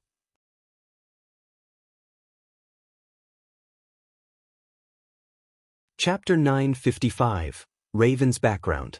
Hellscythe_Fluffy Goblin. After the unfamiliar man spoke, he shifted his gaze towards Bloodsucker. Blood, follow me. Everyone else, return to the guild. Kirin and the others nodded to the man's commanding tone, reverence filling their eyes when looked at him. This surprised Shi Feng. During the entrance trial, Shi Feng had discovered that Kirin was a Void Realm expert. Throughout Zero Wing, only he could trump over the assassin. Both Fire Dance and Violet Cloud were still weaker than him in terms of combat standards. Though, if it came to an actual fight, Fire Dance would defeat Kirin easily as the difference between their equipment was massive. Regardless, with Kirin's combat standards, he would be an apex expert in any guild. Yet, the unfamiliar man had clearly expressed that they were heading somewhere where an expert of Kirin's caliber wasn't qualified to be. Among the party, only Bloodsucker was allowed to accompany them. Brother Blood, where are we going? Shi Feng sent Bloodsucker a private message. He was very curious about their destination. I don't know.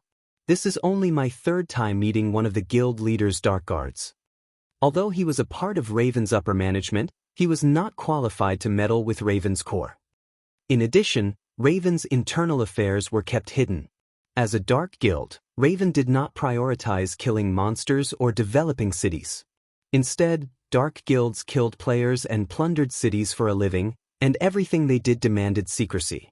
After all, NPCs desperately wanted to eliminate them. Hence, even an upper manager like Bloodsucker knew very little about the Raven Guild. He was only responsible for managing his area's bounties. As for the guild's core secrets, he knew nothing. The Dark Guards were the guild leader's trusted aides. Everyone possessed extremely high combat standards, even he admired them. The guild leader almost never revealed himself during his various tasks. He even left crucial matters for his Dark Guards to handle. A Dark Guard? Shi Feng glanced at the cloaked man, shocked. He had heard about Raven's Dark Guards before. Raven had become one of the 6 great dark guilds in God's domain due to its Dark Guards. These Dark Guards possessed inhuman combat standards. There were also many of them. Moreover, as they constantly covered themselves with black cloaks, nobody outside of Raven knew of their identities. Initially, many people had wondered if a super guild had established Raven. However, facts had proven that Raven was not related to any super guild in God's domain. Every super guild in God's domain had been under the care of Raven's Dark Guards at some point. Despite the Dark Guards robbing them of many riches, none of these super guilds had any real method of dealing with the Dark Guild. This was because Raven had no fewer top-tier experts than a super guild. Meanwhile, Shi Feng could clearly feel that the Dark Guard before him was even more impressive than Bloodsucker. Of course, impressive did not refer to combat techniques. Rather, it was the Dark Guard's aura that impressed him. He felt more like a machine, cold and emotionless, than a human. Bloodsucker was a dark player. He could build a mountain with the corpses of the players he had killed, yet he could not feel as intimidating as this Dark Guard. Like a soulless robot, this Dark Guard revealed neither joy nor sadness. After Kirin and the others had departed, this indifferent Dark Guard led Shi Feng and Bloodsucker through numerous teleportations, traveling far from Star Moon Kingdom and arriving in a remote town in the Dawn Empire. Following which, the trio rode their mounts for several hours before finally arriving in a seemingly uninhabited town. Unlike NPC towns, this town had plenty of NPC guards patrolling its borders. A captured town? After seeing the town's situation, Shi Feng could not help but admire Raven. Various large guilds hungered to capture their own town. However, capturing a town was easier said than done. He had only managed to capture Stone Forest Town because the town was slightly unique. He had also been able to use hundreds of thousands of players as bait. Although players had reached higher levels and their attributes had increased significantly, capturing a town was still very difficult. Even super guilds needed to plan long-term to do so. They couldn't afford any mistakes. Otherwise, the consequences would be extremely dire. There was even less need to mention other guilds. On his way here, Shifeng had noticed that the surrounding monsters were all above level 40. With this, the town's original NPCs should have been level 60 at least. It was no longer possible to capture a town by relying on player strength. One needed powerful external assistance such as Tier 3 summoning scrolls or a small army of personal guards. They could also use siege weapons. However, without any of that, capturing a town of this level was impossible. As for Bloodsucker, who was a member of Raven, he wore a dumbfounded expression. He could not believe his eyes. Despite being one of the guild's upper echelons, he had no clue that his guild had its own town. Is this the Strength Guild leader Bloodfang wants me to see? Shifeng asked the Dark Guard leading them.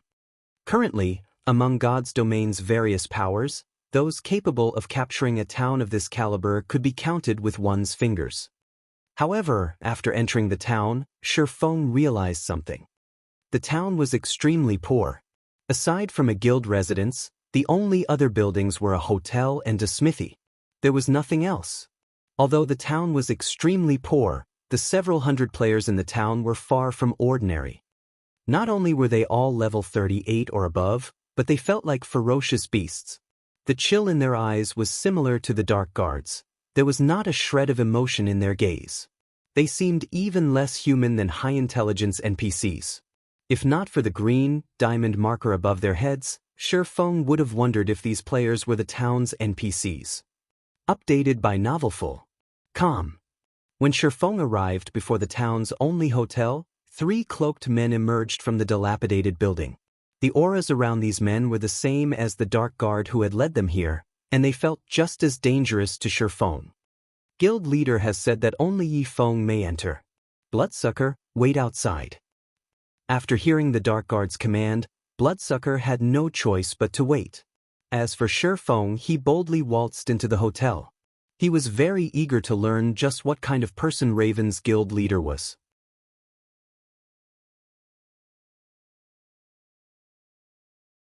Chapter 956, Priceless Town. Hellscythe_Fluffy Goblin. Inside the tattered hotel, aside from a man dressed and cloaked in black sitting on a windowsill and the 2 Dark Guards standing beside him, there were no players inside the establishment. There were only 2 NPCs inside the hotel, a bartender and a waiter. It was difficult to call this establishment a hotel. From the moment he entered to the moment he stopped before the black-cloaked man, the 2 Dark Guards watched Shifeng's every movement. If he made any sudden movements, they would eliminate Shifeng immediately. They both felt like well-trained bodyguards. This is their hotel. Why are they so nervous? The Dark Guard's behavior confused Shifeng. Their behavior furthered his interest in the man named Bloodfang. In his previous life, Bloodfang had never once revealed his true appearance to the world. He had been a complete mystery, even more secretive than the legendary Flower of 7 Sins. Although many people had looked into Bloodfang's background, no one ever learned anything. Bloodfang's identity was so obscured that nobody even knew whether he was a man or a woman. After all, there were many items in God's domain that could disguise a player. Moreover, Bloodfang wore a black cloak constantly. Even if one used an advanced identification skill, they would learn nothing. The only thing everyone knew was that Raven's members referred to their guild leader as Bloodfang. Care for a drink? Bloodfang asked after Shifeng's Saturday. The beverages here are very good. Unlike the Dark Guards, Bloodfang's voice was not void of emotion.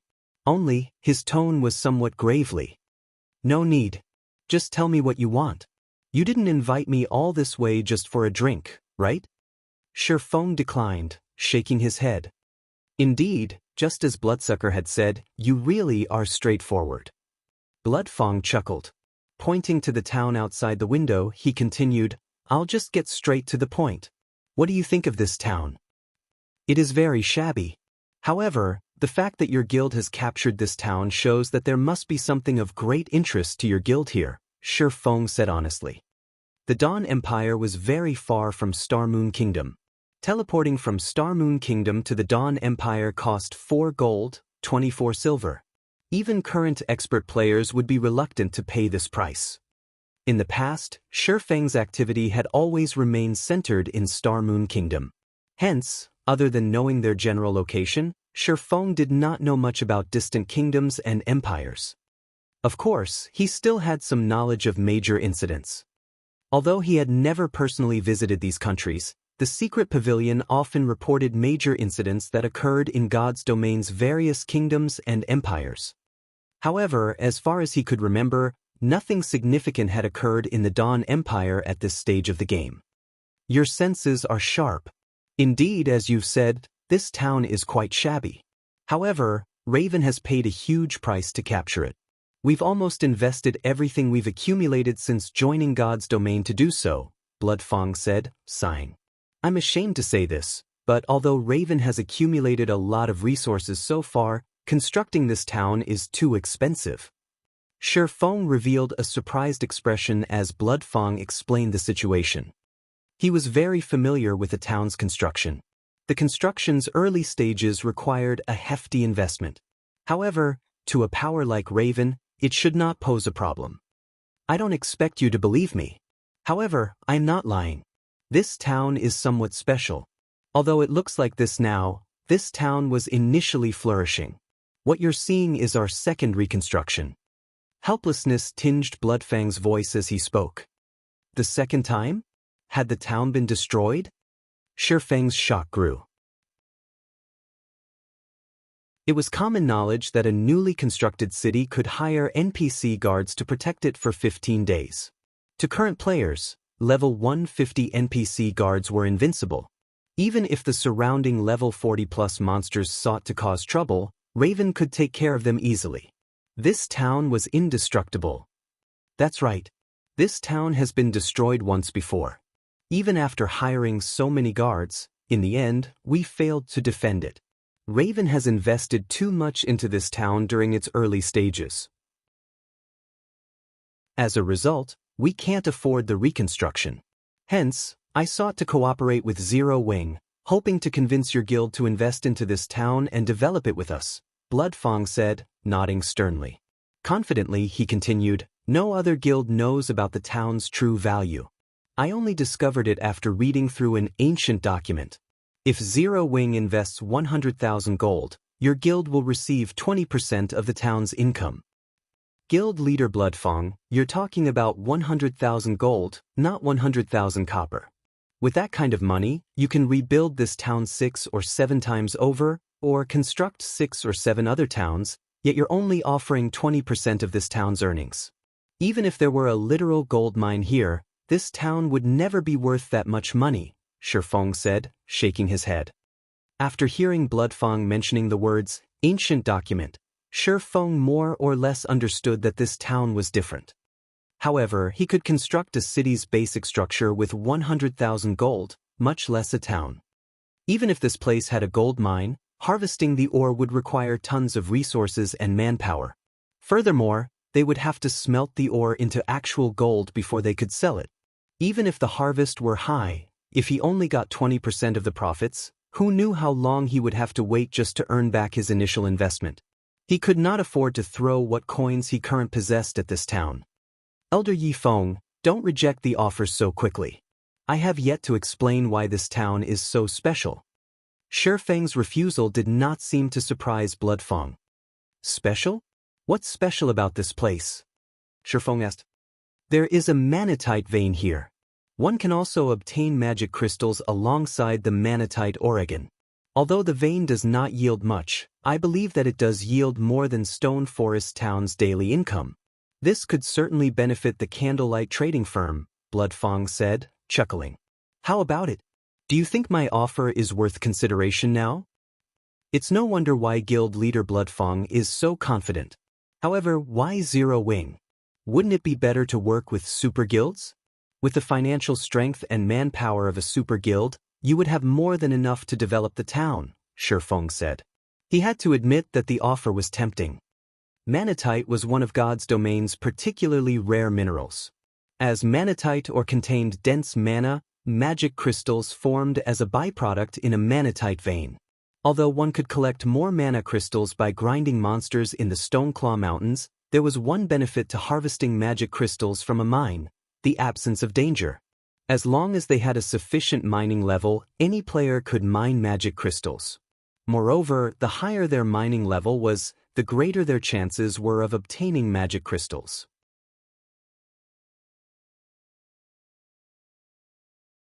Chapter 957, Defense Turret. Hellscythe _ Fluffy Goblin. Chapter 957, Defense Turret. In God's domain, many players used mining and herb gathering to get rich. Ordinary players had very few income options. Generally, players relied on quest rewards as common monsters rarely dropped coins. Only elite rank and higher monsters had any chance of dropping money. Even so, the chances were only around 2 or 3%. Moreover, they dropped copper coins. As for monsters dropping materials, the chances were even lower. After first joining God's domain, players could mostly afford their repair fees with their earnings from grinding common monsters. However, as their levels increased and the quality of their equipment rose, the money they earned from common monsters wouldn't be enough to maintain their items. Usually, they had to grind elite monsters to cover their costs. If they were lucky and obtained a bronze weapon or piece of equipment, not only could they afford a day's worth of repair fees, but they might also have something to save. Unfortunately, that had only been the case after God's domain had first launched. Every time God's domain evolved, the main God system lowered weapon and equipment drop rates. Now that the game had undergone its fourth evolution, even elite monsters rarely dropped bronze weapons and equipment. One usually had to obtain such items from field bosses or dungeons. It was precisely this reason that lifestyle classes had become popular. Meanwhile, the lifestyle classes' development relied on various materials. As players moved through maps, they usually paid attention to their surroundings.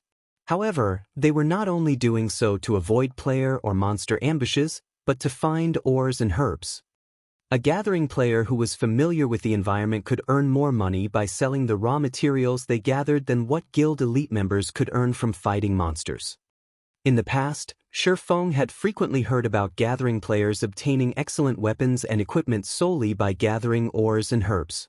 Many guilds and trading firms had signed contracts with expert gathering players. As long as these players fulfilled their monthly quota, not only could they sell their materials at market price, but they would also gain bonus credits. Hence, for players in God's domain, both mining and herb gathering were usually very high-leveled. If there truly were a manatite vein beneath this town, they only needed to hire players with high-level mining skills. They could certainly earn far more magic crystals than Stone Forest Town. After all, Stone Forest Town only earned magic crystals from players' repair and hotel fees. The town didn't earn nearly as much as players did in the Stoneclaw Mountains.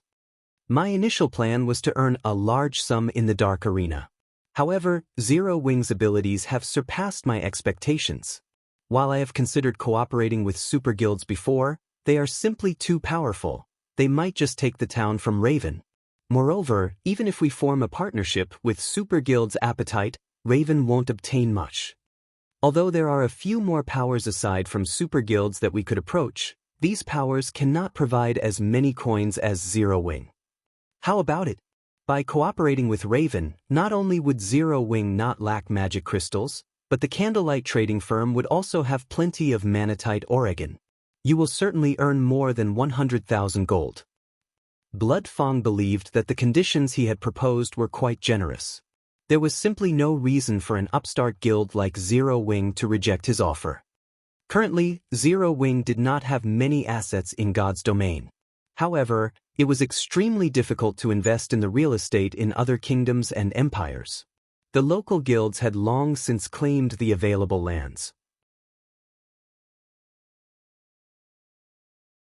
As for kingdom and empire's main cities, although some golden lands were still available, without sufficient reputation in those cities, purchasing those lands was impossible. By the time someone from Zero Wing obtained the required reputation, others would have claimed those lands. In other words, Zero Wing should have a lot of money lying around right now, yet it could not effectively utilize the coins, spending money to make money. However, this could not be helped. After all, Zero Wing was merely an upstart guild. Its income couldn't even compare to a veteran second-rate guild, much less a super first-rate or super guild. If Zero Wing continued to hold on to its funds, it would eventually depreciate. This was also why, despite earning boatloads of gold, super guilds had very little liquid funds. This was because these super guilds had long since invested the money into something more valuable, particularly various cities' lands with high potential. If Zero Wing invested its excess coins into Raven, it could kill two birds with one stone. Guild leader Bloodfang, as I've said before, 100,000 gold coins are not 100,000 copper coins. Even super guilds can't hand over such a large amount, not to mention Zero Wing, Shifeng said, shaking his head. And again, you're only offering 20%. It will take ages to earn back our initial investment. God's domain changes each day. Zero Wing cannot make such a huge gamble. Why don't we change our method of cooperation? Bloodfang shook his head, responding, if you wish to invest manpower, forget it. Current players cannot defend this town. With the number and level of monsters attacking this town, we can only rely on NPCs to defend it. In fact, we need a small army. We also need to construct extremely powerful magical arrays and defense turrets before the 15-day protection period is over, all of which requires a large sum of coins. If not for his urgent need for money, he wouldn't have considered cooperating with Zero Wing at all. He very much preferred to have the town's profits to himself. There was not a single power in God's domain that would complain about having too much money, not to mention an essential item like the magic crystal. As expected, these monsters must be unusual. Hearing Bloodfang's words, Shifeng could faintly discern the true reason the town had been destroyed, and he could not help the corners of his lips curing up. In the past, towns with rare mineral and herb fields nearby were often harassed by the local monsters. Needless to say, a town with manatite would be assaulted once every few days. During God's domain's early stages, the various large guilds had headaches over these towns. After all, most of the money they earned had to be spent on the town's defense, with some towns needing additional investment. As Bloodfang had said, constructing one Tier 3 defensive magic array to defend a town would cost 32,000 gold. Although the magic array would block any monsters below Tier 4, level 200, it required a lot of mana to operate. As for the defense turret, each one cost 7,000 gold to construct.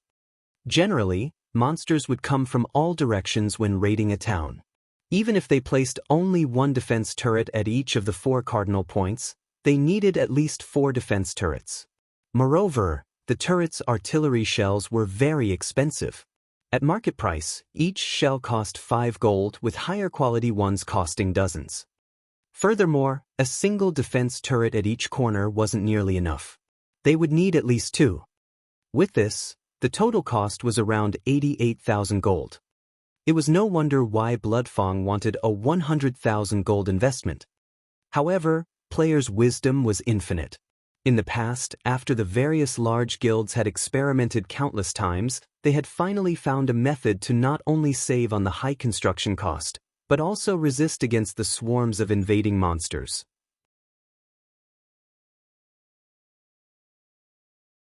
Chapter 958, Inconceivable Zero Wing.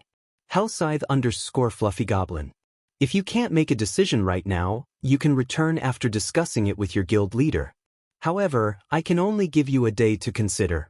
Bloodfang did not believe that there was another option for cooperation.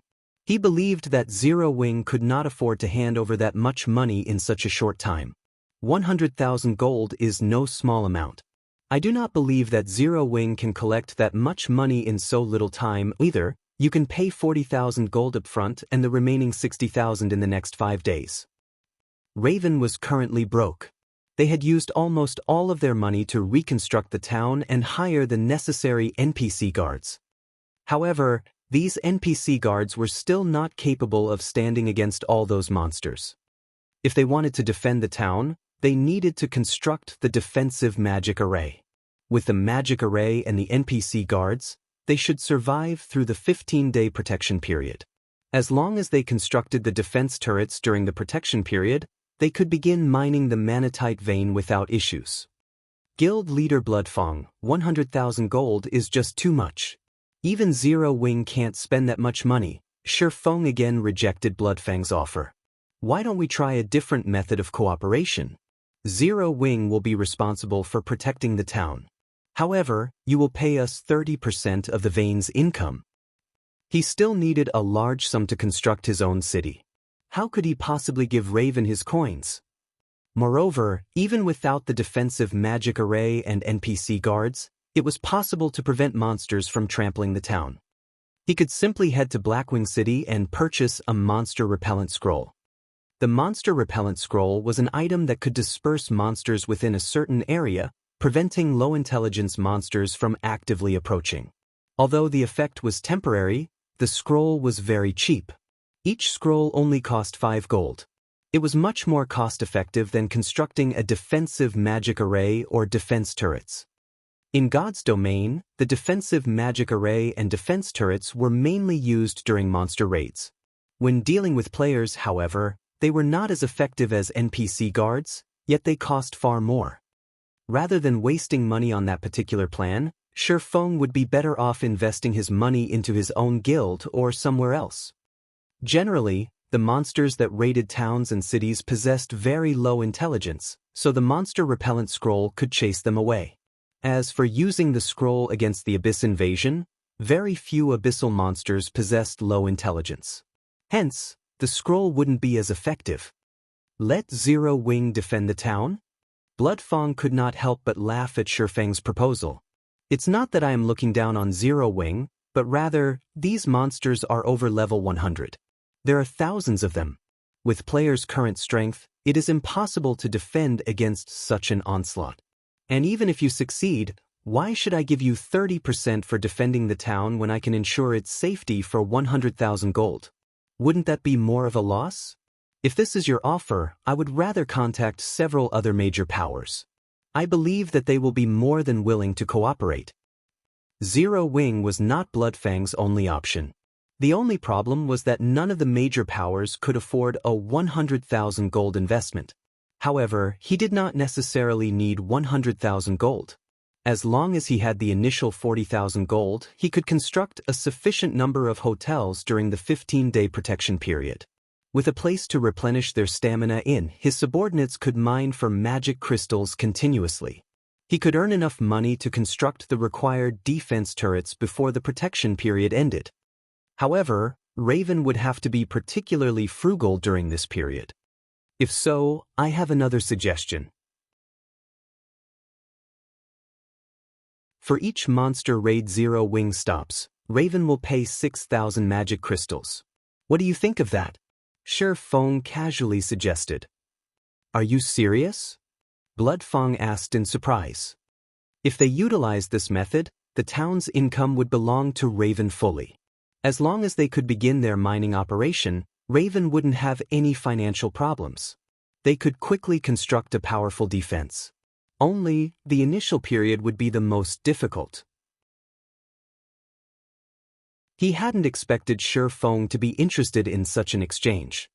Had Shifeng simply handed over 100,000 gold, he could have received 20% of the town's income. As time passed, he would earn far more than 100,000 gold, yet for short-term profit, he had given up on a future gold mine. Bloodfang found it hard to believe that a large guild's upper echelon would make such a rash decision. Of course, I'm serious. I've already discussed this with my guild leader, and he has approved. Now, it is up to you whether or not to accept this condition. Shifeng chuckled. All right, I agree to work with Zero Wing. I just hope that you don't regret this decision, Bloodfang said. Even after watching Shifeng for a long time, he did not understand the man's thoughts. He could not figure out what Black Flame, Zero Wing's guild leader, was thinking either. The only reason he had agreed to offer Zero Wing a share of the town was because he had worried the guild would not be willing to fork over the money. That Zero Wing had refused the shares, only asking for some magic crystals, was good news for Raven. The monster raids did not occur every day. Generally, they only attacked every other night. Even if Zero Wing defended the town from 10 attacks, he would only spend 60,000 magic crystals. When the town's defenses were complete, he would not need Zero Wing's assistance. Based on the current market price, each magic crystal was worth 25 silver. Even if Zero Wing defended the town for 20 days, he would only spend 15,000 gold. No matter how he looked at it, he would profit from this trade. Following which, Shi Feng signed a contract with Bloodfang. As long as Zero Wing helped Raven defend against a monster raid, Raven would pay 6,000 magic crystals. Moreover, the payment could only be made in magic crystals. If Raven could not pay up, it would have to pay 5 times the value of the magic crystals with coins or other products. Aside from that, Raven must also allow Zero Wing to construct a guild residence in the town so that Zero Wing's members could travel here easily. Of course, if Zero Wing failed to defend the town, it would have to pay Raven a reconstruction fee of 30,000 gold. It is highly likely that the next raid will happen tomorrow night, but I can't say for sure. I hope that you will be prepared before then. Although Bloodfang had signed the contract with Shi Feng, he was still worried. Could Zero Wing really defend against that many monsters? Rest assured, once Zero Wing's residence has been constructed, you won't have to worry about monsters, Shi Feng replied confidently. Now that they had signed the contract, he was in a great mood. Although it seemed as if Raven had just secured Zero Wing's help, dealing with the Dark Guild's biggest concern, Zero Wing would gain far more than 20% of the town's income. However, Bloodfang didn't know this. While the monster repellent scroll was very convenient, it also had a huge flaw. The scroll could only chase monsters away, not exterminate them. As they fled, the monster army would grow. When players stopped using the monster repellent scroll, the subsequent raid would be intense, even horrific. As long as the army grew 4 or 5 times, the town would fall even if they had 30 turrets.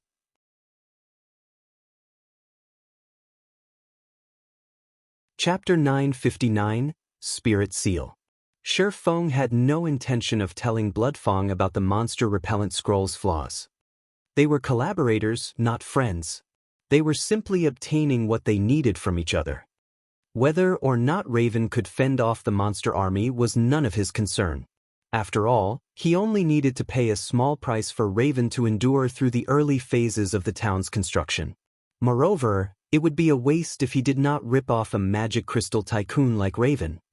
White River City's teleportation house urgently needed magic crystals. As long as he had enough magic crystals, he could turn them into coins. Once Zero Wing had its first city, it would have a safeguard of its own.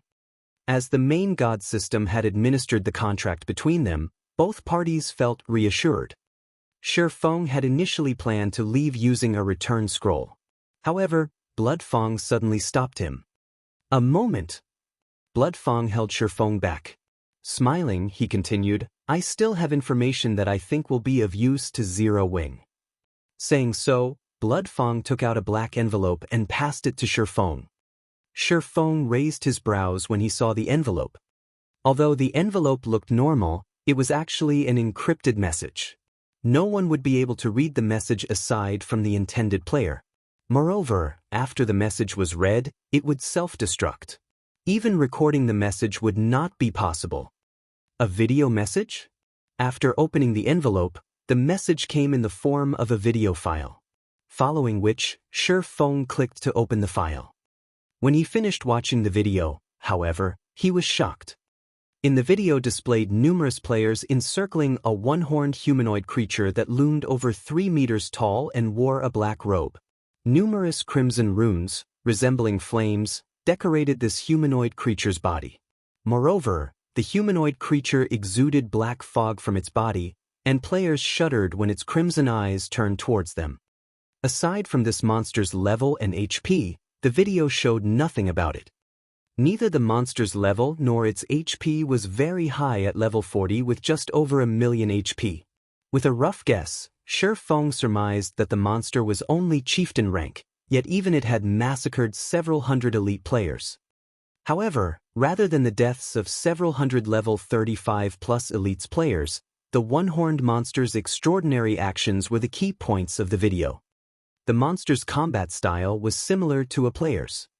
Moreover, whenever this monster killed a player, not only did it recover some HP, but its attributes also rose slightly. Most importantly, Shi Feng noticed something familiar on the monster's body. The spirit seal used to absorb immortal souls. Charlin had only marked the spirit seal on the back of his hand so that he could complete his quest, and this spirit seal would only shine silver when absorbing an immortal soul. The same spirit seal had been imprinted on the humanoid monster's chest. Every time the monster killed a player, the spirit seal radiated a faint silver glow. From an outsider's point of view, the glowing spirit seal throbbed like the monster's heartbeat. A passing expert assassin had recorded this video. As this assassin had maintained his distance from the battlefield and stayed in stealth, they had been hard to detect. Hence, this video was a record of the entire battle. After the one-horned monster finished killing the elite players, something even more astonishing happened. Usually, monsters didn't pay attention to the items players dropped when they died unless they were quest-related items, yet after killing the players, the one-horned monster looted the drops. Before the monster left the area, several other figures appeared. Among these figures, a few looked like the monster. Not only were they tall, but a single horn also grew from their foreheads. Surprisingly, a player stood among them. However, as this scene had been recorded from far away and due to the player's black cloak and mask, Shi Feng could not even discern the player's gender, much less their identity. Yet, Shi Feng was certain that it was a player due to the green, diamond marker about their head. The marker was unique to players. The assassin expert had tried to follow the monsters. However, he had been discovered. Although the level 38 assassin expert tried, with all his might, to flee, in the end he failed to escape the one-horned monsters. How can there be such monsters? Shi Feng inwardly shuddered as he watched the monsters kill the assassin. In terms of combat techniques, the assassin could reach the trial tower's 6th floor with his standards. He would be a considerably powerful expert, even in a first-rate guild. After all, the general public recognized players as experts once they had reached the 4th floor. Yet, the monster's combat standards were stronger than the assassin's. Unfortunately, due to a lack of combat footage, Shi Feng could not discern the one-horned monster's true capabilities. Even so, Shi Feng roughly guessed them to be near the half-step refinement realm at the very least. If they had been NPCs, Shi Feng would not be surprised if they had reached this standard. After all, he had encountered NPCs with much higher combat standards than that. However, for God's domain's monsters to fight like this, their intelligence must be extremely high. Even great lords didn't fight like this. The assassin who recorded this video is a red player and a slightly famous one at that. It had been 2 days since he had died, but even now he cannot log into God's domain, Blood Feng informed Shi Feng. Very few people know about this. From what this player has said, these monsters are extremely powerful. Before these monsters dealt with that elite team, they were roaming the area, killing field bosses. These monsters were also capable of increasing their attributes by killing both monsters and players. Moreover, their intelligence is very high. The assassin reported that when he had faced those one-horned monsters, it had felt as if he had been fighting expert players. They were so intelligent that they could easily predict his movements and implement the appropriate countermeasures. What does this have to do with Zero Wing? Shi Feng asked. Although he agreed that these monsters were extraordinary, there were many bizarre situations in God's domain. It might be some sort of in-game event. Furthermore, he was already swamped with his own matters. He did not have the time to concern himself with someone else's business. This video was taken in Starmoon Kingdom, only a short distance from Stone Forest Town. Although these monsters are not yet a threat to the NPCs protecting the town, I believe that the town's safety will be a problem once the protection period ends. After all, nobody can say for sure just how powerful those monsters can become, Bloodfang said, chuckling.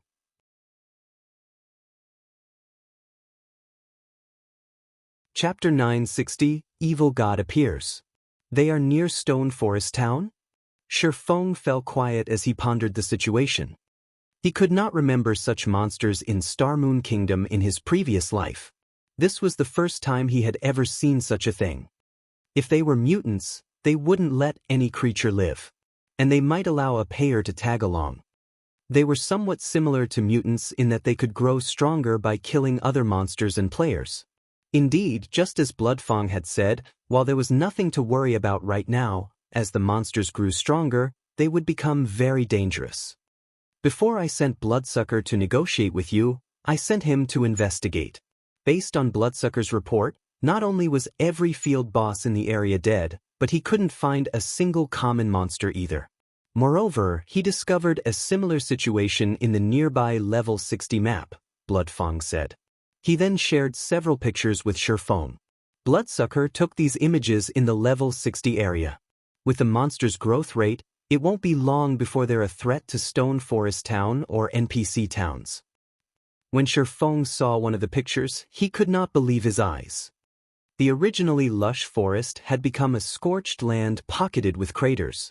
Bloodsucker had also captured the corpse of a level 63 Great Lord that had been over 30 meters tall. The corpse had withered like a mummy. What was more frightening was that common monsters stopped spawning in the locations the one-horned monsters had visited. This was the equivalent of crippling an entire map. Although the effects were barely noticeable right now, if this continued, there wouldn't be any leveling spots left in Star Moon Kingdom. Thank you for your information, Guild Leader Bloodfang. I have some matters to deal with, so I'll be leaving. Shifeng frowned deeply as he finished looking through the pictures. After saying his goodbyes, he retrieved a return scroll and activated it. After Shifeng transformed into a streak of white light and disappeared, Bloodfang turned towards one of the dark guards beside him and commanded, "Tell Bloodsucker to pull out our men from Star Moon Kingdom and relocate them in the Black Dragon Empire temporarily." Guild Leader, our business is doing relatively well in Star Moon Kingdom. If we pull out of the kingdom now, we will lose a significant amount of income. Moreover, those monsters are only around Star Moon City right now. Do we need to be this cautious? The Dark Guard asked in surprise. Do you really think those monsters are that simple? Bloodfang eyed the Dark Guard. There's one thing that I didn't mention to Zero Wing. I recently received a report from the Thorn Shadow team, stating that they've discovered the one-horned monster's whereabouts. Do you know what else they discovered? The Dark Guard shook his head. Those monsters are currently based in an NPC town in a level 50 map. They have nested in the town. The previous reports counted less than 10 monsters, yet now there are hundreds. Moreover, the lowest level among them is level 50, while the highest are over level 80. With their development speed, something is bound to happen in Star Moon Kingdom sooner or later. It is best if we bow out now. Don't forget that every player that those monsters had killed still can't log into God's domain, Bloodfang said. Chuckling, he continued, moreover, I've received news that the bastards from the Blackwater Corporation have decided to make their move in Star Moon Kingdom. It is best that we avoid them for now. What? Blackwater Corporation has finally joined God's domain? Why are they starting with Star Moon Kingdom?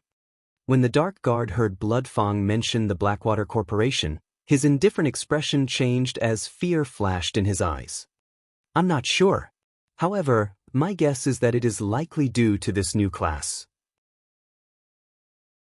After all, throughout God's domain, it is the easiest for players to obtain the new class through Star Moon Kingdom. A batch of players with this new class would benefit their development in the game, Bloodfang said, shaking his head. Among the many major corporations, I hate Blackwater the most. They always use unscrupulous means to achieve their goals, and they never follow the rules. Zero Wing will have to rely on its own power to weather this coming storm. Shortly after Bloodfang issued his command, although the command confused Bloodsucker, he began to move the several hundred Raven members hidden throughout Star Moon Kingdom, shifting their operations to the Black Dragon Empire. As for Shifeng, rather than traveling to Blackwing City to purchase the monster repellent scrolls, he visited Star Moon City instead. Star Moon City had visibly changed over the past few days. Many of the players roaming the streets were from other kingdoms and empires, all hawking their weapons and equipment. The city had also experienced an increase of their non-combat players. These players were relatively low-leveled, with some even below level 20. However, they were all very rich. These people were merchant players. In cities, it was extremely difficult for ordinary players to obtain their own shops. There were also fixed times when players could set up stalls in the free market. As for using the auction house, the handling fees were too high for ordinary merchant players. Hence, these players generally peddled their items on the streets. If they found an interested buyer, they would conduct a trade. Although doing so was somewhat time-consuming and strenuous, every coin an ordinary player earned counted. Merchant players who dealt weapons and equipment in particular could earn a nice income. After reaching level 10, merchant players roamed between various cities and countries, purchasing items from players in one city and reselling those items elsewhere. After all, every city and country's prices were different. Merchants could earn a lot of money due to this difference.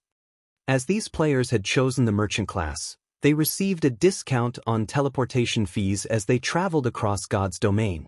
Moreover, like lifestyle classes, merchants were divided into ranks. The higher their rank, the higher their discounts were on teleportation fees. In the past, many players had earned enough capital from their travels to construct shops in NPC cities. Otherwise, if one relied on an ordinary combat player's income, they could never afford a plot of land even after a lifetime of saving.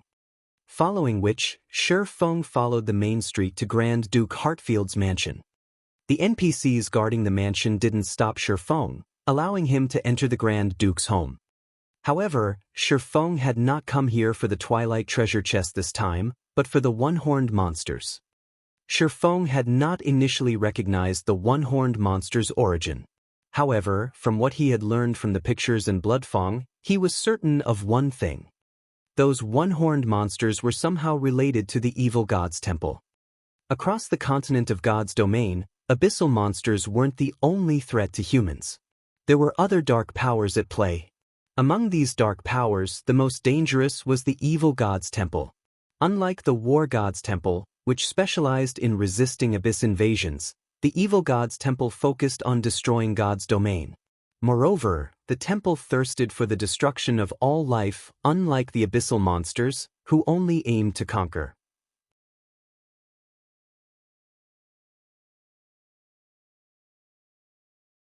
Chapter 961, Sword Emperor Ryan. Hellscythe _ Fluffy Goblin. Chapter 961, Sword Emperor Ryan. In the garden-like mansion, Shifeng followed the level 150 NPC steward to the mansion's observation deck. As Star Moon Kingdom's only Grand Duke, Heartfield's status was only beneath the king's. Naturally, his mansion was astonishing. The observation deck was awe-inspiring. Not only did it float high in the air, but its floating elevator had also been crafted from 7 luminaries crystals. Even Star Moon Restaurant's rooftop view could not compare to the view from this observation deck. Furthermore, only the palace and Star Moon auction house were higher up than the Grand Duke's observation deck. Shifeng felt as if he were standing atop the clouds as he looked out. He had an unobstructed view of Star Moon City. The gentle breeze touching his face relaxed him. Despite the relatively normal mana density, he felt utterly carefree. Enjoying a meal here would be the epitome of luxury. In the past, many major guilds had attempted to construct similar observation decks in their own cities, not excluding Shadow. However, only after the attempt did people realize how expensive it was. The floating deck required incomparably precious materials. Although they were not as rare as the 7 luminaries crystals, the floating stones were rare throughout God's domain. On the market, a fist-sized floating stone would sell for dozens of gold. One could imagine just how much it would cost to construct an observation deck the size of a basketball court. Crafting the necessary floating elevator also required 7 luminaries crystals. Those crystals were the core components of mind spaces, and players were more than reluctant to part with them. Very few people could afford to use them to craft a floating elevator. Moreover, the moment the floating elevator was complete, other players would likely attempt to steal it. Next to the level 200, Tier 3 Grand Duke Hartfield stood a middle-aged man in silver armor. A white mantle had been draped over the man's back, and a sword with a gem-encrusted hilt hung from his waist. Golden, divine runes had been engraved on the sword's scabbard, giving it both a sacred and magnificent appearance. Seeing this treasured sword, Shi Feng had no doubt that, when this man walked down the street with that blade, he attracted a lot of attention. Countless female players and sword enthusiasts would hover around him like flies.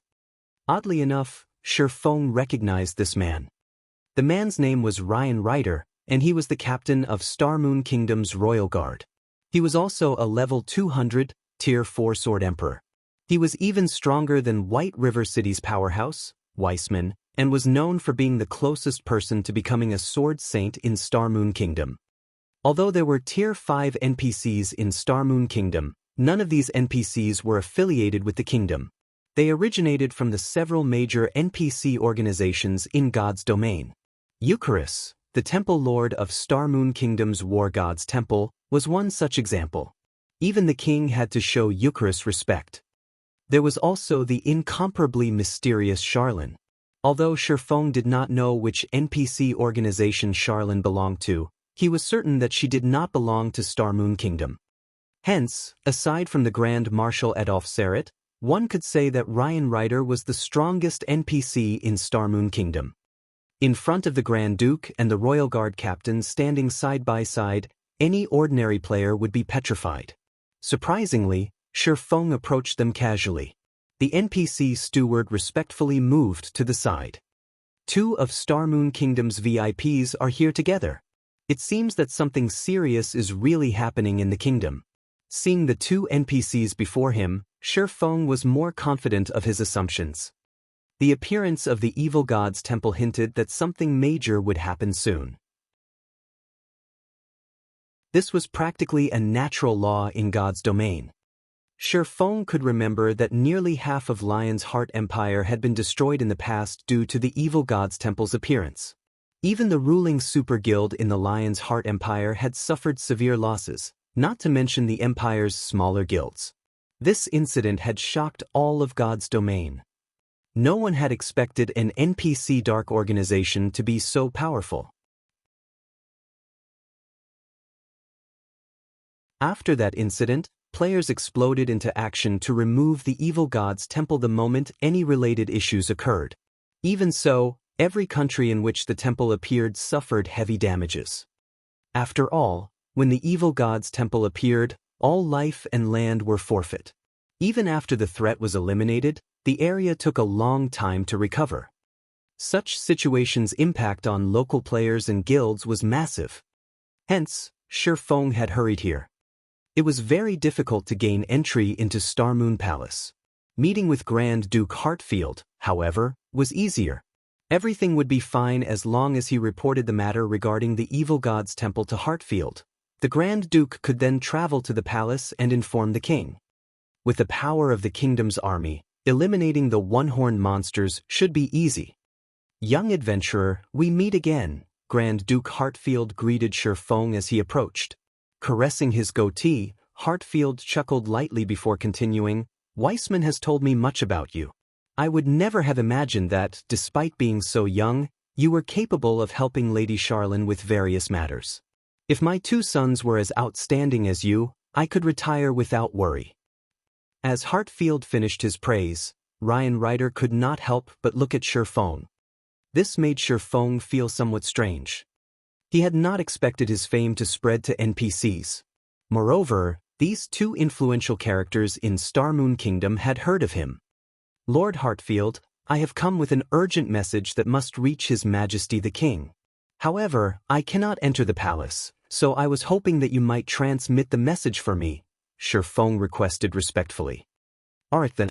If your news is as important as you say, I will pass on the message. Hartfield nodded, sternly agreeing to Shi Feng's request. I have found traces of the evil god's temple in the Starfield forest. The forest is currently devoid of life. If we don't stop the evil god's temple in time, it will quickly become a threat to the capital, Shi Feng said after considering his words. As for the validity of my claim, Lord Hartfield simply needs to send someone to investigate Starfield Forest. High-ranking NPCs in God's domain were incredibly intelligent. Oftentimes, players were not required to present proof when reporting an incident. The NPC would take action as long as they reported the facts, initiating their own investigations. Once the report was verified, players would receive a reward. If the report were proven false, players would be punished. However, players needed to earn these NPCs' trust before they could report various issues. If a player lacked credibility, NPCs wouldn't bother to investigate the situations even if the player told the truth. Previously, Shi Feng had gained some favorability with the Grand Duke. His words alone could prompt an investigation. If he were dealing with any other NPC, however, they wouldn't even give him the light of day. The Evil God's Temple. The Evil God's Temple has appeared so close to the capital. When Hartfield heard Evil God's Temple, he tensed. The energy around him also changed. Captain Ryan, like the report you've recently received, it seems that those damnable evil cultists are on the move again, Hartfield said, anger filling his eyes. After their failed attempt 15 years ago, they are going after that item again. This time, I will erase them from Star Moon Kingdom. After the Grand Duke's statement, the sound of a system notification reached Shi Feng's ears, with Star Moon Kingdom system announcement following closely.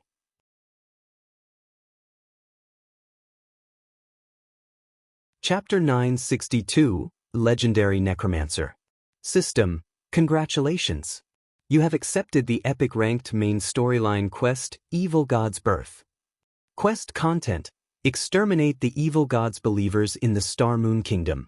If you fail to exterminate the evil god's believers before they summon the evil god, Star Moon Kingdom will fall into ruin. As the system was notification repeated 3 times, Shi Feng was momentarily stunned. He had only been the messenger, yet he had triggered an epic-ranked main storyline quest in Star Moon Kingdom. This was not good news for Zero Wing. Shortly after the system notifications, the system announcements followed. Star Moon Kingdom system announcement, new expansion pack, Disaster of the Evil God, has been activated. Star Moon Kingdom system announcement, ruins of the Evil God's Temple has been discovered in the Undead Gorge. Azura Mode Regional Dungeon, the Undead Gorge, has been activated. Players level 35 and above may enter the dungeon. The system announcement also repeated 3 times, creating a stir in Star Moon Kingdom. Awesome! Who triggered the new expansion pack? An Azura Mode Regional Dungeon? The loot will be amazing. It's actually an Azura Mode Regional Dungeon. I bet the dungeon's monsters will drop magic crystals. I won't have to continue fighting for kills in the Stoneclaw Mountains. The majority of the kingdom's players were incredibly interested in the new regional dungeon. Originally, the only regional dungeon that offered magic crystals was the Stoneclaw Mountains. However, it had become a haunt for Star Moon Kingdom's various large guilds. Even though the area provided abundant resources, ordinary players' share was very small. Moreover, the competition for those resources grew with each day. The new Azura Mode Regional Dungeon's appearance was definitely a cause to celebrate for the majority of Star Moon Kingdom's players. At the very least, there was now another area in which they could obtain magic crystals. Moreover, the Undead Gorge was much closer to Star Moon City than the Stoneclaw Mountains. Only a single map separated the gorge and the capital. The only problem was that the monsters in said map were somewhat high-leveled, all above level 50. If one crossed the map without being strong enough, the risk of death would be quite high. However, this could also help disqualify some players, reducing the competition in the regional dungeon. The only downside was equipment repairs. Unlike in the Stoneclaw Mountains, none of the Undead Gorge's adjacent maps had a town. It would take 4 hours to run there from the nearest teleportation point. While this was a huge problem for independent players, the various large guilds found this acceptable. At the very least, they wouldn't have to pay Zero Wing with magic crystals if they grinded in the Undead Gorge. Moreover, once their guild members obtained mounts, they could save time when traveling. For a time, Star Moon Kingdom's various large guilds began to prepare to garrison troops in the Undead Gorge. A new regional dungeon hinted that there would be undiscovered resources. If they entered the Undead Gorge immediately, they could obtain more than their competition. "Young adventurer, I would like you to help me with something," Heartfield sternly told Shifeng.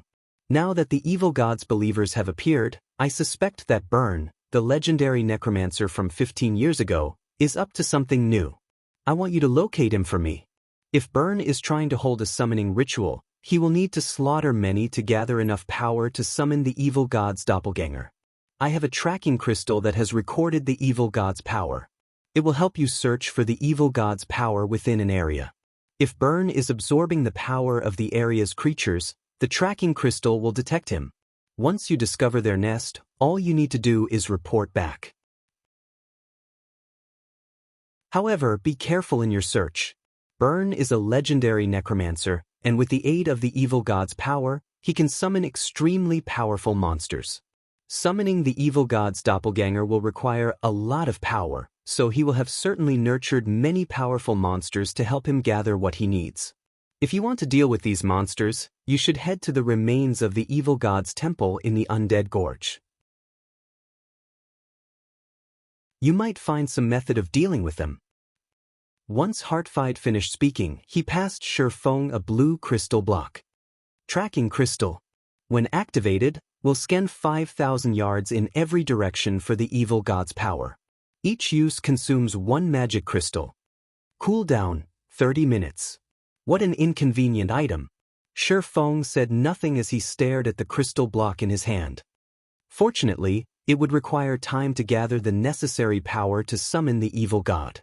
The one-horned monsters would continue to massacre everything in their path. He would soon or later find them, then he only needed to follow them back to their nest. Following which, Shifeng left the Grand Duke's mansion with the tracking crystal in hand. He notified Aqua Rose to send some men to search the maps near Stone Forest Town for clues about the one-horned monsters. After completing that task, he teleported to Blackwing City. Meanwhile, inside Ouroboros's guild residence in Star Moon Kingdom, a meeting was being held. Usually, only the guild's upper echelons were invited to such meetings. This meeting, however, included 3 outsiders. Guild leader Snow, there are many benefits to becoming one of the Blackwater Corporation's subordinate guilds. Won't you consider it? The gloomy, short-haired youth, who headed the group of outsiders, asked, smiling at gentle Snow. Many benefits? Zhao Yueru repeated from beside gentle Snow, anger tinging her words. You're asking for management of Ouroboros and 90% of its shares, yet you're offering us less than 1/10 of the market price. These are your so-called benefits? Oh, don't put it like that. With Blackwater Corporation's fame and influence, I am sure that you know how much our management will benefit Ouroboros. The guild will become immensely strong, the short-haired youth said, chuckling. Joining the Blackwater Corporation now is your best choice. Otherwise, you'll run into a dead end in the future. You won't get anything at all. Are you threatening me? Gentle Snow frowned. It is not a threat. I am simply offering a suggestion. I doubt that your investors will want to make an enemy of Blackwater, the youth said. He then turned to Ouroboros's elders, saying, Your guild elders are aware of this. Did they not tell you yet? What is going on? Gentle Snow shifted her gaze towards the several guild elders beside her. Each elder represented one of Ouroboros's investors. Their words were the investors' will. Our companies have already reached a consensus and decided to join the Blackwater Corporation. Snow, please don't blame us. We don't have a choice. Blackwater has been putting pressure on our companies as of late, so our profits are in jeopardy. If this continues, our companies may go bankrupt. We had to compromise, an elder explained softly.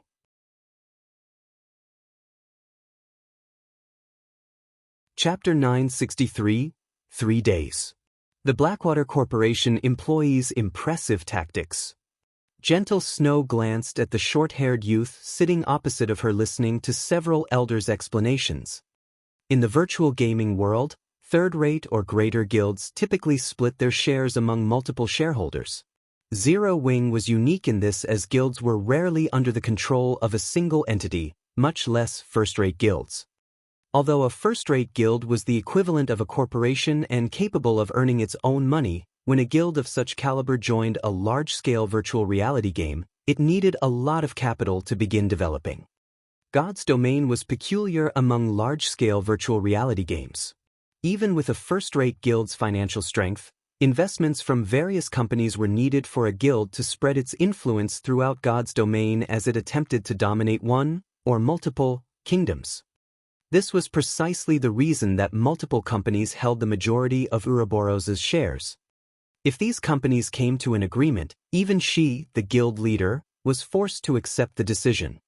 However, Gentle Snow had never imagined Blackwater to be despicable enough to force Ouroboros into submission. Generally, major international corporations disdained such tactics as doing so would only make them a laughingstock. Guild leader Snow, what is your decision? The short-haired youth ignored the snow goddess's ridicule. On the contrary, he sneered and said, I know this is a very difficult decision to make. How about this? We'll give you 3 days to consider your options. If you insist on rejecting our offer in 3 days, we'll be forced to put someone else in the guild leader's seat. After making his threat, the short-haired youth left the meeting room. The 2 level 39 expert players followed him closely. Big Brother Wave, why don't we just get rid of Gentle Snow? It would make it easier to take over Ouroboros. Now that you've given her 3 more days, she might persuade those on the fence or purchase their shares. If she does, it'll be harder to occupy the guild. The 2 robust men asked the gloomy, short-haired youth. The Blackwater Corporation's goal from the very beginning was to take control of Star Moon Kingdom. After turning Star Moon Kingdom into the corporation's playground, they would use it as a stepping stone to dominate the Black Dragon Empire. Even if Gentle Snow agreed to their conditions, they would not let Ouroboros survive. Rather, Blackwater would establish its own guild and absorb Ouroboros, gaining complete control. Hence, they did not need Gentle Snow's consent.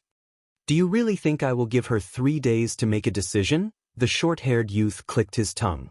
Sneering, he continued, I am just giving Ouroboros' members time to adapt. If I remove Gentle Snow from her position suddenly, it will cause quite a stir in the guild. Not only will it decrease the guild's morale, but I will also have a lot of trouble rectifying the problem. Now that I am giving Gentle Snow 3 days, however, news of this matter will spread throughout the guild. We'll encounter less resistance when we take over the guild's management. Most importantly, young Master Jing has not yet sent me enough experts to take Ouroboros over. In 3 days, we should have enough personnel to assume control. At that time, we will gain control of Star Moon City, and it won't be long before we possess all of Star Moon Kingdom. Big Brother Wave, what about Star Moon Kingdom's number 1 guild, Zero Wing? Are we not negotiating with them? I've heard that Zero Wing is particularly stubborn, and the guild leader alone controls the guild. It will be more difficult to take over. We won't need to worry about that. Young Master Jing has other plans for Zero Wing. The youth named Abandoned Wave responded nonchalantly. How are the people that young Master Jing sent adapting? Big Brother Wave, rest assured, with our guidance, they're improving each day. I believe they will adapt to God's Domain's combat style very quickly with the help of the battle videos we procured and the trail tower. As long as their levels are brought up to speed, they will be the guild's greatest trump card, one of the robust men reported excitedly. The Blackwater Corporation was not like other corporations. It could actually fit quite well in God's Domain. After all, Blackwater was an international corporation that dealt with fighting competitions. The corporation's dojos spanned the globe. Moreover, the corporation was also one of the world fighting competition's main hosts. With the amateur fighters in God's Domain, it would be a piece of cake for Blackwater to dominate the game. If not for the recent launch of the Mindspace system, the Blackwater Corporation wouldn't have harbored the slightest thought of investing in God's Domain. Once Abandoned Wave's group left, pandemonium swept through Ouroboros. The guild was no longer focused on the new regional dungeon. Meanwhile, Shifeng had arrived in Blackwing City's magic district. Unlike ordinary NPC cities, which were generally divided into the noble district and the commoner district, the NPCs and players that reached Blackwing City were extraordinary. Moreover, even if other kingdoms and empires' nobles ventured to this city, they were ordinary here. In the magic district, NPC-owned magic shops were everywhere. There were at least 100 such shops in the district. Not only did these shops sell all kinds of daily-use magic items, but they also sold magic scrolls. Some even sold rare magic scrolls that could not be found in ordinary NPC cities. The monster repellent scroll was one such magic scroll. Initially, players had assumed that the monster repellent scroll had no particular value. After all, it was only capable of driving off low-intelligence monsters. Moreover, as players reached higher levels and explored higher-leveled maps, they encountered fewer low-intelligence monsters. Hence, there was rarely a need for the monster repellent scroll. Furthermore, the scroll was expensive. The monster repellent scroll had only gained popularity after players discovered its ability to protect towns. However, as one of the rare magic scrolls sold in Blackwing City, the monster repellent scroll was not infinitely available. Only a limited quantity could be purchased each day. Moreover, only one magic shop sold the scroll, so it wasn't easy to obtain. Overall, only 20 monster repellent scrolls were available in Blackwing City each day. When Shifeng entered the magic shop that sold the monster repellent scrolls, he discovered numerous waiting players. These players turned towards Shifeng. Why are people from the sacred temple here? Shifeng was somewhat surprised when he saw these players.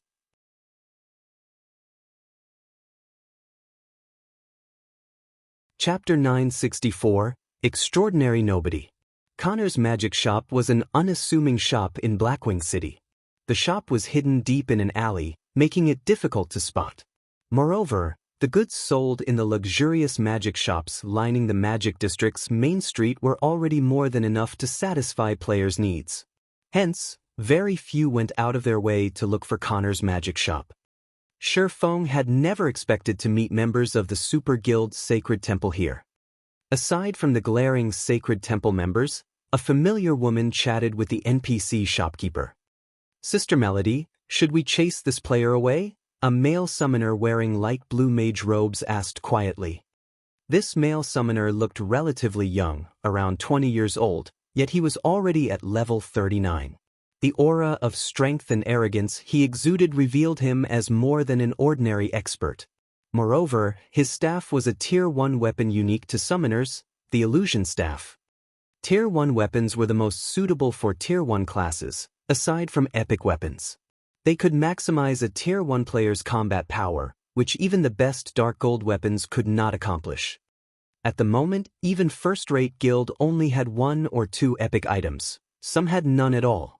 Although super guilds were slightly better off in this regard, they could not arm every one of their apex experts with epic items. Generally, these experts only used Dark Gold items. Wielding a Tier 1 weapon in the Sacred Temple spoke volumes of the youth's combat standards. "No need. It just so happens that I have a reason to seek him out. Since he has presented himself, things couldn't be better." When Quiet Melody saw Shifeng, a faint smile appeared on her beautiful, charming face, her smile mesmerizing several of the Sacred Temple members. "Seek him out?" The summoner youth was slightly stunned. Doubtful, he turned to look at Shifeng as he wondered, who is he? Quiet Melody was the Sacred Temple's vice-temple master. She was also one of the guild's apex experts. Very few in the virtual gaming world could attract her attention. Seeing the summoner's confusion, Quiet Melody chuckled as she explained, "Fantasy, you might not know of him since you've recently graduated from the newcomer's training, but he is none other than Zero Wings Yifeng." "So, you're the Yifeng that defeated Sirius." The youth named Lonely Fantasy addressed Shifeng, envy blooming in his heart. However, rather than envying Shifeng's strength, he was jealous of the attention Quiet Melody gave Shifeng. He was a genius that had been nurtured by the Sacred Temple. Of the many newcomers who had recently graduated from the temple's training program and become internal members, He ranked within the top 5. The Sacred Temple was a super guild, and it chose the newcomers it nurtured from the guild's elite members. Those who stood out among these elites were the cream of the crop.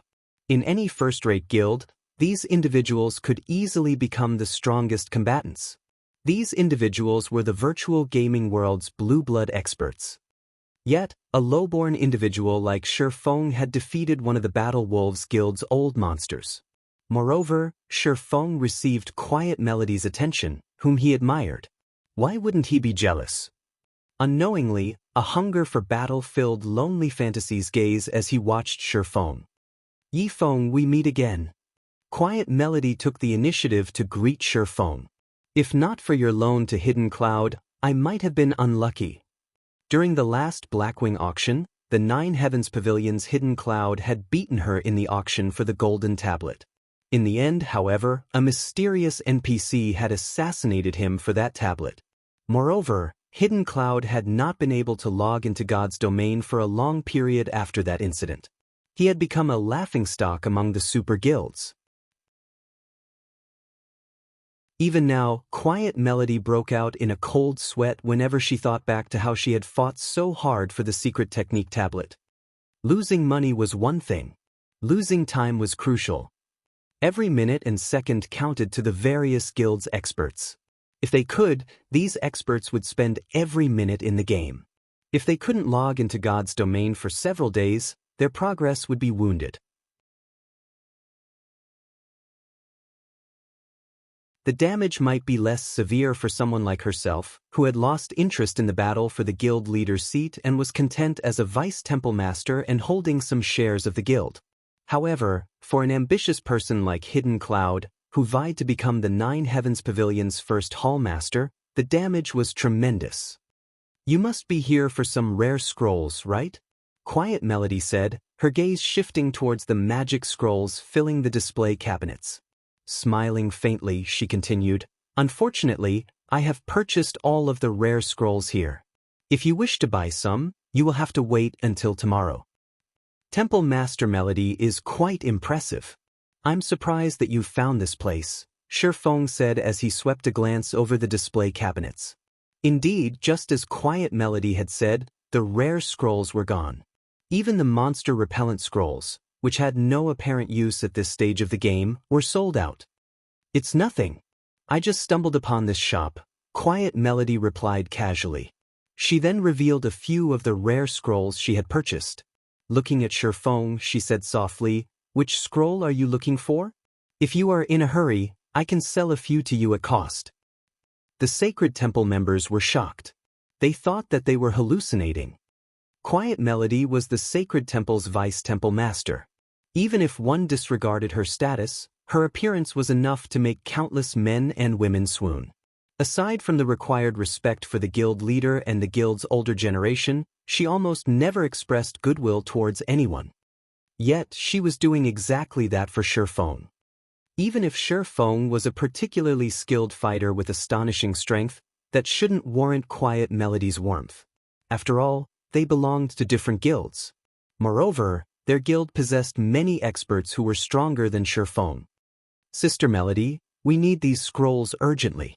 If we sell them to someone else, Lonely Fantasy quickly interjected. It's fine. We purchased a few extra as a precaution. Quiet Melody smiled, responding to the summoner youth's advice with indifference. However, Lonely Fantasy knew that these rare magic scrolls were crucial to complete their quest. On the off chance that they ran out during the quest, they may fall on the very edge of success. If that happened, their previous efforts would go to waste. He could not understand why Quiet Melody wanted to befriend Shifeng. What was so good about this swordsman? Many thanks. I only need 4 monster repellent scrolls. Shifeng stated, not beating around the bush. His agreement with Bloodfang was extremely important. If the monsters raided the town before he was prepared, without the monster repellent scroll, he would have to pay 30,000 gold. Moreover, a person of Quiet Melody's status had no reason to trick him and no need to use this opportunity to learn why he had come to this shop. Since the woman wanted to befriend him and there was no enmity between him and the Sacred Temple, he saw no reason to reject her offer. Afterward, Quiet Melody gave Shifeng 4 monster repellent scrolls in exchange for 20 gold. After receiving the scrolls, Shifeng turned to look at Quiet Melody, who had been smiling all this time. Sighing, he said, "Temple Master Melody, just state your business. I'm assuming that you didn't waste so much time talking to a nobody like me just to sell a few unprofitable scrolls."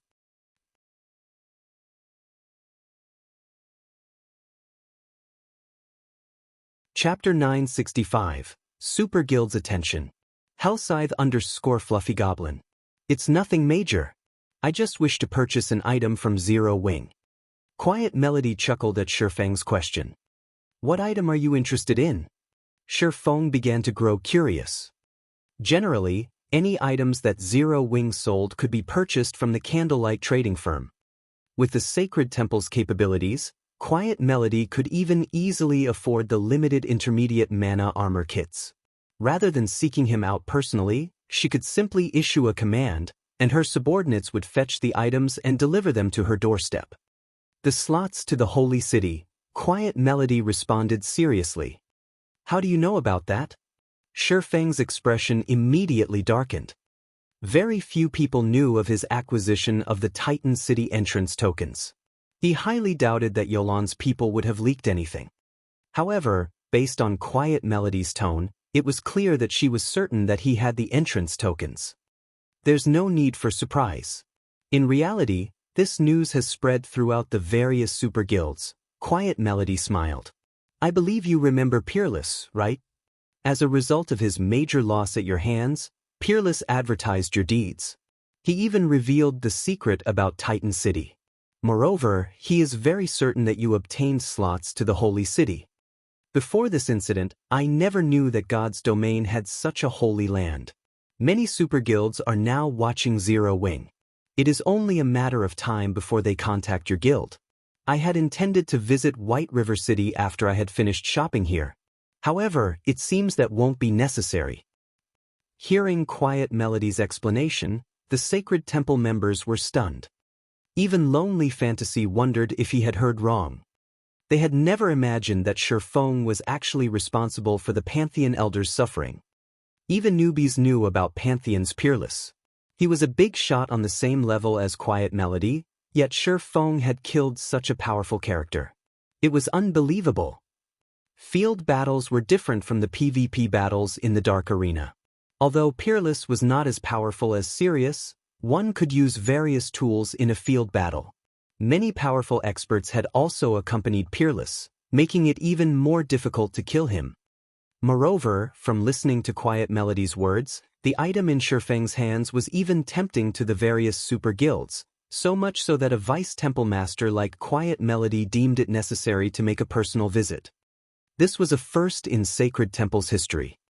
Generally, when dealing with a guild like Zero Wing, it was a miracle if the Sacred Temple even sent someone from middle management, yet the guild had delegated the negotiations with Zero Wing to a core upper echelon. Lonely Fantasy was confused. Zero Wing was merely an upstart guild in God's domain, yet it warranted treatment that first-rate guilds dreamed of. How did it manage this? So, he's the one who let it leak. Shifeng smiled bitterly as a realization struck him. It seems that had been his final chance. He now, more or less, understood Peerless' actions during the entrance trial. It was no wonder why the high and mighty Peerless of Pantheon had tried to negotiate halfway through the battle. Without a doubt, that had been his last chance to challenge the entrance trial. After losing that chance, he would have to wait a long time before he could try to enter the Holy City again. He might not even get another chance. Since he had lost this opportunity, he wouldn't let the culprit behind his failure get off scot-free. Hence, he had spread the news and pointed the various super guilds towards Zero Wing. Our Sacred Temple also knows how valuable the slots are, so we won't ask for too many. 10 will be enough.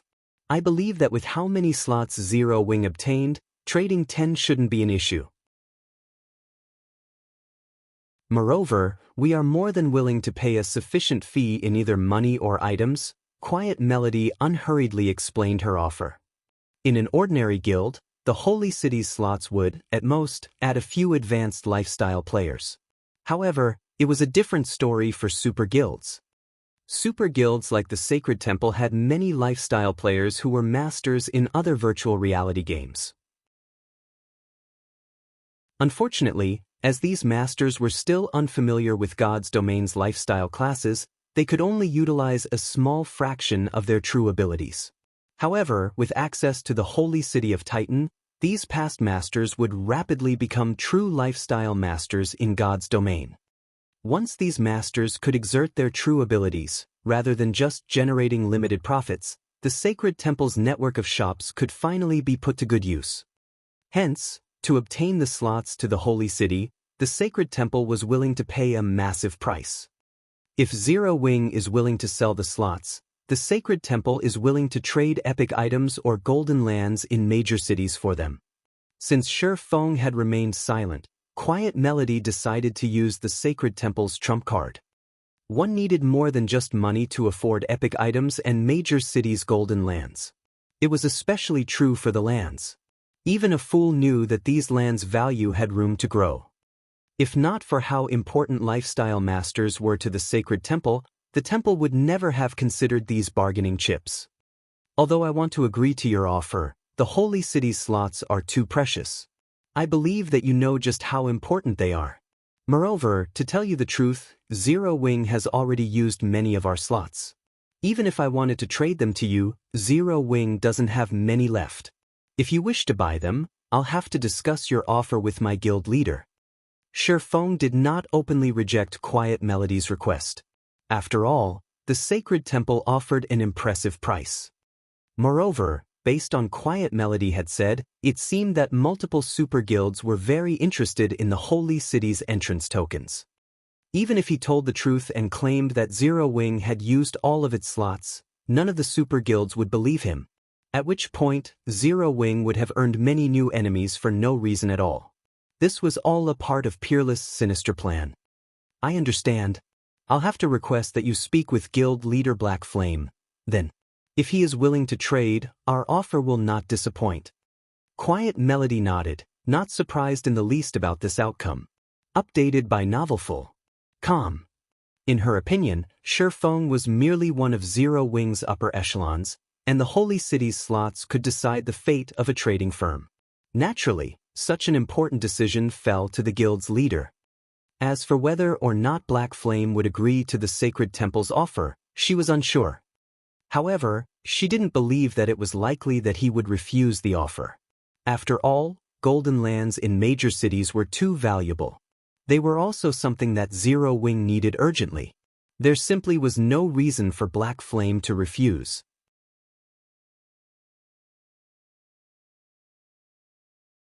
Chapter 966, Candlelight Auction. Hellscythe_Fluffy Goblin. After Shi Feng finished his conversation with Quiet Melody, he pretended to contact Black Flame. In reality, though, he contacted Fire Dance. After all, he was Black Flame. How could he possibly contact himself? He had only said something about it to hide his identity. Had he made the decision as Yi Feng, he would have roused Quiet Melody's suspicions. Shi Feng had to admit that the Sacred Temple's offer was tempting. At the same time, it served as a reminder. Zero Wing's number of lands couldn't even compare to a first-rate guild's, not to mention super guilds. It had fewer than an ordinary second-rate guild. However, this could not be helped. These guilds had far stronger foundations than Zero Wing. These guilds had joined God's domain with plenty of starting capital. Their members also spanned across many cities. Moreover, these guilds had invested almost all of the coins they earned from their money-farming teams into purchasing various cities' lands. Now players had been developing in God's domain for quite some time. These guilds' advantages were beginning to manifest. In stark contrast to these guilds, Zero Wing had started in God's domain with absolutely nothing. Its possession of lands in so many cities was already impressive. Now that God's domain had been operating for so long, even if Zero Wing had a lot of money, the various large guilds had already bought out the lands in the various NPC cities. These guilds treated their lands like their babies. It was practically impossible for Zero Wing to purchase these lands at a reasonable price without presenting something that these guilds hungered for. The Holy City slots provided a golden opportunity. Currently, the candlelight trading firm had only spread its influence to a few major cities. By the time the lifestyle players in Titan City reached the advanced rank, the firm's small corner of the market wouldn't be enough to display its true prowess. If the trading firm obtained a few plots of land in Empire's top 10 major cities, it would secure a far larger customer base. If he took into account the strengthening device and the designs unique to Titan City, candlelight trading firm's profits would make the income from Stone Forest Town look pitiful. At the moment, however, Shifeng did not have any Titan City entrance tokens on hand. Even if he did, he had no intentions of selling them to Quiet Melody right now. Since there were so many super guilds craving their own slots to the Holy City, he had to auction them and obtain the best price. Moreover, by doing so, he wouldn't invoke these super guilds' ire, preventing Peerless' plans from coming to fruition. Currently, his only method of entering Titan City was the Holy City's emblem. However, the emblem had a 7-day cooldown.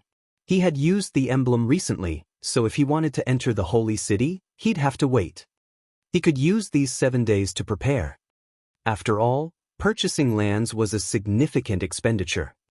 Even if the Holy City slots were more valuable, he could not trade a single slot for a major city's golden land unless the Super Guild had lost its mind. In the past, a single Holy City slot only sold for several hundred gold. Even if it sold for more than that at the moment, the most anyone would pay was roughly 1,000 gold. On the other hand, major cities' golden lands were worth over 10,000 gold. With the slots he had on hand, he could afford, at most, one plot of land. This was not the desired outcome. He planned to trade the Holy City slots for lands in major cities, offering one slot and coins to make up the cost difference. This way, he could purchase 10 plots of lands by selling 10 slots. Hence, collecting enough coins was now a priority. Fire, prepare the main force and both the Dark God's Legion's official members and reserve members to advance on the Undead Gorge. Halt all other quests and activities temporarily, Shifeng instructed. Don't forget to collect extra strengthening devices and magic scrolls from Candlelight as well. Although the Undead Gorge is an Azura mode regional dungeon, its monsters are much stronger than in the Stoneclaw Mountains. Don't carelessly lose your lives in there. Shifeng had never heard of the Undead Gorge before. However, as it was related to the new expansion pack, it was definitely not an ordinary regional dungeon. It should offer an abundance of resources, particularly magic crystals. Currently, there were too many players in the Stoneclaw Mountains. There weren't enough monsters to go around. On the other hand, not only was the Undead Gorge a new regional dungeon, but it also required more to enter than the Stoneclaw Mountains. Guilds wouldn't be able to dispatch as many members to the dungeon. With this, Zero Wing could farm magic crystals far more efficiently. As long as he had enough magic crystals, he could use the teleportation house to turn them into mountains of glittering gold coins. With this, he could earn what he needed to purchase lands during the next 7 days. Understood. Fire Dance nodded. After Shifeng finished issuing his orders, he smiled as he turned back to Quiet Melody. Communication between players could be set to private mode. This way, unrelated parties would not overhear the conversation. Naturally, the surrounding Sacred Temple members had heard nothing Shifeng had said, so these people assumed that he had been speaking with Black Flame. Temple Master Melody, I've told our guild leader about your offer. Our guild leader has considered this problem, hence, he has already prepared and decided to auction off the slots. In 7 days, the Candlelight Trading Firm will hold its first auction. Not only will the Holy City slots be available, but many other unimaginable items will also be for sale, Shifeng said. To participate in the Candlelight auction, you will need to hold at least one deed to a major city's golden land. These lands will be used to bid for the Holy City slots. Of course, Zero Wing will supplement the cost for each land with coins. However, Zero Wing will only announce the auction to the public in 3 days. This is all I can say for the moment. As for who obtains the Holy City slots, that will depend on the strength and capital of the various guilds attending. Updated by Novelful.com. The moment Feng finished talking, Lonely Fantasy, who stood beside Quiet Melody, flew into a rage, growling, "What do you guys take those holy city slots for? Do you really think our sacred temple can't obtain our own?" "Fantasy, that's enough." Quiet Melody reproached her subordinate. Although Lonely Fantasy tried to continue, when he saw the fury in Quiet Melody's eyes, he snapped his mouth closed. "Since Zero Wing intends to sell the holy city slots, we are lucky. The sacred temple will certainly attend the auction," Quiet Melody said, her eyes carrying a silent apology. She then departed from the shop with Lonely Fantasy and the others. Lonely Fantasy still wanted to say something after leaving the shop, but Quiet Melody's glare silenced him. "Fantasy, you have just officially joined the sacred temple, so there is much about God's domain that you do not know. Zero Wing is not as simple as you think. It was bold enough to provoke the super first-rate Guild Dragon Phoenix Pavilion and the Super Guild King's return. Do you really think Zero Wing will think much of the sacred temple's threats?" Quiet Melody scolded Lonely Fantasy, shaking her head ruefully. "While we wait, rather than following me around, head to the intelligence department and learn about the game's various guilds. God's domain is not the shallow game you think it is." Lonely Fantasy was taken aback by Quiet Melody's words. He had not realized that Zero Wing was powerful enough to provoke King's return. Just what kind of guild was it?